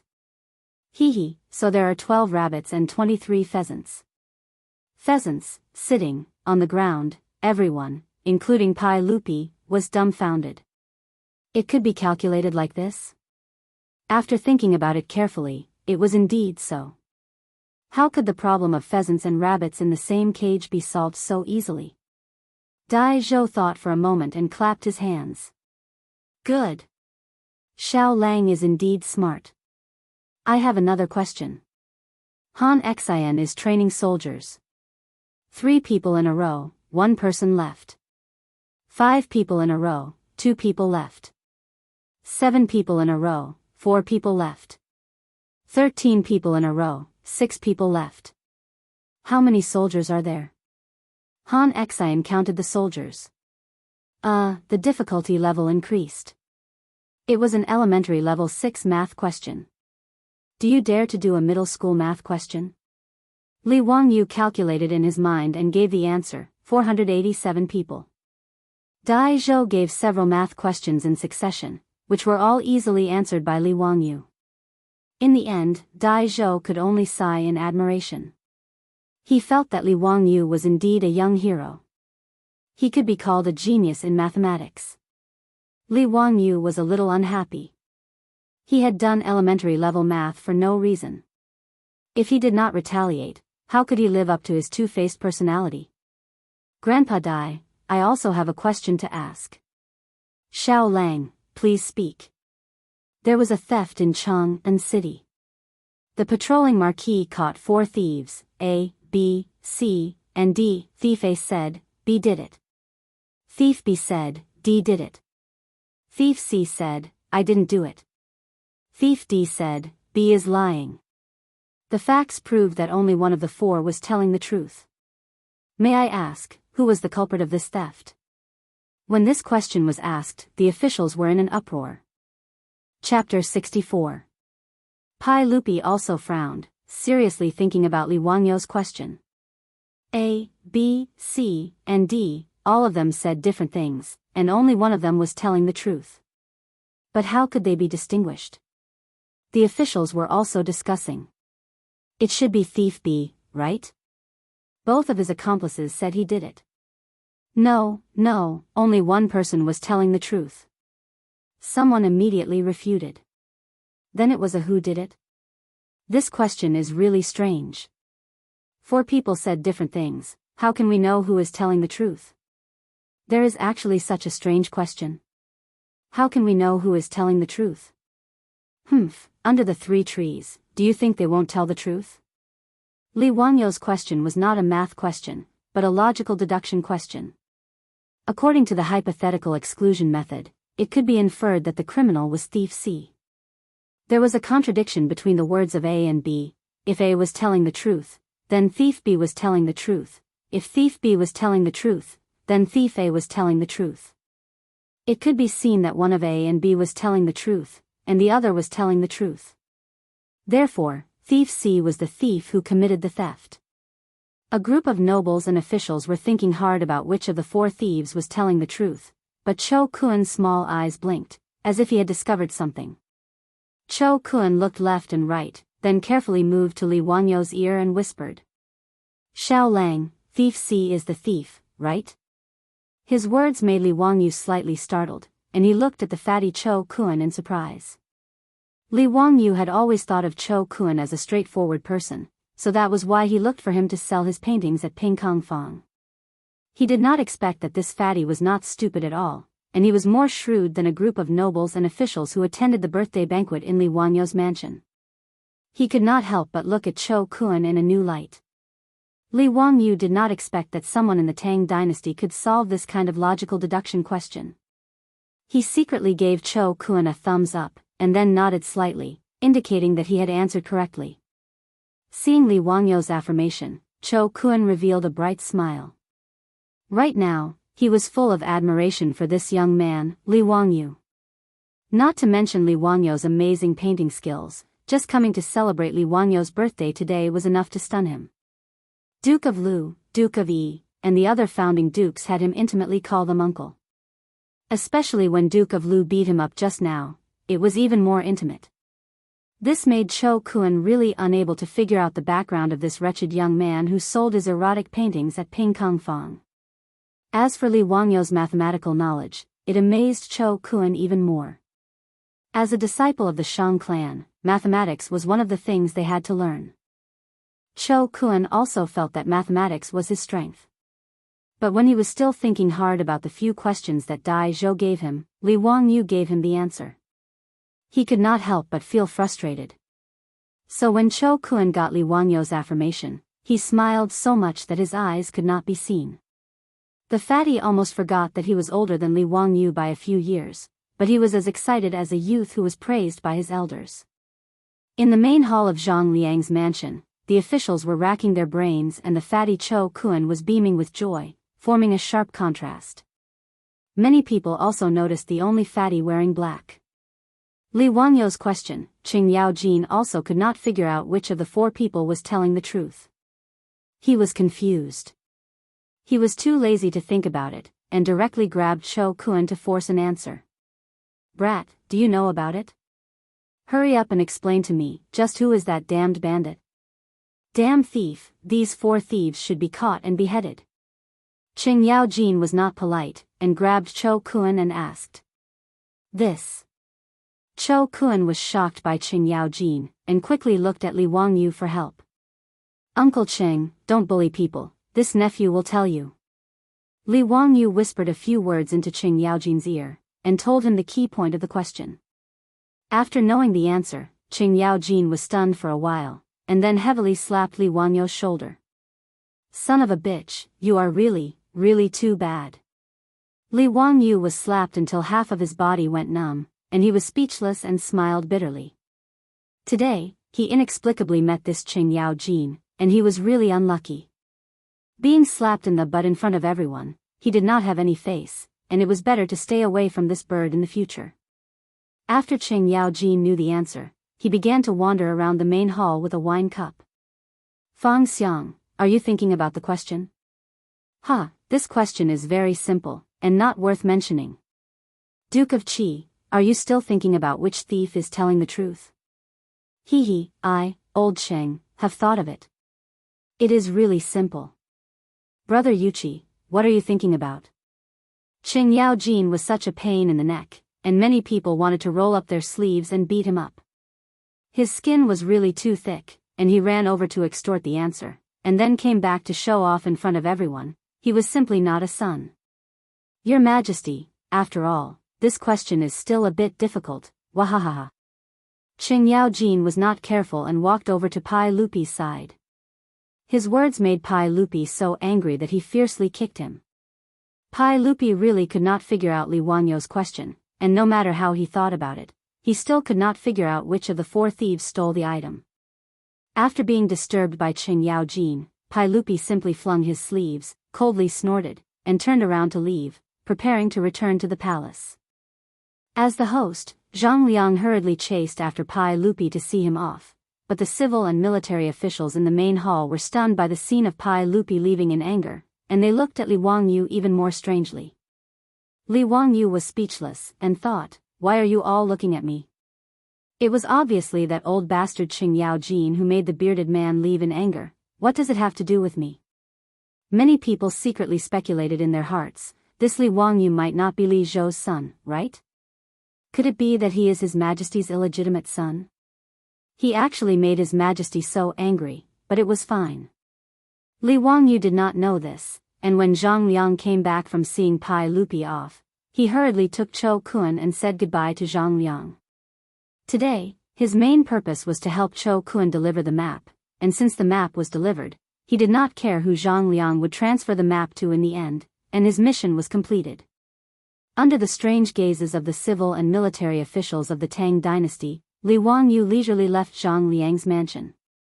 But he did not know that what happened at Zhang Liang's birthday banquet today had quickly spread to the ears of all the influential officials in Chang'an, and almost became a legend. Whether it was the magical Luo God's map, the chessboard arrangement, or the unfathomable arithmetic, they were all talked about enthusiastically. At the same time, the question of the thief disgusted the officials in the imperial court. Not to mention that the old bastard Qing Yaojin especially liked to visit people recently, and whenever he caught someone, he would grin and ask questions about the thief. Recently, in Chang'an, many people had been tortured by the thief, and they hated that they could not catch the four thieves and beat them 100 times to vent their anger. The name Li Wangyu was firmly remembered by the influential officials in Chang'an after the poetry contest in Chujiangpool. Meanwhile, Li Wangyou's poems gradually spread among the Confucian scholars in Chang'an. Many scholars recited the famous lines of the poems over and over again. It was a good story for a while. These were all later stories, and Li Wangyu did not know. After he and Cho Kun returned to the Cho mansion, he told Cho Yuanliang, who had been anxiously waiting, and finally let his heart rest. The dark clouds that had been hanging over the Cho family for many days finally dispersed. Cho Yuanliang was also very generous, and directly gave Li Wangyu 100 dawn of grain as a reward. Together with the previous 200 dawn of grain, he gave a total of 300 dawn of grain to Li Wangyu. Now, for Li Wangyu, the more grain, the better. He was not pretentious, and after repeatedly thanking Chou Yuanliang, he accepted it without hesitation. 1 dawn of grain weighed 50 kilograms, and 300 dawn of grain weighed 15,000 kilograms, or 15 tons. How to transport so much grain back to Dingzhou village, but Li Wangyu was troubled. Chapter 65. If they used bullock carts to transport the grain, one bullock cart could carry 500 kilograms of grain at most. 15 tons of grain would require more than 30 bullock carts to transport. However, the bullock carts in the Tang dynasty were too expensive. They had to carry 100 kilograms, and for every 100 miles, they had to pay 100 copper coins. Hiring 30 bullock carts to transport the 15 tons of grain back to Dingzhou village would cost at least 30 strings of copper coins. Li Wangyu could declare bankruptcy. Actually, he was already bankrupt a long time ago.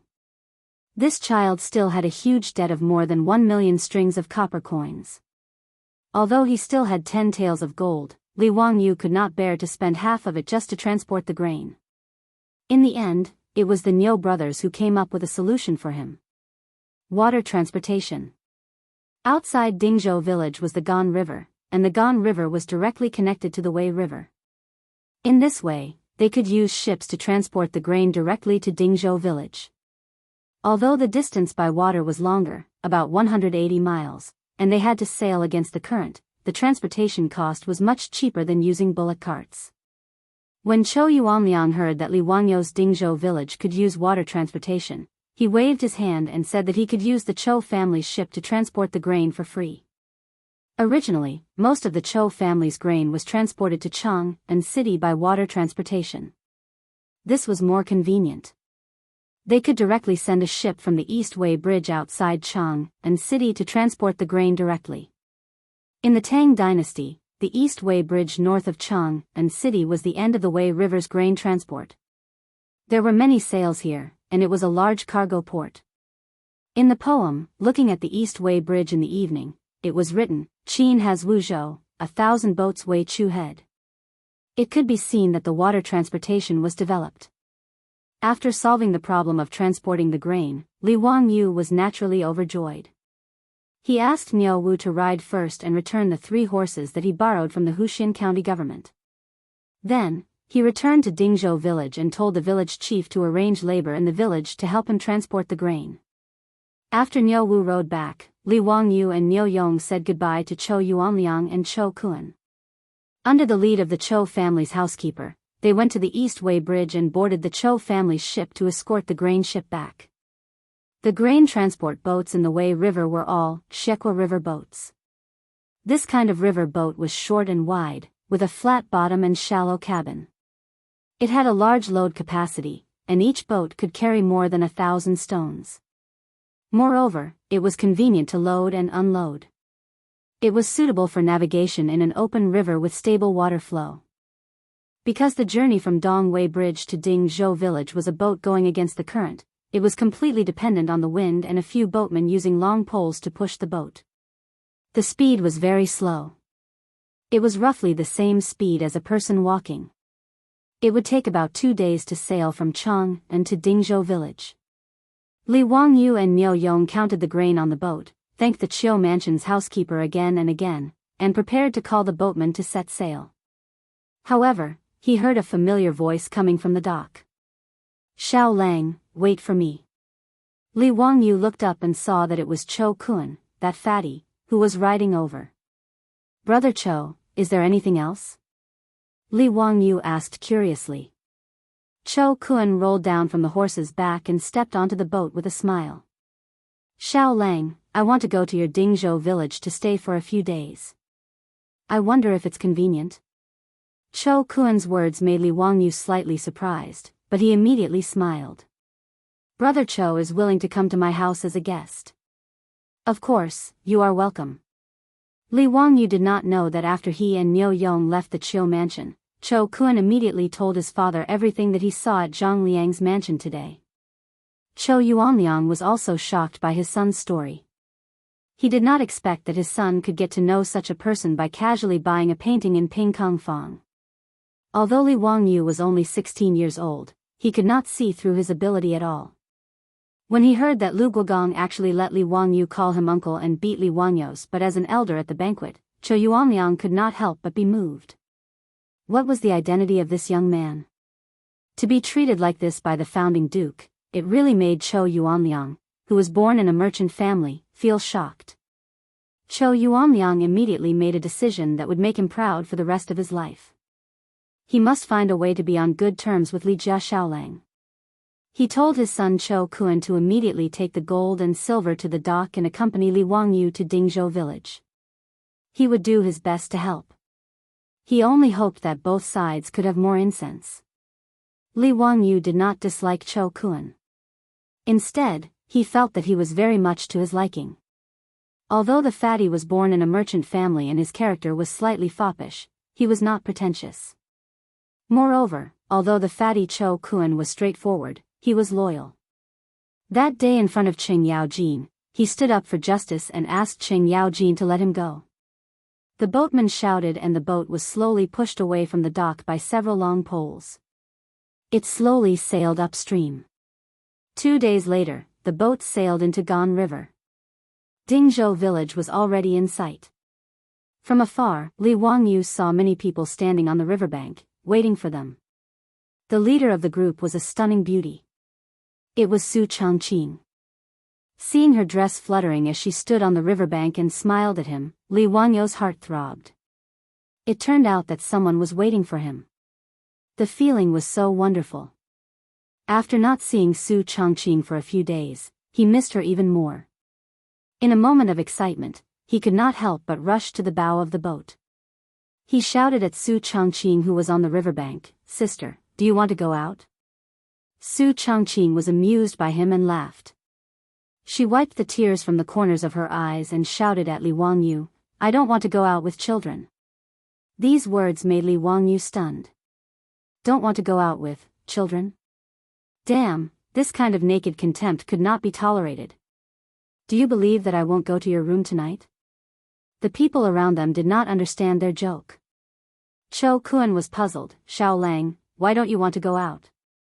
Li Wangyu, there was no dock by the Gan River where Dingzhou village was located. The river boat could only dock by the riverbank to unload. There was a gap of several meters between the riverbank and the river surface. It was not easy to transport the food. Fortunately, after the old villager received Niu Wu's notice, he brought almost all the strong laborers and the few old cows in the village. Everyone was busy for half a day before they finally unloaded 300 dan of food from the river boat. The old villager asked everyone to help transport the food to Li Wangyu's house. But he stopped Li Wangyu in confusion. Why did Shaolang bring so much food back? In March, there was a locust plague in Guangzhou. This matter was only known to Li Wangyu and Su Changqing.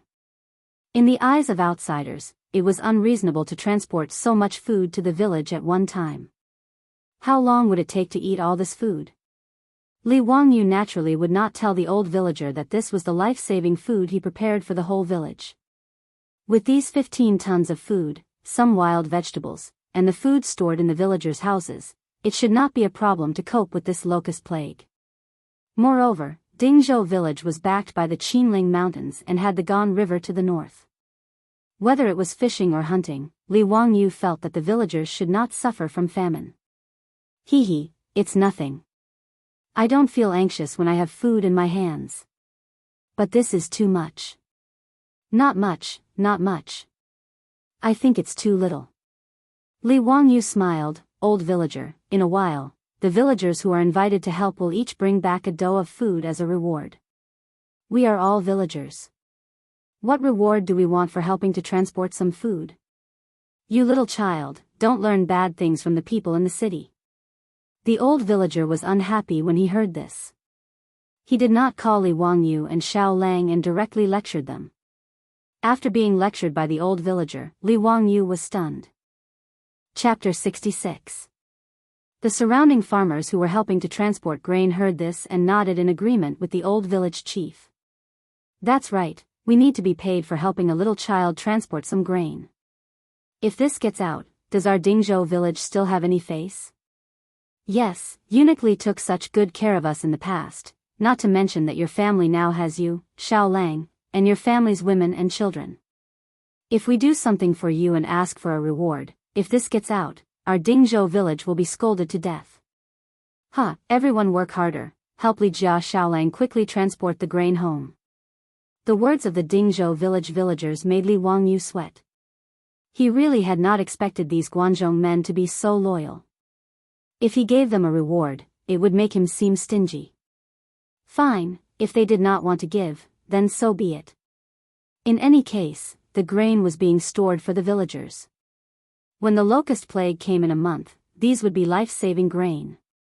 However, Li Wangyu knew the Guanzhong men. Even if they were about to starve to death, they would not reach out to beg. If he gave them grain, then it would hurt the pride of these Guanzhong men. In disaster years, when rich families or the main family gave out grain, these Guanzhong men would stiffen their necks and say it was a loan. When the harvest was good, they would return it. If they dared to say it was a gift, they would throw down the grain and rather starve to death. Also, they would do as they said. After the disaster years, they would carry the grain and return it with interest. When Li Wangyu thought of this, he felt a headache. When the time came, if he wanted to give grain to these Guanzhong men, he would have to spend a lot of effort. If that's the case, then why don't I treat the entire village to a meal tomorrow? This way, no one will refuse, right? Just treat it as my Li family moving to Dingzhou village as a housewarming banquet? Li Wangyu thought and decided to treat the entire village to a good meal. Everyone would have a good time. In the future, he would have to rely on the help of the villagers for many of his properties. Treating the entire village to a meal was a way to express his gratitude and also to get closer to everyone. Xiao Lang, are you joking? There are more than 500 people in the village, how can you treat them? I'm not kidding. Tomorrow, I'll treat everyone to pig slaughtered rice. Li Wangyu recalled the pig slaughtered rice that he would cook every year in his hometown. It was not a big deal for 500 to 600 people to eat together. What is pig slaughter rice? The old villager was puzzled. Li Wangyu smiles and doesn't explain. Old Muramesa, can I trouble you to buy me 2 pigs tomorrow? TSK. Are you really going to treat the entire village to a meal? 2 pigs. That's a lot of money. Don't worry about it. It's settled then. Tomorrow at noon, I'll treat the whole village to pig slaughter rice. Old village chief, I'll have to trouble you to help inform them. Seeing that Li Wangyu was so certain, the old villager nodded and agreed. After talking about the meal, Li Wangyu was in a very good mood. He stood on the embankment and looked around at the scenery of the Gan River, but he noticed that there was a large piece of abandoned land by the riverbank. There were at least a few hundred acres of land next to the riverbank, and there were only a few plants growing sparsely on it, making it look exceptionally desolate. Old village chief, why hasn't this wasteland been developed? The old villager looked at the land behind him and sighed, it's all saline alkali soil. Nothing can grow here. Who would want to develop it? Saline alkali soil? Li Wangyu carefully looked at the land. The color of the soil was mostly white, yellow, and other light colors. There were a few weeping willows growing on the large piece of land. If he was not wrong, this wasteland should be alkaline soil. Weeping willows were also called strange willows. They could not survive in acidic soil. They could only survive in alkaline soil. Li Wangyu squatted down and grabbed a handful of soil. He felt that it was prickly when he held it in his hand. He also took some water from the river and poured it on the wasteland. He observed carefully and found that the water penetrated the soil slowly, and there were white bubbles and foam on the surface of the water. Li Wangyu stood up and clapped his hands. He was sure that this wasteland was alkaline soil. After all, he grew up in the countryside. There used to be a large area of alkaline soil in the village.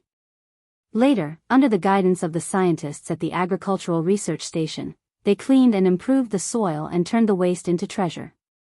Even after the original wasteland was improved, the food grown on the weak alkaline soil was even more popular. However, it was the early years of the Tang dynasty. Obviously, no one would improve the saline alkali soil. Li Wangyu suddenly felt that he seemed to have found a way to make money.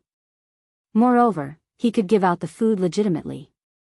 If he could improve these hundreds of acres of land, wouldn't it be a huge fortune? Moreover, improving the land required hiring labor. When the time came, he would use the food to hire the villagers. Wouldn't it be killing two birds with one stone? Old village chief, where does this wasteland belong to? Li Wangyu wanted to ask if the wasteland had an owner. This land should belong to the county, right? The old villager was not sure, but it's all useless wasteland. It's worthless. Then what if I reclaim this wasteland? The old villager looked at Li Wangyu like looking at an idiot. Xiao Lang, this is saline alkali soil. It can't be used to grow crops. Why do you want to reclaim this land? Hey, old village chief, you don't need to know how to use this land. Let me ask you, if I reclaim this land, who will it belong to? The old villager shook his head. Naturally, it will belong to you. The county encourages reclamation. The reclaimed land only needs to go to the county to register.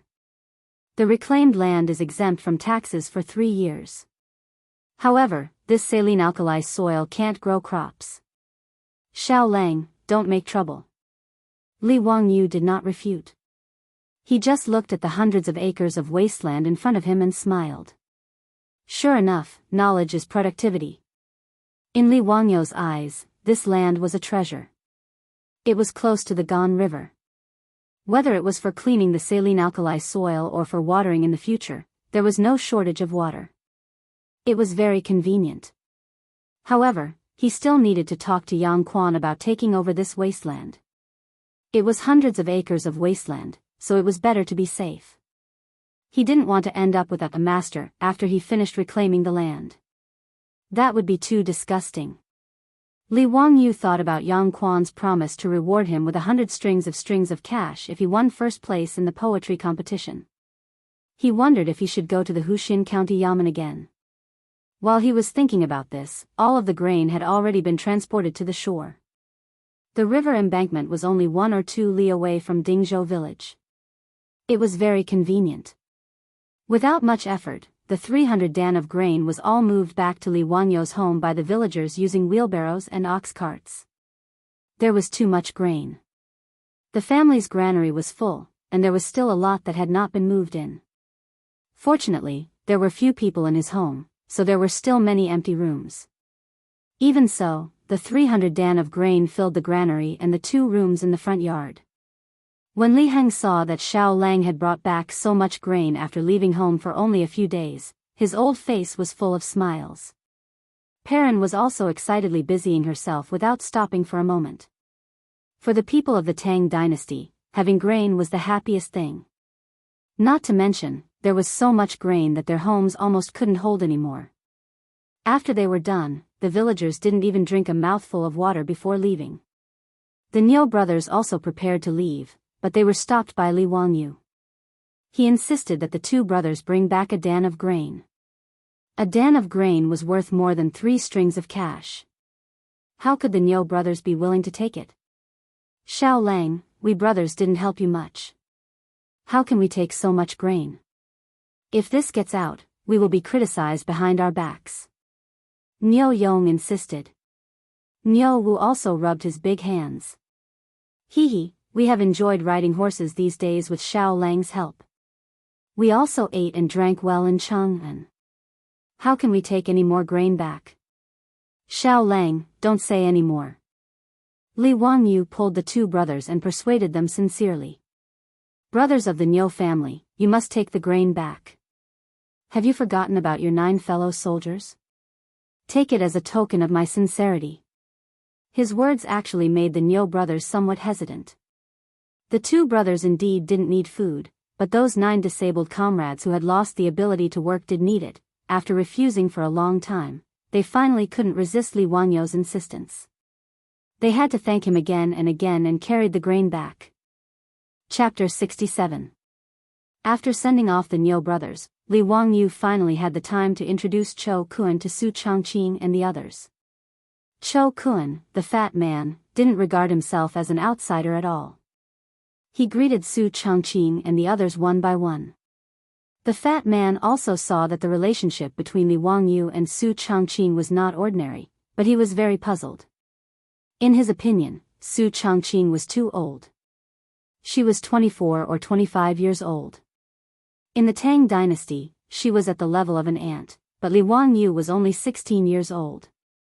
Why did they seem to have feelings for each other? What's more, in the eyes of the fat man, although Su Changqing was very beautiful, she was too thin. She didn't have a round and smooth body at all. He really couldn't figure out why Li Wangyu liked such a woman. He didn't know that women in later generations were crazy to lose weight. Many people admired Su Changqing's devilish body. The lyrics of the divine song, Calories, in later generations sang, "Burn my calories, bye-bye donuts, pearl milk tea instant noodles, hot pot rice, big plate chicken, take it away, don't be polite." These were the thoughts of women.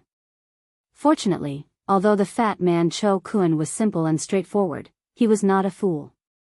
He would not stupidly say these thoughts out loud. Otherwise, he was afraid that he would inevitably be beaten up. After instructing Li Hang to arrange a room for Chou Kun, Li Wangyu sent the little girl parent away.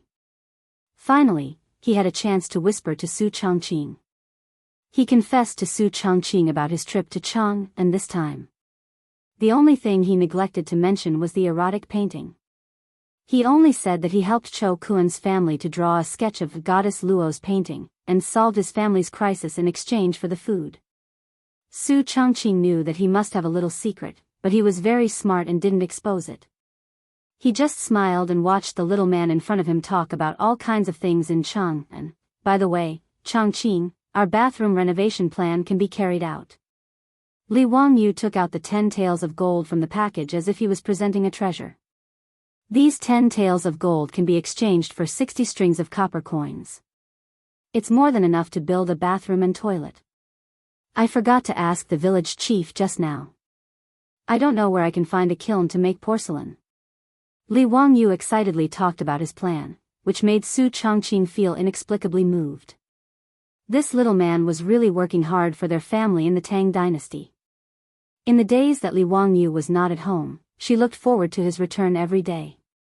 Far away from the familiar society and her family, Su Changqing finally realized that in the Tang dynasty, Li Wangyu was the only one she could rely on. Although she was surrounded by people from the Tang dynasty, Su Changqing was filled with a sense of loneliness, as if she and Li Wangyu were stranded on a deserted island. After all, she was not like Li Wangyu, who had received a person's memory. Everything in the Tang dynasty was unfamiliar to her. Su Changqing only felt that it was really good to have Li Wangyu. Li Wangyu was still talking about something when he felt a warm and moist touch on his cheek. Su Changqing suddenly leaned over and gave him a gentle kiss on the cheek. A certain someone was stunned as if he was struck by lightning. Although Li Wangyu was not a pure little virgin, it was the first time a girl took the initiative to kiss him. Moreover, it was a goddess. Just when Li Wangyu was about to turn into a wolf, Su Changqing ran away with a smile. He, don't think too much. This is big sister's reward for you getting the food. I'll cook for you. Today, we'll eat noodles, braised meat noodles. Hey! Demon! You dare to run away after doing something bad. Eat this old Li's stick. Li Wangyu giggled. The dinner of the Li family was an eye-opener for Chou Kun and also a surprise for Li Wangyu. At the beginning of the Tang dynasty, sitting with one's feet down was not popular. However, sitting on the ground was really not ergonomic. Su Changqing was not used to it. Therefore, in the few days that Li Wangyu was not home, Su Changqing actually asked the village's carpenter to help make some furniture for the family. These furniture were very simple. There were no exquisite carvings or complicated decorations. They were not even painted and maintained their natural wood color. A large long dining table with high stools on both sides of the table made Li Wangyu very excited, but also made Chou Kun confused. How should one sit on such a high table and stools? Cho Kun wondered if he should take off his shoes and kneel on the stools to eat. Li Jia Xiaolang's furniture was very strange. Li Wangyou's eyes lit up. Without saying anything, he ran to the head of the table and sat down. Comfortable. Changqing, did you ask someone to make this? Su Changqing's beautiful eyes were smiling. He nodded and sat down next to Li Wangyu. In the past few days when you were not home, I wanted to do something. I just learned that there were carpenters in the village, so I drew some drawings and asked them to make a lot of furniture. I also asked someone to make a desk for you in your study. In addition, I also asked a carpenter to make 2 beds for your bedroom. If it were not for the fact that everyone was here, Li Wangyu would have hugged Su Changqing and kissed him to express his gratitude. Of course, whether Su Changqing would accept his gratitude was another matter. Let's eat. Li Wangyu shouted excitedly, Brother Cho, please sit down. Don't be polite. Perrin and Li Heng quickly served the noodles. Su Changqing's cooking was absolutely excellent, especially the braised meat. There was no such cooking in the Tang dynasty now. Cho Kun, who ate the braised meat noodles for the first time, almost swallowed his own tongue. Although Chow's family had no power, they were rich. He had been hanging around Ping Kong Square for a long time. What delicious food had he not eaten? However, Li Wangyou's simple bowl of noodles made Cho Kun feel that what he had eaten for the past 20 years was as vulgar as pig food. After the bowl of noodles went down his stomach, Cho Kun was embarrassed and asked Perrin to make him another bowl. Such delicious noodles made Cho Kun forget about being a guest. Under the astonished gazes of Li Wangyu, Su Changqing, and the others, Cho Kun, the fatty, finished 3 to 4 bowls of noodles by himself. Only then did he feel satisfied and put down his bowl and chopsticks while stroking his stomach. The bowl of noodles was a big bowl from Guangzhou. The size was similar to the soup bowl of later generations, but the fatty ate 3 or 4 bowls in one breath. Li Wangyu finally understood how Cho Kun's round body shape came about. This guy was simply the top foodie in the Tang dynasty. His appetite was comparable to that of their family of 4. Li Wangyou's face darkened. Could it be that Cho Yuanliang felt heartache for giving him so much food and specially asked Cho Kun to come to his house to eat until he became poor? Cho Kun looked at everyone embarrassedly. Xiao Lang, the food in your house is really delicious. I couldn't help but order it. Li Wangyu rolled his eyes. Brother Cho, if I didn't know your situation, I would think that you were a refugee. If you do this, I will charge you for your food. Cho Kun was not angry. He took out a gold ingot from his arms and put it on the table. That's good. Xiao Lang, my food. Such a nouveau riche behavior confused Li Wangyu. What the hell was this situation? You damn fatty, do you really think I am a restaurant owner? Forget it, I won't lower myself to your level. Li Wangyu put away the 5 taels of gold ingot without the slightest anger. Well, the things that fall in my Li family belong to my Li family. Chapter 68. On the morning of the second day, Li Wangyu led his family to prepare pig rice. The old villager was leading a young girl from the village with 2 fat pigs. They were here to sell the pigs to Li Wangyu. The girl was obviously malnourished. Her hair was dry and yellow, and she was pitifully thin. But the 2 pigs that she rushed over were very fat. It was obvious that they were well fed and taken care of. Xiao Lang, this is Zhao family's little Mississippi. These 2 pigs were raised by her. If you think they're suitable, you can buy her pigs. The old villager pulled Li Wangyu to the side and whispered, little Miss Zhao's father was also a government soldier in his early years. He was unlucky and didn't come back alive. She and her widowed mother depend on each other for survival. Xiao Lang, if it's convenient, you can take care of them. Buying her 2 pigs can also increase her family's income. When Li Wangyu heard this, he felt sad. This widow and her child had suffered a lot of grievances. And if little Miss Zhao's father was also a government soldier of the previous dynasty, then he had been dead for at least 10 years. If that was the case, little Miss Zhao should be in her teens. But he thought that little Miss Zhao was less than 10 years old. She was really too thin. It was obvious that she was malnourished. It could be seen how hard the mother and daughter had lived. He didn't care about avoiding suspicion. He reached out and touched the little girl's hair. His voice was unusually gentle. "Little miss, I'll buy your pigs. Do you want copper coins or food?" Little Miss Zhao gave Li Wangyu a curtsy in a very restrained manner, answering Lang Jun, "If it's convenient, is half copper coins and half food possible?" "Yes, of course." Li Wangyu nodded and called Li Hang out to weigh the 2 pigs. The 2 pigs were around 200 catties. Little Miss Zhao looked at the tall scale and smiled until her face was red. She went to cut pigweed and carefully fed these 2 pigs every day in order to sell them for a good price to supplement the family. Her family only had the 2 of them. They couldn't do heavy labor. Although everyone in the village took care of them and the Niu brothers often brought them food, little Miss Zhao didn't want to rely on others to survive. Li Wangyu laughed and said, 400 catties, that's really fat.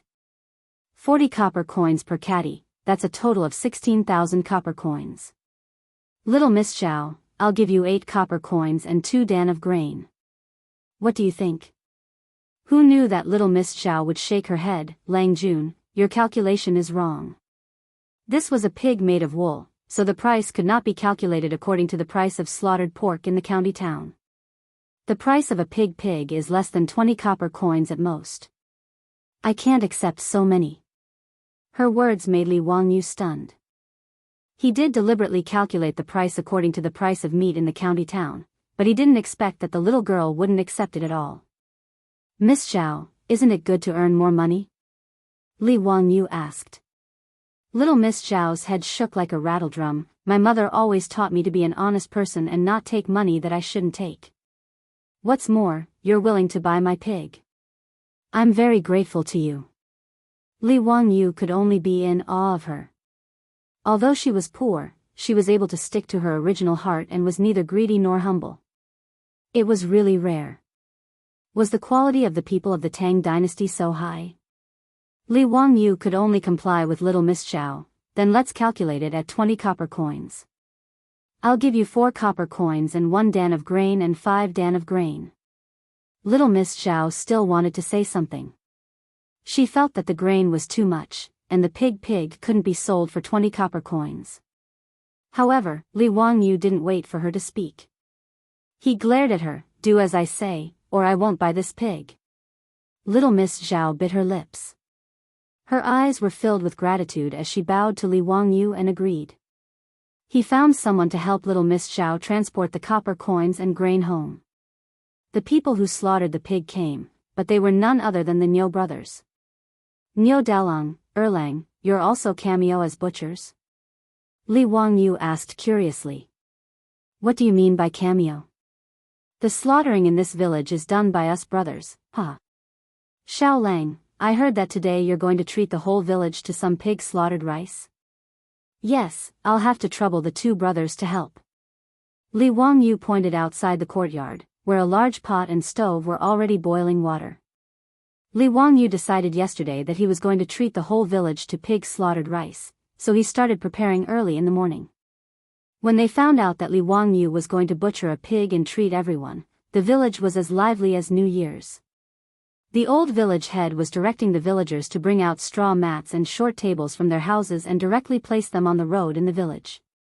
The bowls and chopsticks for the dishes were also prepared by each household. Now, they were waiting for the Niu brothers to slaughter the pig. The naughty children in the village came early to watch the fun. The fat pig was dragged to the slaughtering platform and screamed miserably, but it made the adults and children smile. It was rare for these villagers to eat meat all year round. 4 or 5 strong men held the pig down.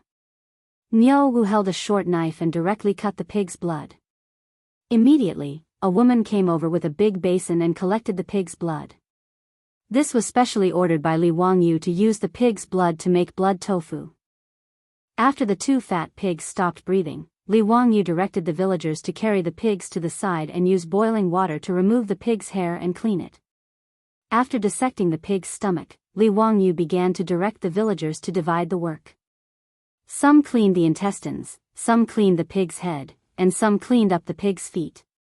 It was very lively. Niu Yong and Niu Wu cleaned up the 2 fat pigs in no time, dividing the pork and ribs into 2 portions. Xiao Lang, how do we cook the pork? Should we let the villagers cook?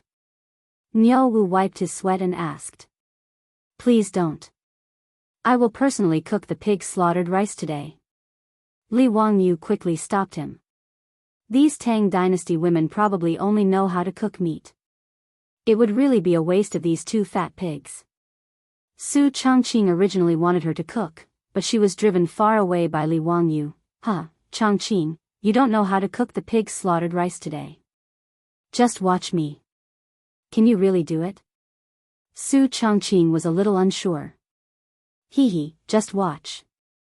When I was in the village for Chinese New Year, my family would cook pig slaughtered rice every year. Li Wangyu rolled up his sleeves and walked to the big stove. His actions gave everyone a fright. Regardless of whether it was Li Hang, Pei Lan, or Chou Kun, they all did not expect that Li Wangyu was actually prepared to personally cook. Xiao Lang, a gentleman should stay away from the kitchen. Chou Kun did not expect Li Wangyu to cook for a group of farmers. He was a little shocked. Li Wangyu glanced at him and spat, "Bah, that sentence clearly says that a gentleman is a beast. Seeing it alive, he can't bear to see it dead, hearing it, he can't bear to eat it. Therefore, a gentleman should stay away from the kitchen. You eat meat every meal, and you have the nerve to say that a gentleman should stay away from the kitchen? If you have the ability, don't eat it later." Chou Kun smiled embarrassedly and hid to the side. He wanted to see what Li Wangyu could cook and whether it was as delicious as the braised meat noodles last night. Li Wangyu began to command a group of people to help him. Some of them started the fire, some of them did the chores, and he operated several big stoves at the same time. Pig intestines and blood curd, braised pork, dongpa pig knuckle, stir-fried pork, twice-cooked pork, garlic paste, braised pork ribs, stir-fried liver and kidney. Li Wangyu used all his skills, and he was so busy that his forehead was covered with sweat. Delicacies that had never been seen before by the people of the Tang Dynasty were constantly served and filled the seats in the village. The aroma of the pork stimulated the adults and children in the village and made them drool.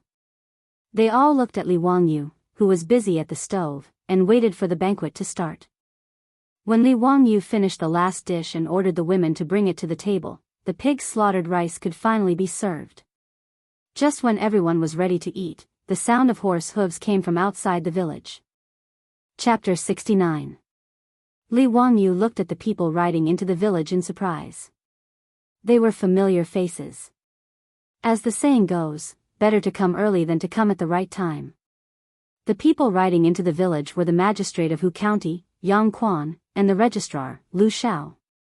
Behind them were a few yamen runners. Li Wangyu quickly got up to greet them. "Greetings to Ming House and Registrar Lu. Is there anything I can help you with?" "Zio, what's the good news in the village today?" Yang Quan asked instead of answering the question. On the road in the village, a long banquet was set up in the open air. It was a spectacular sight. It was the first time he saw a village having a banquet like this. Li Wangyu smiled and said, "Today I'm going to treat all of you to pig slaughter rice. Ming House and Registrar Lu, please take a seat. Let's have fun together." Pig slaughter rice? Yang Quan was a little unhappy when he heard that it was cheap meat. However, he still nodded and got off the horse with Lu Xiao. When the old village chief saw that the magistrate and registrar had arrived, he quickly came forward to greet them. He politely invited Yang Quan and Lu Xiao to take a seat. "Zio, why did you think of making pig slaughter rice?" I had a small harvest in Cheng and a few days ago. Plus, I just moved back to Dingzhou village. It's only right that I treat the villagers to a banquet." Yang Quan nodded and did not refuse. He took off his boots and sat down with Lu Xiao. The yamen runners were also called to other seats by the old village chief. "Let's start." The old village chief shouted. More than 500 people in the village couldn't wait to reach out their chopsticks. Although they had never seen the dishes on the table and didn't know how good Li Wangyo's cooking was, it was still meat.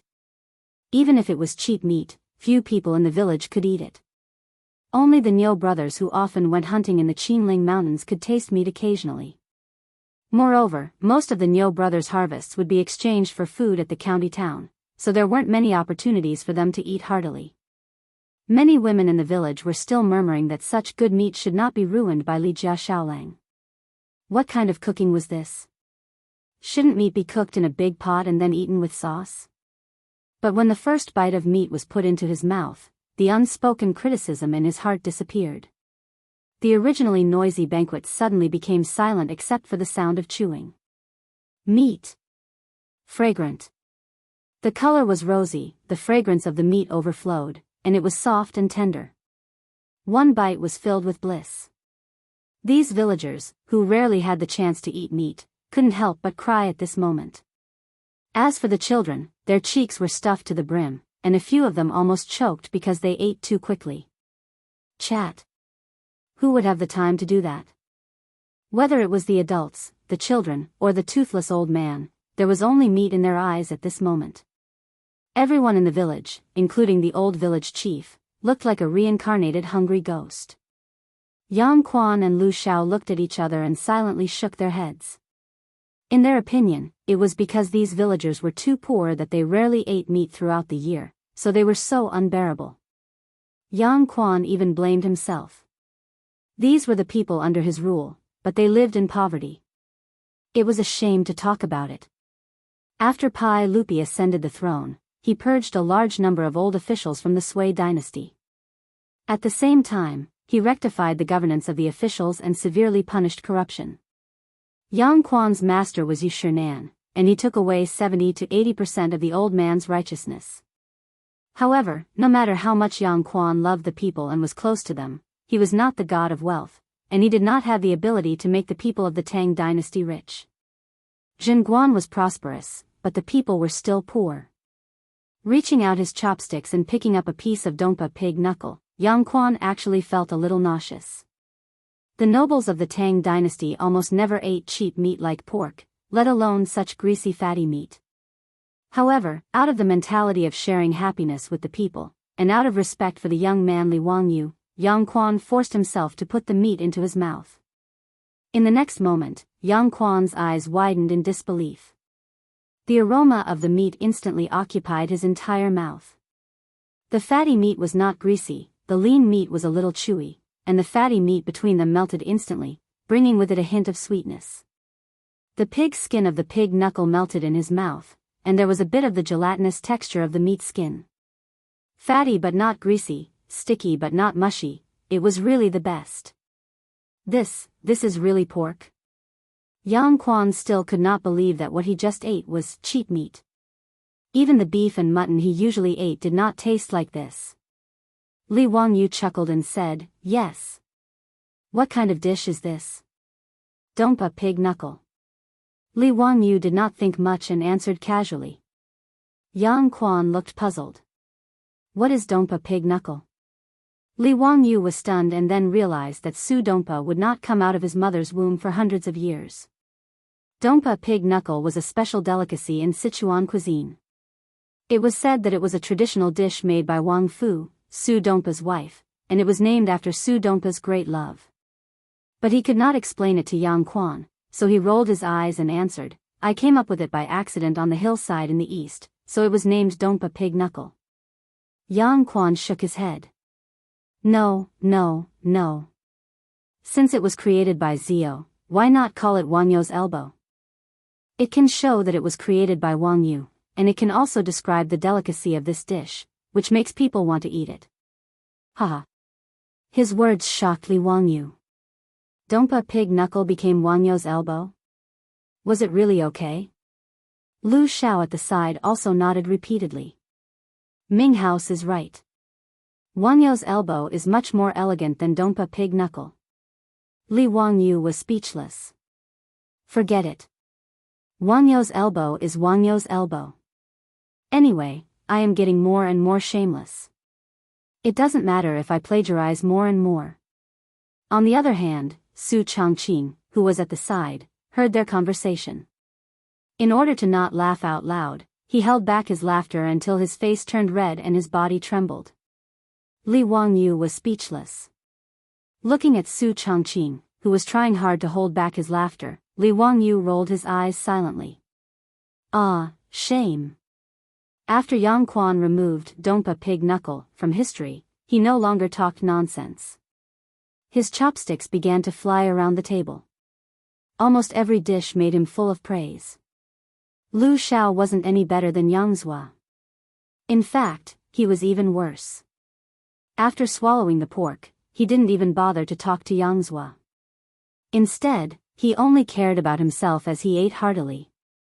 In fact, strictly speaking, Li Wangyu's cooking skills were average. Compared with Su Chongqing's cooking skills, his cooking skills were far worse. However, the big pot dishes like pig slaughter dishes did not necessarily require too fine craftsmanship. Su Chongqing was not good at it, let alone cooking with such a big pot.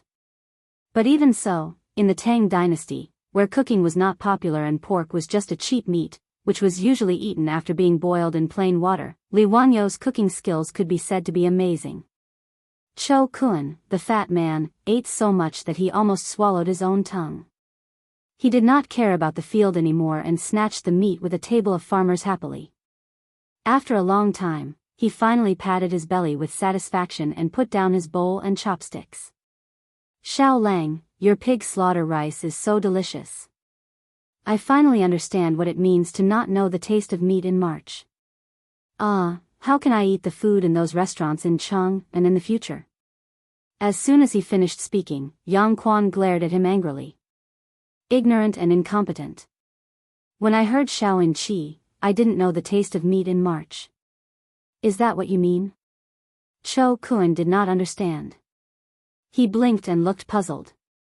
Li Wangyu explained with a smile, the phrase, I don't know the taste of meat in March, means that one is completely focused on one's goal. Cho Kun realized that he had misunderstood. He was thick-skinned. He just smiled and did not feel ashamed. When the farmers were 70% full, they finally slowed down and began to toast each other with their home-brewed rice wine. In front of Li Wangyu's table, there were countless villagers holding wine bowls and lining up to toast them. Seeing this, Li Wangyu's face darkened. Chapter 70. What grudges do these villagers have against me? If I drink these hundreds of bowls of rice wine, it's estimated that it won't be a matter of getting drunk, but alcohol poisoning. Even if the alcohol content of the rice wine is low, it can't handle this amount. The Tang dynasty shouldn't have carried out the first aid business of gastric lavage, right? Everyone, let's first toast to Yang Mingfu and Registrar Lu. Li Wangyu shamelessly diverted the trouble directly to Yang Quan and Lu Xiao. His words made Yang Quan and Lu Xiao's faces darken. Hundreds of villagers lined up to toast, no one could stand it. Fortunately, the old villager had good eyesight. Seeing the embarrassment of the three, he quickly stepped forward to stop the enthusiastic villagers. He stepped forward to represent more than 100 villagers of Dingzhou village to toast Li Wangyu, Yang Quan, and Lu Xiao 3 bowls of rice wine. Only then did the villagers calm down. The 500 or so villagers of Dingzhou village were grinning from ear to ear after eating a meal of pig slaughtered rice. The Niu brothers were well informed in the village, but they were still convinced by Li Wangyu's pig rice. Big brother, I didn't expect Xiao Lang to be so good. He can even make pork so delicious. It's much better than the restaurants in Chang'an. Niu Yong nodded. Yes, Xiao Lang is really extraordinary. The villagers laughed even more. This pig rice should be called immortal rice. There are so many delicacies, and you wouldn't exchange it for an immortal. Zhao Xiaonyang and her mother were also at the table. She was very filial to her mother. Mother, try it. These are the pigs raised by our family. Good, good. The pigs raised by my son are really fat. Zhao Xiaonyang's mother cried while eating. She didn't forget to say loudly to the surrounding villagers, these are the pigs raised by my mother. Huh, Zhao Xiaonyang is really capable. Which family's man will marry you in the future? He is really lucky. I have a nephew who is very capable. Lady Zhao, why don't we become in-laws? Lady Zhao, don't listen to his nonsense. You know my family's fourth young master. He's honest and dutiful. He hasn't talked about marriage. Little Miss Zhao was already 13 or 14 years old, but because of her thin and weak appearance, no matchmaker came to visit. After a meal of slaughtered pig rice, even Miss Zhao, who raised pigs, became the focus of the villagers. Many people ran to find Miss Zhao to propose marriage, which became the surprise of this meal. Li Jia Xiaolang is worthy of being the son of Master Li. This scholar is amazing. The dishes he made are much more delicious than those made by ordinary cooks. A scholar is a scholar. Only a scholar like Li Jia Xiaolang can make this immortal pig slaughtered rice. Another person who liked to tamper with Li Wangyou's pig slaughtered rice became immortal pig slaughtered rice. There was even a village woman who pulled the child in her family and said loudly, "Child, I will send you to school to study in the future. Only after studying can you be like Li Jia Xiaolang and be able to make this immortal pig slaughtered rice." Her words were heard by Li Wangyu. He couldn't help but twitch his face. Since when could studying and cooking skills be linked? I'm afraid that Kong Lao's coffin can't be held down. On the other hand, Li Heng and Pei Lan had a suspicious look on their faces. Since young, their Lang Jun had always stretched out his hand and opened his mouth. When did he become so powerful? He can even cook such delicious food. Is the ancestral grave of the Li family emitting smoke? However, although they were suspicious, they didn't think much about it. They also didn't think that this Li Wangyu was not the Li Wangyu they knew. In short, the pig slaughtered rice was enjoyed by everyone. Dingzhou village was more lively than during the New Year festival. As the villagers spread the news to the surrounding villages and towns, it caused a big sensation. Whether the villagers of Dingzhou village went to the market or visited relatives, they were asked about the pig slaughtered rice, which was unprecedented in the Tang dynasty. In the village, whether it was the men from Guangzhou or the women, as long as they talked about this meal, even the taciturn people would become talkative and introduce in detail what they ate in the pig slaughtered rice. Everyone would describe the delicacies in detail, thinking that even the emperor might not have eaten such delicacies. After causing a burst of exclamation from others, they would leave satisfied with their faces full of pride. After eating and drinking to their heart's content, Li Wangyu invited Yang Quan and Lu Xiao back to his house. Fatty Chou Kun shamelessly accompanied them. Although he was the son of a merchant, the Chou family's business in Cheng, and was so big that even Yang Quan and the others knew about it. Therefore, they didn't discriminate against his identity as a merchant. "Ming House, may I ask why you are visiting us today?" Li Wangyou's question made Yang Quan and Lu Xiao embarrassed to speak for a long time. Li Wangyu asked for a long time before he finally understood the purpose of Yang Quan and Lu Xiao's visit. He couldn't help but silently roll his eyes. It turned out that what he did in Cheng and over the past few days had already spread. Even Yang Quan and Lu Xiao, who were in the county yamen of Hu County, had heard about it. The poems that Li Wangyu wrote at the Zhujiang Pool Poetry Festival were praised by them. Yang Quan was even more proud that he forced Li Wangyu to participate in the poetry festival. This time, he was in the limelight in Hu County. However, the two of them didn't expect that not only was Li Wangyou's literary talent outstanding, but he was also proficient in arithmetic. The arrangement of the chess board and the rice was amazing. As for the question about the thieves, Yang Quan and Lu Xiao pondered for 2 days but still couldn't figure out how to solve it. How did the 4 thieves tell who was telling the truth and who was lying? After being tortured for a few days, the two of them knew that Li Wangyu had returned to the village. They directly rushed to Dingzhou village, intending to personally ask the thieves what was going on. Li Wangyu was speechless when he found out that the dignified county magistrate and registrar had come to Dingzhou village for such a trivial matter. However, he didn't immediately answer Yang Quan's question. Instead, he smiled and said, "Ming House, do you feel that you have forgotten something? What is it?" "The reward for winning the poetry festival." It would have been better if Li Wangyu didn't mention it. Once he did, Yang Quan was so angry that his beard blew and his eyes widened. "You tired kid, you still have the nerve to mention it?" The teacher sent someone to deliver a letter to me. You bastard, why did you drink that day? You drank yourself to death and in the end, in front of the teacher, you spoke nonsense. Yang Quan almost said that Li Wangyu had randomly recited poems in front of Pai Lupi. However, when he remembered Yu Shernan's letter instructing him to keep this matter a secret from Li Wangyu, he quickly changed his words. What did I say at that time? Li Wangyu was also a little nervous. Did he recite the sentence, "How can I lower my eyebrows and bend my waist to serve the rich and powerful, making me unhappy?" Yang Quan ignored him and said, "What did you say? Think about it yourself. Then are you still going to give the reward of 100 strings of coins to Ming House?" Li Wangyu looked at Yang Quan anxiously and asked. Yang Quan had the urge to beat this kid with the sole of his boot, but he restrained himself from hitting him. He coldly snorted and unhappily ordered the Yamen runners to bring in 2 rattan chests. The copper coins of the Tang dynasty were of excellent workmanship. A copper coin weighed 5 kilograms, so 100 strings of coins was 500 kilograms. 2 rattan chests were filled to the brim with copper coins. This made Li Wangyu overjoyed. This Yang Quan was not bad, he was a good person. Li Wangyu gave Yang Quan a good person card in his heart. At the same time, he hurriedly summoned Li Heng to bring the copper coins to the storeroom. Xiao Lang, now can you clearly explain the matter of the thief crossing the river? Lu Xiao said with a smile. Since Yang Quan had already given him the copper coins, Li Wangyu naturally would not hide anything. He explained the question in detail to the two of them, causing them to be stunned for a long time. After pondering over the key points, they suddenly realized that the two of them had been tortured by the question for a long time. It was really difficult for them to speak. Yang Quan and Lu Xiao both glared at Li Wangyu.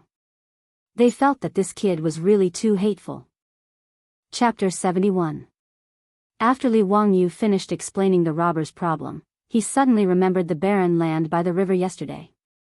It just so happened that Yang Zhua had come to the village today, which saved him the trouble of making another trip to the county yamen. He hurriedly asked, "Dare I ask the Ming family, does the wasteland by the riverbank north of Dingzhou village belong to the county?" "That's right. Kid, can you buy that land?" Yang Quan was stunned. He didn't understand why Li Wangyu wanted to buy that saline alkali soil. "Why do you want to buy that barren land?" Li Wangyu hesitated for a moment and decided to tell the truth, to develop it. "Nonsense, that's saline alkali soil. How can you develop it?" "Hee, of course I have a way. Otherwise, I wouldn't have wasted money to buy that land. I'm thinking of turning trash into treasure so that I can make money to repay the county." Li Wangyu didn't expect that his words would make Yang Quan suddenly stand up. His hand trembled as he pointed at himself. His face was full of excitement. "Zio, you can't joke about this. Can you really make saline alkali soil grow food?" Even Lu Xiao was excited. His hand that was stroking his beard trembled. He pulled out a few strands of his beard but didn't feel the pain. Instead, he grabbed Li Wangyu's arm and said, "Xiao Lang, tell us quickly." "What do you mean?" It's what I said just now. I'm going to improve the saline alkali soil and develop it to grow food." Li Wangyu didn't understand why the two were so excited. "Is there any way to turn saline alkali soil into treasure?" Yang Quan asked. Li Wangyu didn't want to say. He could see that Yang Quan and Lu Xiao were very nervous about this. Could it be that there were a lot of saline alkali soil in the Tang dynasty? Why are the Ming house and the registrar so nervous? "Zio, do you know that our Guangzhong Dao is densely populated? We have always had less land but more people." Yang Quan let out a long sigh and sat down again. Li Wangyu naturally knew about this. According to the rules, each household in the Tang dynasty should be granted 100 mu of land, but in Guangzhong circuit, each household could only be granted 20 mu of land. Guangzhong Daoist has more people than land, but the saline alkali soil alone is tens of thousands of acres. It will be a waste to just leave it there. If Guiyu really knew how to manage saline alkali soil, then it would be a great achievement. This county will definitely submit a memorial to the imperial court for you to be conferred an official title. Yang Quan's explanation enlightened Li Wangyu. He hadn't thought that Guangzhong Dao would have so much saline alkali land. However, Xie Jing wasn't interested in being promoted to an official. He couldn't wait to avoid it. Why would he be in a hurry to become an official? Ming House, I do know a little about managing saline alkali soil, and I can teach you. However, if it was submitted to the imperial court, there would be no competition. How about some debt reduction? Look at the 10,000 mu of saline alkali soil. If you can reclaim it, it will be 10,000 mu of good farmland. A consultation fee of 100 copper coins per mu isn't much, right? Yang Quan and Lu Xiao didn't understand what Li Wangyu was talking about. However, they understood Li Wangyu's meaning. Yang Quan glared at him again. Nonsense. How can this county privately give you a reduction in public funds? If your method is feasible, this county will naturally report it to the imperial court and fight for you to be rewarded. His words made Li Wangyu curl his lips. Wanting to steal his secret without paying, wasn't that too disrespectful of intellectual property rights? Before Li Wangyu could speak, he heard Yang Quan say, however, this county can make the decision to put the 300 mu of uncultivated land in Dingzhou village under your name. This is a big matter that will benefit the country and the people. Zio, you must not act recklessly. Fine, Yang Quan's big hat was on Li Wangyu's head. Moreover, getting the 300 mu of land for free wasn't considered a loss. He was about to nod his head in agreement, but swallowed the words that were about to come out of his mouth. It was best to ask his beautiful superior's opinion on this matter. He didn't want to be muddle-headed and make a loss. He couldn't waste a top student from the University of Pennsylvania who majored in business administration. Li Wangyu used the excuse of going to the toilet and ran out to find Su Changqing. He told Su Changqing about his conversation with Yang Quan and the others. Then, he eagerly waited for Su Changqing's opinion. Sure enough, after his beautiful superior heard his words, she immediately whispered a few words into his ear. Li Wangyu fiercely slapped his thigh. He almost made a loss again. Su Changqing told him to ask the county for cattle. In the Tang dynasty, cattle were quite precious. The price of a strong cattle was very high. It was about 20 strings of coins. In order to protect cattle, the Tang dynasty didn't allow cattle to be killed. Even the accidental death of a cattle had to be reported to the government. In the huge Dingzhou village, there were less than 10 cattle. One cattle could only cultivate 2 to 3 mu of land a day. After cultivating for 2 days, they needed to rest for a day to recover their strength. Dingzhou village's 2,000 mu of land depended on manpower to cultivate. This was one of the reasons why Dingzhou village was so barren. Su Changqing felt that the method of managing the saline alkali soil could be handed over to the imperial court. However, just giving them the 300 mu of uncultivated land in Dingzhou village wasn't enough. At least 10 more cattle were needed. Otherwise, even if Li Wangyu could manage the land, he wouldn't be able to find enough manpower to cultivate it. With regards to Su Changqing's words, Li Wangyu deeply agreed. After returning to the central room, Li Wangyu chuckled and proposed his conditions to Yang Quan. In addition, he also added 2 horses to Su Changqing's conditions.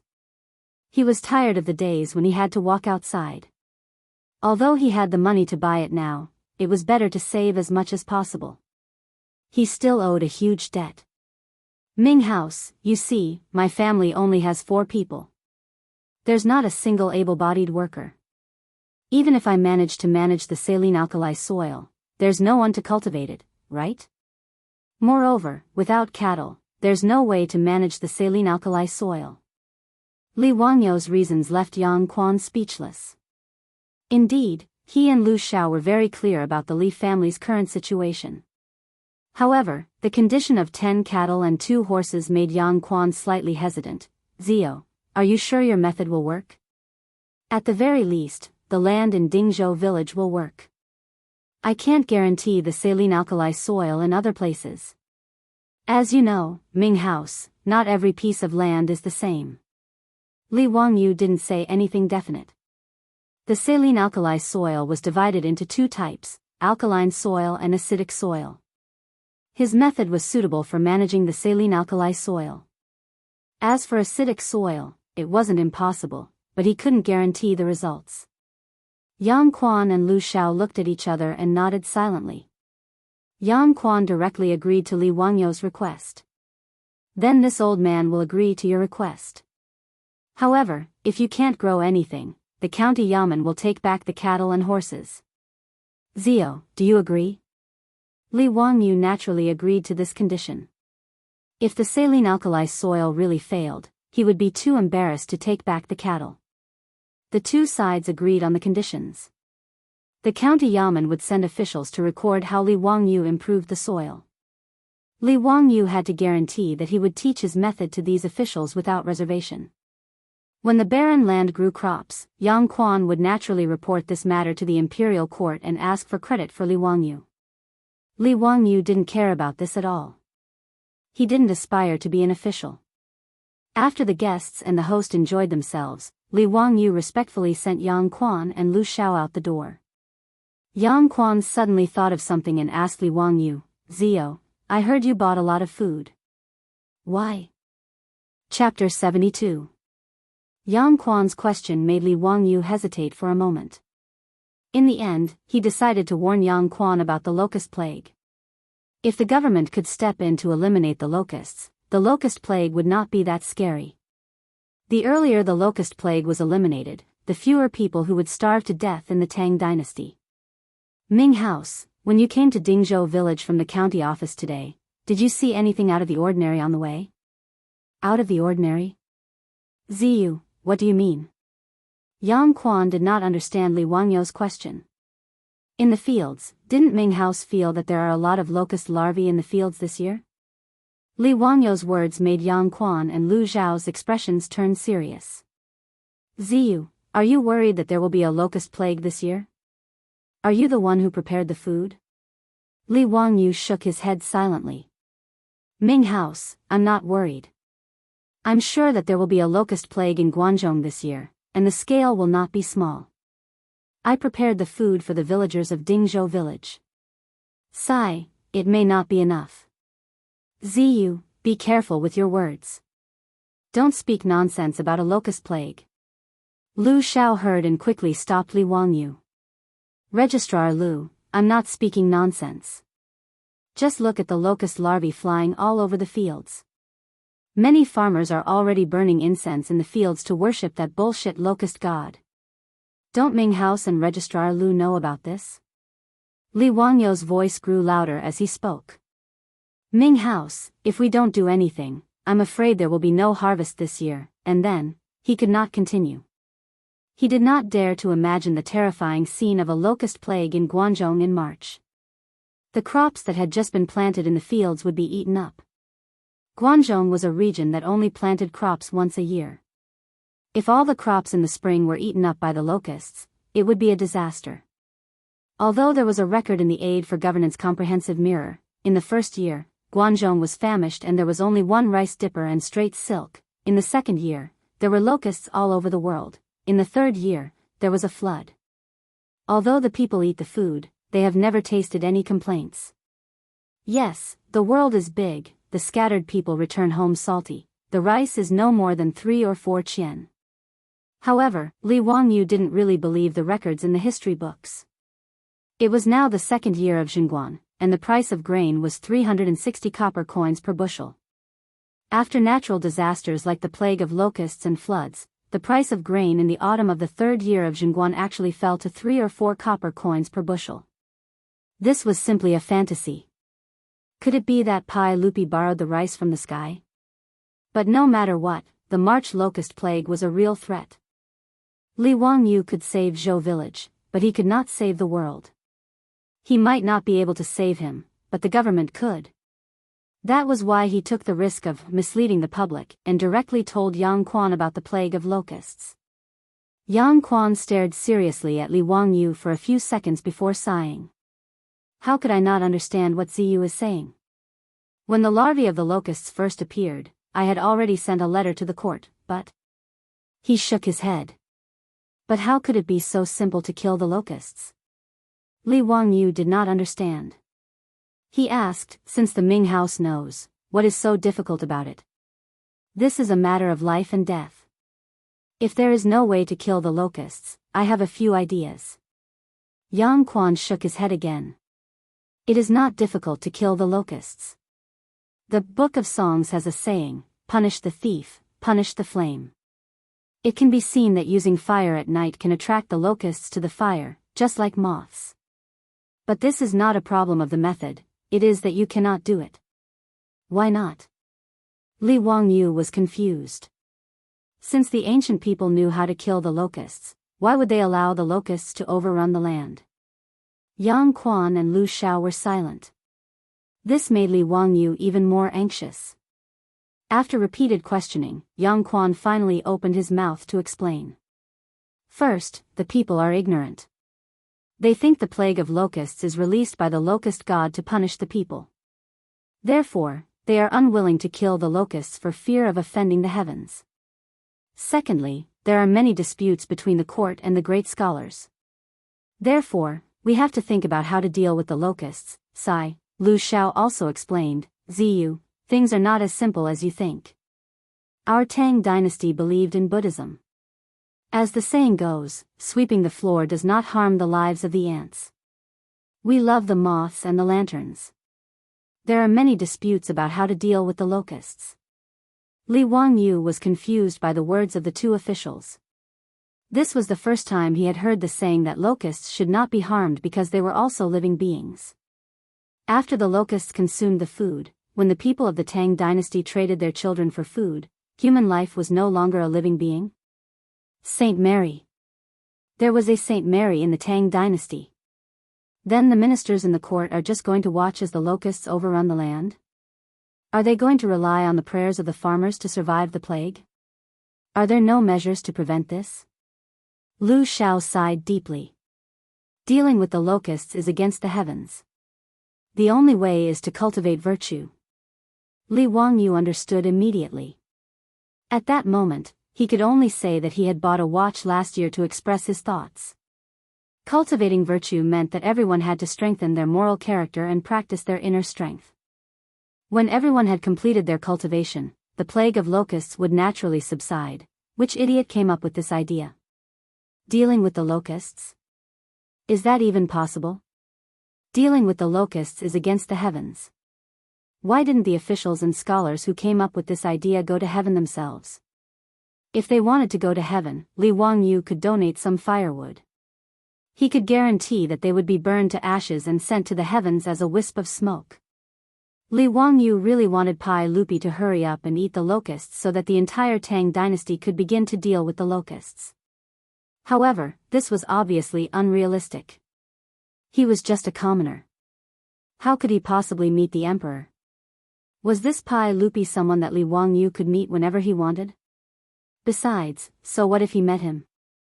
Was he supposed to send a bunch of fried locusts to Pai Lupi and tell him that it was delicious and that His Majesty should try it? Would he be dragged out and beheaded by Pai Lupi? Li Wangyu's thoughts ran wild. He didn't know that he had already met Pai Lupi more than once. However, this guy still didn't know and had even insulted Pai Lupi a few times. By the time Pai Lupi ate the locusts, the locust plague would have already spread. Eliminating the locusts would only be doing their best and leaving the rest to fate. They wouldn't be able to take much food from the locusts. After understanding all this, Li Wangyu had nothing else to say. He cupped his hands and sent Yang Quan and Lu Shao out the door. In this locust plague, it was better to save oneself. It was impossible to rely on the government. Cho Kun didn't say anything. After Yang Quan and the others left, the fatty pulled Li Wangyu with a nervous expression. Xiao Lang, will there really be a locust plague? Li Wangyu looked at the fatty in surprise. Only then did he realize that Cho Kun's family was in the food business. If the locust plague really did appear, it would have a huge impact on their family's business. The locust plague is certain. Go back and tell your father to stock up as much food as possible. However, Brother Cho, I have a request.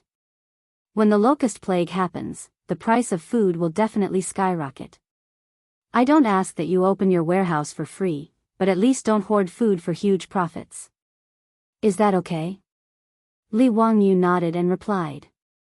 Cho Kuan's fat face flushed red. Xiao Lang, what are you talking about? Although my Cho family is in the business, we have never done anything unscrupulous. Seeing the fatty's reaction so strong, Li Wangyu knew that he had wronged him and hurriedly apologized. Knowing that the locust plague was about to happen, the fatty couldn't stay in Li Wangyu's house any longer. He hurriedly left and prepared to return to Chang and to discuss this matter with his father. Li Wangyu didn't ask him to stay. He cupped his hands and sent the fatty Cho Kuan out the door. The next day, the people from the county government came. Li Wangyu and the old villager led a few officials to the river bank to measure the size of the wasteland. The county government created a document and the 300 mu wasteland officially belonged to Li Wangyu. Xiao Lang, can you really manage this saline alkali soil? The old villager's face was full of disbelief. He had never heard that saline alkali soil could be used to plant crops. I can indeed improve the soil. I also need the old villager's help. I need to invite some people from the village to do some work. Li Wangyu's words made the old villager somewhat embarrassed. Xiao Lang, it's not that I don't want to help. It's just that right now it's the spring plowing season and the busy farming season cannot be delayed. There is a shortage of labor in the village. It's really difficult for you to find people to help. The old villager's words didn't make Li Wangyu worried. He had already thought about it. Hey, old villager, the county gave me 10 cattle. Can I use these 10 cattle to exchange for labor with the village? What? Xiao Lang, don't joke. The county gave you 10 cattle? Yes. Li Wangyu's words made the old villager sit down on the ridge of the field, speechless for a long time. Chapter 73. With manpower, 2 able-bodied laborers could only plow half an mu of land a day, and they were already exhausted to death. With oxen, 1 man and 1 ox could plow 2 or 3 mu of land a day without any problems.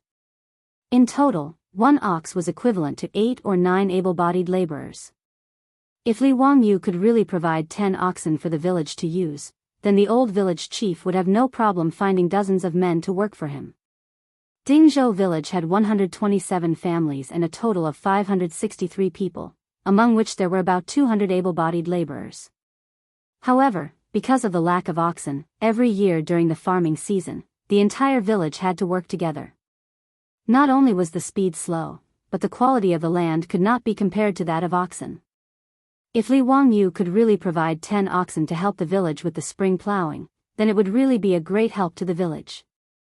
Not only would they be able to spare some manpower to help Li Wangyu, but they would also be able to take a breather during the most important spring plowing of the year. The Tang dynasty was an agricultural society, and the spring plowing was the most important day of the year. Including the royal family would hold a ceremony on an auspicious day in February or March.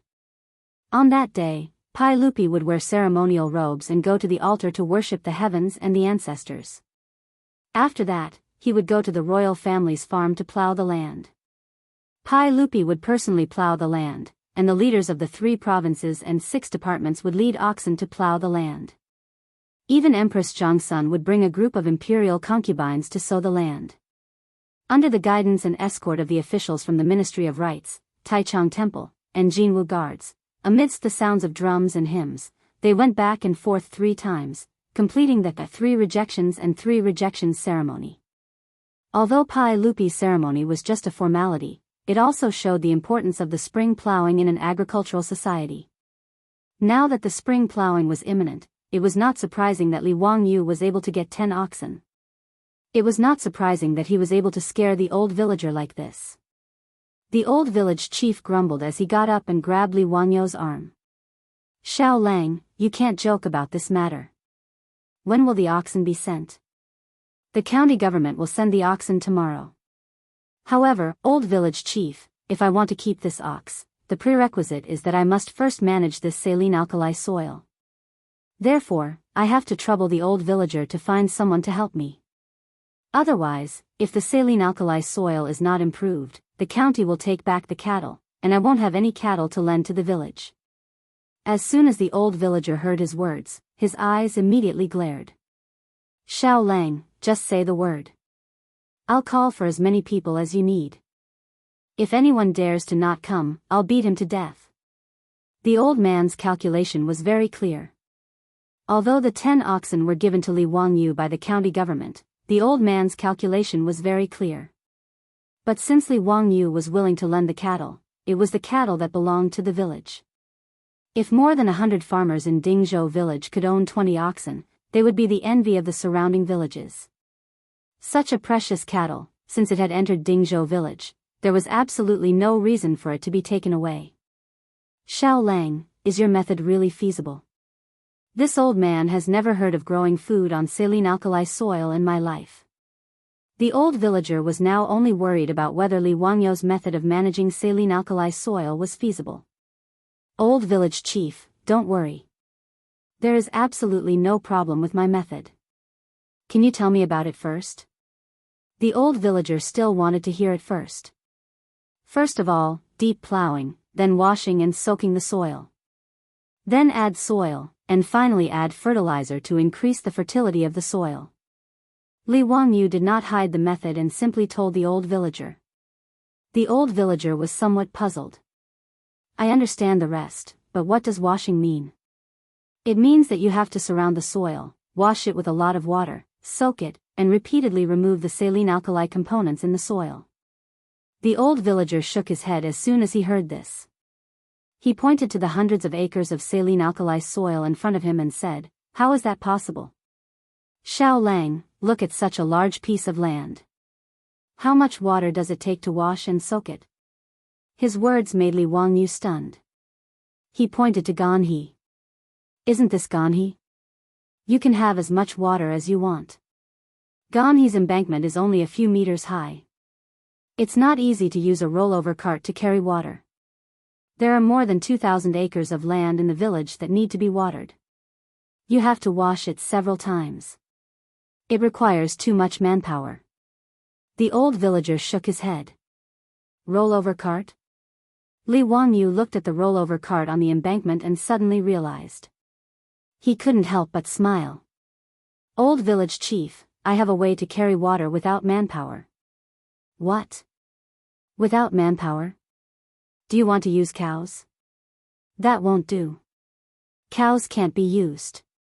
The old villager did not understand Li Wangyu's meaning. Li Wangyu smiled and did not answer. There were 3 stages in the development of water wheels in China. The first stage was the rollover cart invented by the Eastern Han Dynasty. It was also called the dragon bone water wheel. It mainly relied on manpower to carry water. The second stage was the rollover cart invented during the Tang and Song dynasties. It was described in the Book of Agriculture and was a water-carrying machine. It was powered by manpower or animal power and looked like a dragon bone cart. The third stage was the water wheel invented by the Yuan and Ming dynasties. It looked like a water wheel in the future. The earliest record of the rollover cart was in the Tang dynasty. It was gradually popularized after the Song dynasty. But now it was only the beginning of the Tang dynasty. The rollover cart had not appeared yet, let alone the water wheel. The efficiency of the rollover cart to carry water for irrigation was very high. Li Wangyu knew how to make the water wheel in the future. When he was young, there were many water pumps in the village. He was very clear about the structure of the water wheel. "Old village chief, is there anyone in the village who is good at carpentry?" "Yes. Didn't your family ask old Lu to help you make a lot of new things a few days ago? Why do you want to make furniture again?" When the old villager said this, Li Wangyu remembered that Su Chongqing had asked the carpenters in the village to make the furniture. Although the furniture was simple, Li Wangyu could see that the carpenters were very good. I need to ask Carpenter Lu to help me make a few water wheels. Then I can carry water automatically. Old village chief, you wait and see. I guarantee it will be easy to use. I will take care of the irrigation work in the future." Li Wangyu didn't wait for the old villager to react and ran towards the village, leaving the old villager dumbstruck and confused. Has this kid lost his mind? Carrying water automatically without manpower? Isn't that a god? The old villager sighed. He felt more and more that Li Wangyu was outrageous. Before he could finish lamenting, he saw Li Wangyu running back like a gust of wind. Hee, I forgot to ask you where Carpenter Lu lives. The old villager shook his head. Let's go. I will take you there. But Xiao Lang, stop fooling around. How can the water be carried automatically without manpower? You will know in a while. The two returned to the village and went straight to Carpenter Lu's house. Carpenter Lu was in his 50s this year. He had been a carpenter his whole life. His 3 sons were also carpenters with him. It could be considered a family skill. Carpenter Lu was not a craftsman registered by the government. He was a private craftsman. In the Tang dynasty, the status of craftsmen was very low. In the historical records, they were even called official slaves. Moreover, their job was lifelong. Their status was similar to that of merchants. However, private craftsmen like Carpenter Lu also needed to farm. His status was similar to that of a farmer. Because of his craftsmanship, he was also respected in the village. His life was also better than that of ordinary villagers. Old Lu, come out quickly. I have something to ask of you. The old villager shouted at the top of his lungs when they reached Carpenter Lu's house. Chapter 74. The door of the farmhouse was opened with a squeak, and an old man in plain clothes with a white beard walked out. Muramasa, what are you doing? What's the matter? Obviously, the two had a good relationship. Carpenter Lu looked at the old Muramasa and laughed. Li Jia Xiaolang is looking for you. He wants to build something that doesn't require manpower to carry water. The old Muramasa still didn't believe Li Wangyu. Carpenter Lu naturally knew Li Wangyu. After an unprecedented pig slaughter meal, other than the babies in Dingzhou village who were still in swaddling clothes, the others might not know the old Muramasa, but they definitely knew Li Wangyu. When he saw that it was Li Wangyu who wanted to build something, Carpenter Lu's smile became wider. Li Jia Xiaolang, what do you want to build? Li Wangyu was still very polite. Carpenter Lu, I want to build a few water wheels. Do you know how to make them? What's a water wheel? Old me can build carriages and ox carts, but I've never heard of a water wheel. Carpenter Lu was puzzled. Li Wangyu asked Carpenter Lu for a pen and paper and began to draw the structure of a water wheel. The water wheel looked like an ancient wheel. Li Wangyu estimated that the height of the Gan River's embankment was about 3 meters, so he designed a small water wheel with a diameter of 6 meters. The larger the diameter of the water wheel, the heavier it would be. In order to make it lighter, the water bucket of the water wheel was replaced with a bamboo tube. Li Wangyu finished the drawing and handed it to Carpenter Lu. Take a look and see if you can build this water wheel. It doesn't need to be delicate, just sturdy and durable. Carpenter Lu took the drawing and looked at it carefully for a long time. He was puzzled and asked, Xiaolang, what do you want to build such a big wooden wheel for? To carry water for irrigation. How do you use it? Li Wangyu smiled and explained to him and the old Muramasa, after the water wheel is built, it will be installed on the side of the Gan River. When the time comes, the power of the water will be used to move the water wheel. When the water wheel turns at a certain angle, the bamboo tube that was originally submerged in the water will be lifted out of the water. Because the bamboo tubes were tied diagonally to the water wheel, they were filled with river water. When the water wheel reached a higher point, the opening of the bamboo tube would face downward, and the water would naturally flow down from the higher point. You only need to use the water trough below to collect water, and you will be able to extract an endless stream of water. His explanation stunned Carpenter Lu and the old village chief. After a long time, the old village chief looked at Li Wangyu excitedly. Xiaolang, this is an amazing thing. It doesn't need any manpower to draw water, it's really a divine item. Carpenter Lu was even more excited. He grabbed the blueprint tightly and said, Xiaolang, I will build the water wheel for you for free. I only ask that you allow my Lu family to build this water wheel in the future. Li Wangyu laughed. Of course, I'll leave it to you, Carpenter Lu. As long as something like a water wheel was built, anyone with a discerning eye would know what was going on at a glance. There was no value in keeping it a secret. Since Carpenter Lu was willing to help him build the water wheel for free in exchange for the blueprint, Li Wangyu was naturally happy. Oh yes, Carpenter Lu, the bearings of the water wheel are best made of steel. Do you have any ideas? Yes. I will go to the blacksmith shop in the county today to build according to the blueprint. How many water wheels does Xiao Lang need to build? 5 water wheels are enough. How many days will Carpenter Lu be able to build them? 10 days.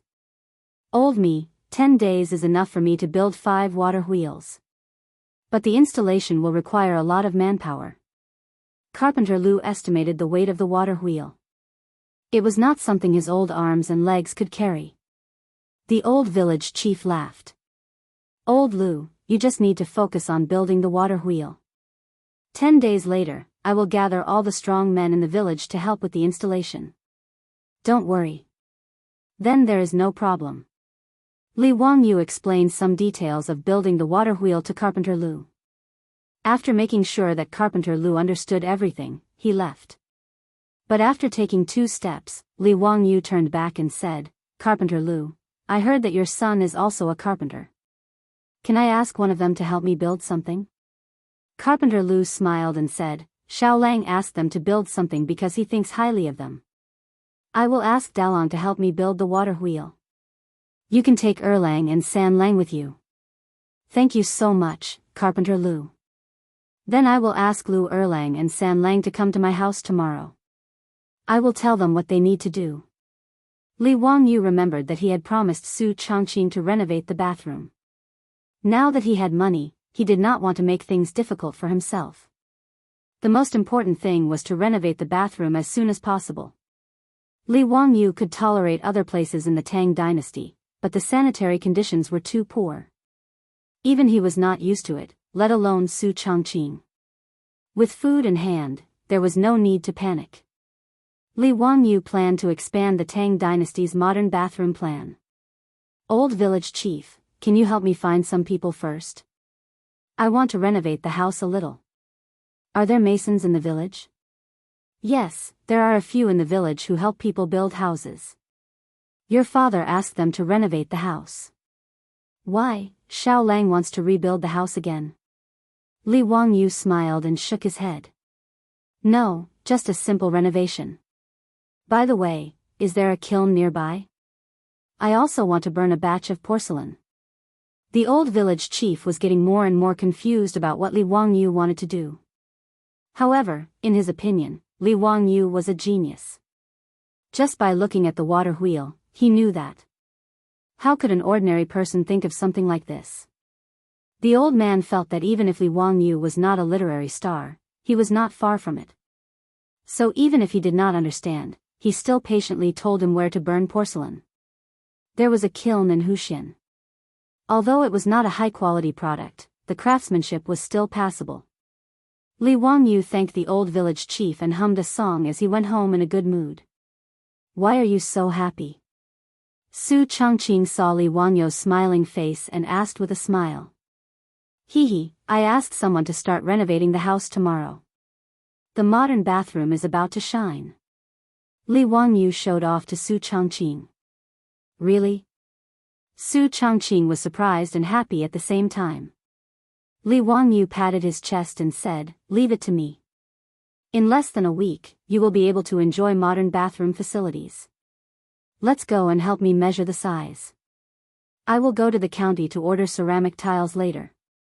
The little girl Pei Lan did not know what her Langjun and elder sister Chongqing were going to do.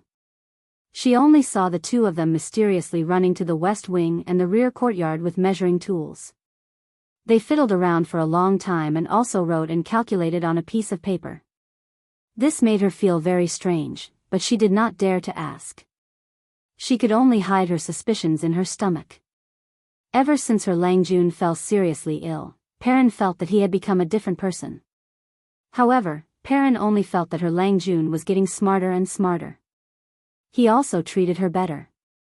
The little girl did not think too much about other things. She only hoped that her life would continue like this forever. That would be the happiest. After Li Wangyu and Su Chongqing finished discussing things in whispers, Li Wangyu rode out to the county. This horse was given to Li Wangyu by the county official in the morning when he came to measure the land. It caused quite a stir in the village. The old housekeeper, Li Heng, could not stop smiling. In the eyes of the people of the Tang dynasty, owning a horse was the same as owning a car in the future. It was worth celebrating. Dingzhou village was only 20 miles away from the county town of Huxin. It only took half an hour to ride a horse. Li Wangyu asked around and found the entrance of a porcelain kiln in the suburbs of the county. Chapter 75. Dear customer, what do you want to buy?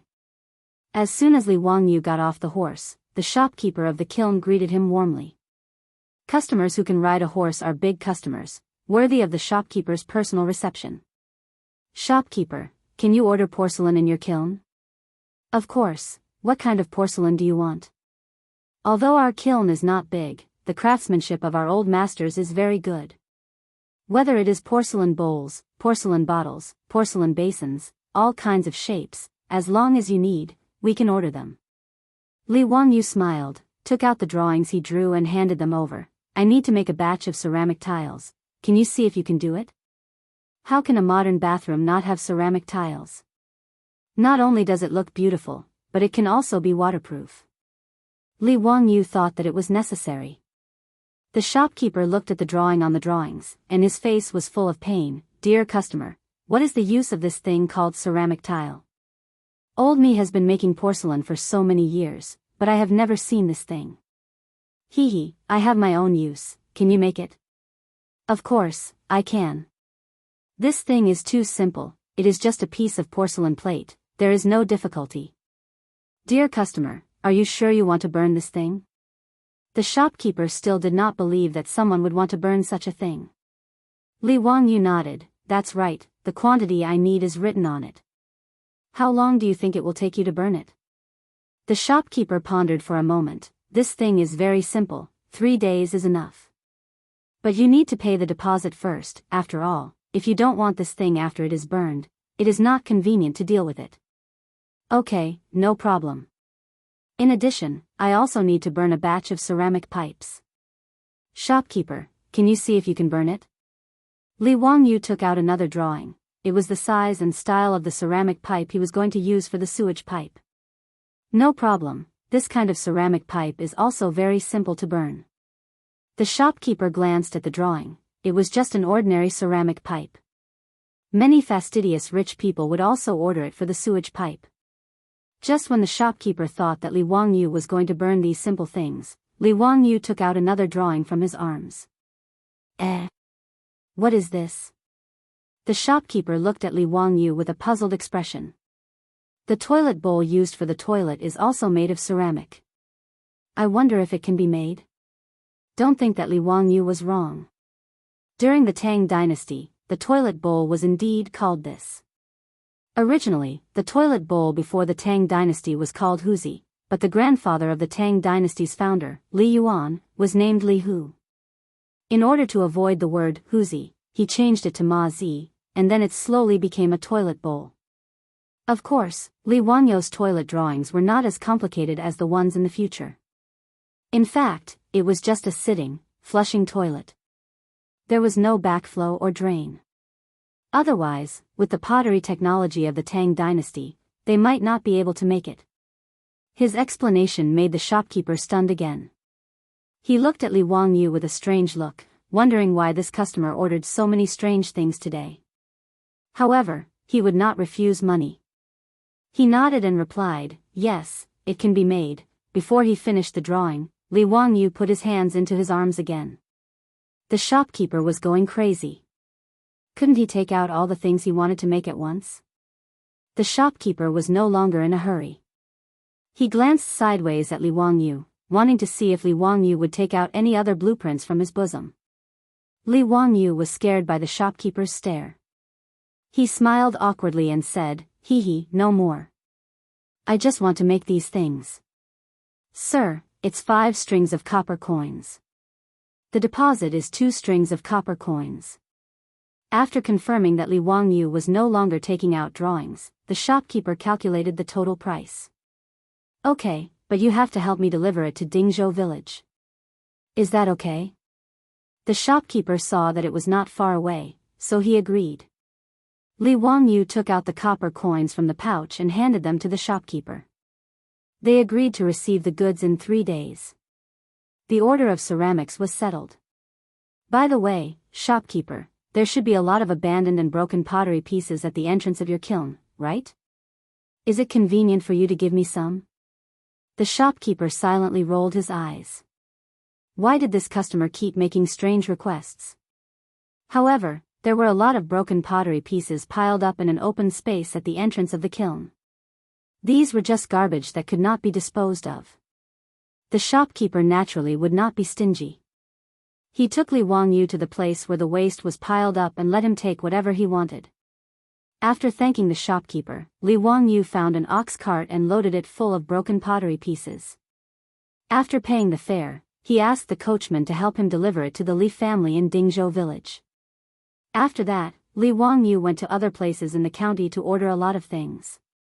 After confirming that everything was ready, he rode back to Dingzhou village. When he got home, the ox cart had already delivered the broken pottery pieces. Li Heng looked at him helplessly and said, Lang Jun, why did you let people bring back so many broken pottery pieces? Su Chongqing was also very curious. Wang Yu, why did you bring the broken pottery pieces back? It's a secret. You will know in 2 days. Li Wangyu pretended to be mysterious and smiled without answering. Su Chongqing could not understand Li Wangyu's next move. He actually ordered Li Heng to move all the broken pottery pieces to the big stone mill in the village. After breaking them into pieces, he used the stone mill to grind them into powder. In order to grind the pottery pieces, he even let Li Heng take the horse and use the horse to drag the stone mill. This made Li Heng's heart ache. It was not because of the stone mill, but because of the horse. Lang Jun, why are you grinding this thing? Can this thing be eaten as rice? Li Wangyu did not answer. He just smiled and said that he had a big use for it and told him to go quickly. The villagers were stunned by Li Jia Xiaolang's actions. They had seen people using stone mills to grind flour, but it was the first time they had seen someone using stone mills to grind pottery pieces. Many men, ants, and children in the village ran to the stone mill to see what was going on. Husband, why is Li Jia Xiaolang grinding this broken thing? A woman asked her husband in a low voice. How would I know? Maybe he is feeding it to the chickens? When raising chickens in the countryside, sometimes they would feed some sand to help the chickens digest. Because the chickens did not have teeth, they would eat some sand or small stones to act as teeth and help the chickens digest their food. Isn't the sand ready-made? Why does he need to grind it? Also, look at how fine housekeeper Li grinds it. It is almost like flour. How can it be fed to the chickens? Why are you asking so much? The Li family's little Lang is a literary star who has descended to the mortal world. He knows more than us farmers. Just watch. There was even a villager who slapped his son's head with his palms that were as big as palm leaf fans. San Lang, I'll send you to school in the future. You can also learn the skills of the Li family's little boy. Many villagers took the initiative to come forward and help. They drove the horses to sweep the dust and all the broken pottery pieces were ground into powder. After moving a few bags of pottery pieces back home, Li Wangyu checked them and only asked Li Heng to pack them up. They would be useful in 2 days. The next day, the county government sent people to drive all the cattle to the village. As soon as they entered the village, they caused a sensation. Men, women, and children in the village all rushed out after hearing the news to see the precious cattle. Chapter 76. The door of Li Wangyu's house was surrounded by a crowd of people. They are really cattle. Tut, tut, 10 cattle. Look at their shiny fur, muscles, and teeth. They are all 5 or 6 years old cattle. They are much better than the old cattle in the village. With these cattle, I can plow at least 3 mu of land in a day. Li Jia Xiaolang is indeed the son of Mr. Li. Who was the one who said that the Li family was ruined? Look at Li Jia Xiaolang's ability to make the county government give him 10 cattle. How can such a family be ruined? That's right. People in the county were spreading rumors that Li Jia Xiaolang was expelled from the Li clan and his life was over. If I hear such words again in the future, I will give them a few slaps. I heard from the old village chief that Li Jia Xiaolang wanted to lend cattle to the village to plow. That's right. The old village chief said it himself. It can't be wrong. Li Heng seemed to be at least 10 years younger. With a proud face, he was ready to lead the cattle into the cowshed under the envious gazes of the crowd. Fortunately, although there were not many rooms in the Li family's house, the front yard and the backyard were quite spacious. When Li Zhou repaired the house, he built a cowshed in the backyard. Noda's cowshed could easily raise more than 20 cattle. Li Wangyu looked at the cattle worriedly. Our family is too small. Who will take care of so many cattle? Changqing, I shouldn't have released all the servants in the family back then, right? Su Changqing rolled his eyes at him and didn't bother to answer. Perrin beside him said excitedly, Lang Jun, there is still me. I will go to the fields every day to cut the grass and herd the cattle. Li Wangyu was amused by Perrin's words. He lovingly reached out and pinched Perrin's little face. That won't do. Won't my Perrin become a cow herder? What if she gets tanned by the sun? Although Perrin was only 12 or 13 years old, in fact, many girls at this age in the Tang dynasty had already been married. In the eyes of future generations, Li Wangyu was just a little girl, so she didn't have any scruples. However, his actions and words made Perrin's little face turn red. She covered her face and couldn't say anything for a long time. Su Changqing, who was standing at the side, saw everything clearly. He glared at Li Wangyu in annoyance and snorted softly before pulling Pei Lan away. Li Wangyu was baffled. Did he provoke her or provoke her? Why are you glaring at me? Li Wangyu is too lazy to think about a woman's bottom of the sea. He goes out to find the old villager. Now that the cattle had arrived, he could begin to transform the saline alkali soil. Soon, under the arrangement of the old village chief, 20 skilled farmers led the 10 oxen to the saline alkali soil and began to plow the soil. This plow was equivalent to opening up a wasteland, so it needed to be plowed deeply. The soil was required to be fine in order to allow the alkali to be fully exposed to the air so that it would be easier to wash the soil later. Although there were cattle, it would take at least 10 days to plow the entire 300 mu of saline alkali soil. However, Li Wangyu was not in a hurry. This time was just right for Carpenter Lu to make the water wheel. After 10 days, the cattle could help the village cultivate. This exchange made the old villager smile so much that his back teeth were exposed. After explaining the saline alkali soil, Li Wangyu rushed back to his home. Carpenter Lu's 2 sons and several masons in the village were still waiting for him. Greetings, Xiao Lang, Kun. What do you need us to build? Carpenter Lu's 2 sons were already waiting for him with carpentry tools. Li Heng didn't know what his Lang Jun wanted to do, so he and Perrin were both curious. The 2 of them thought that it might be like Su Changqing, asking Carpenter Lu's sons to build some new furniture. At first, Li Heng and Perrin felt that the new furniture was strange, but after using it, they both liked it. Seeing that Li Wangyu had asked Carpenter Lu's sons to come over, they were both looking forward to it. However, Li Wangyu did not ask Carpenter Lu's sons to build any furniture. Instead, he pointed at a small mountain not far behind his house and said, I'll have to trouble Erlang and San Lang to help me build a water pipeline. Use the bamboo on the mountain. After opening it up, the spring water on the mountain will be connected to the house. After saying that, he took out a blueprint that he had drawn long ago. On it, there were detailed instructions on how to build the water pipeline. Lu Erlang and San Lang were both surprised. They originally thought that he was going to build furniture, but they didn't expect him to build a water pipeline.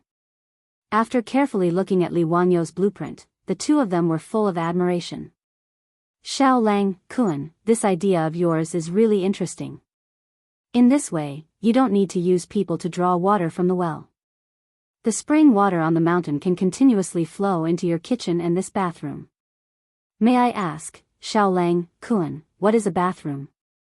Li Wangyu laughed and said, it's a bathroom and a toilet. Hearing this, the two of them were both stunned. Xiao Lang, Kun, you want to build a toilet in the West Wing? How can that be? Not only were Carpenter Lu's sons surprised, but Li Heng and Perrin were also stunned. Building a toilet in the West Wing? Was Lang Jun crazy? They couldn't be blamed for being surprised. The toilets in the Tang dynasty were not like those in the future that had complete sewer pipes.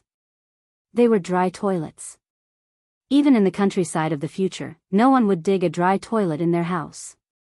Not to mention the issue of hygiene, just the smell alone was enough to make one feel disgusted. Li Wangyu didn't explain. He just smiled and said, I have my reasons. Lu brothers, is there any problem with the water pipeline? No problem.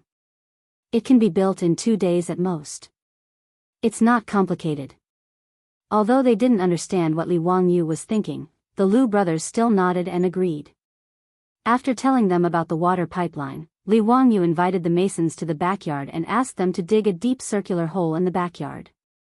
He also asked them to dig a ditch from the west wing to the deep hole. No one understood what he asked them to do. Although the masons were confused, they still started to work according to Li Wangyu's blueprint.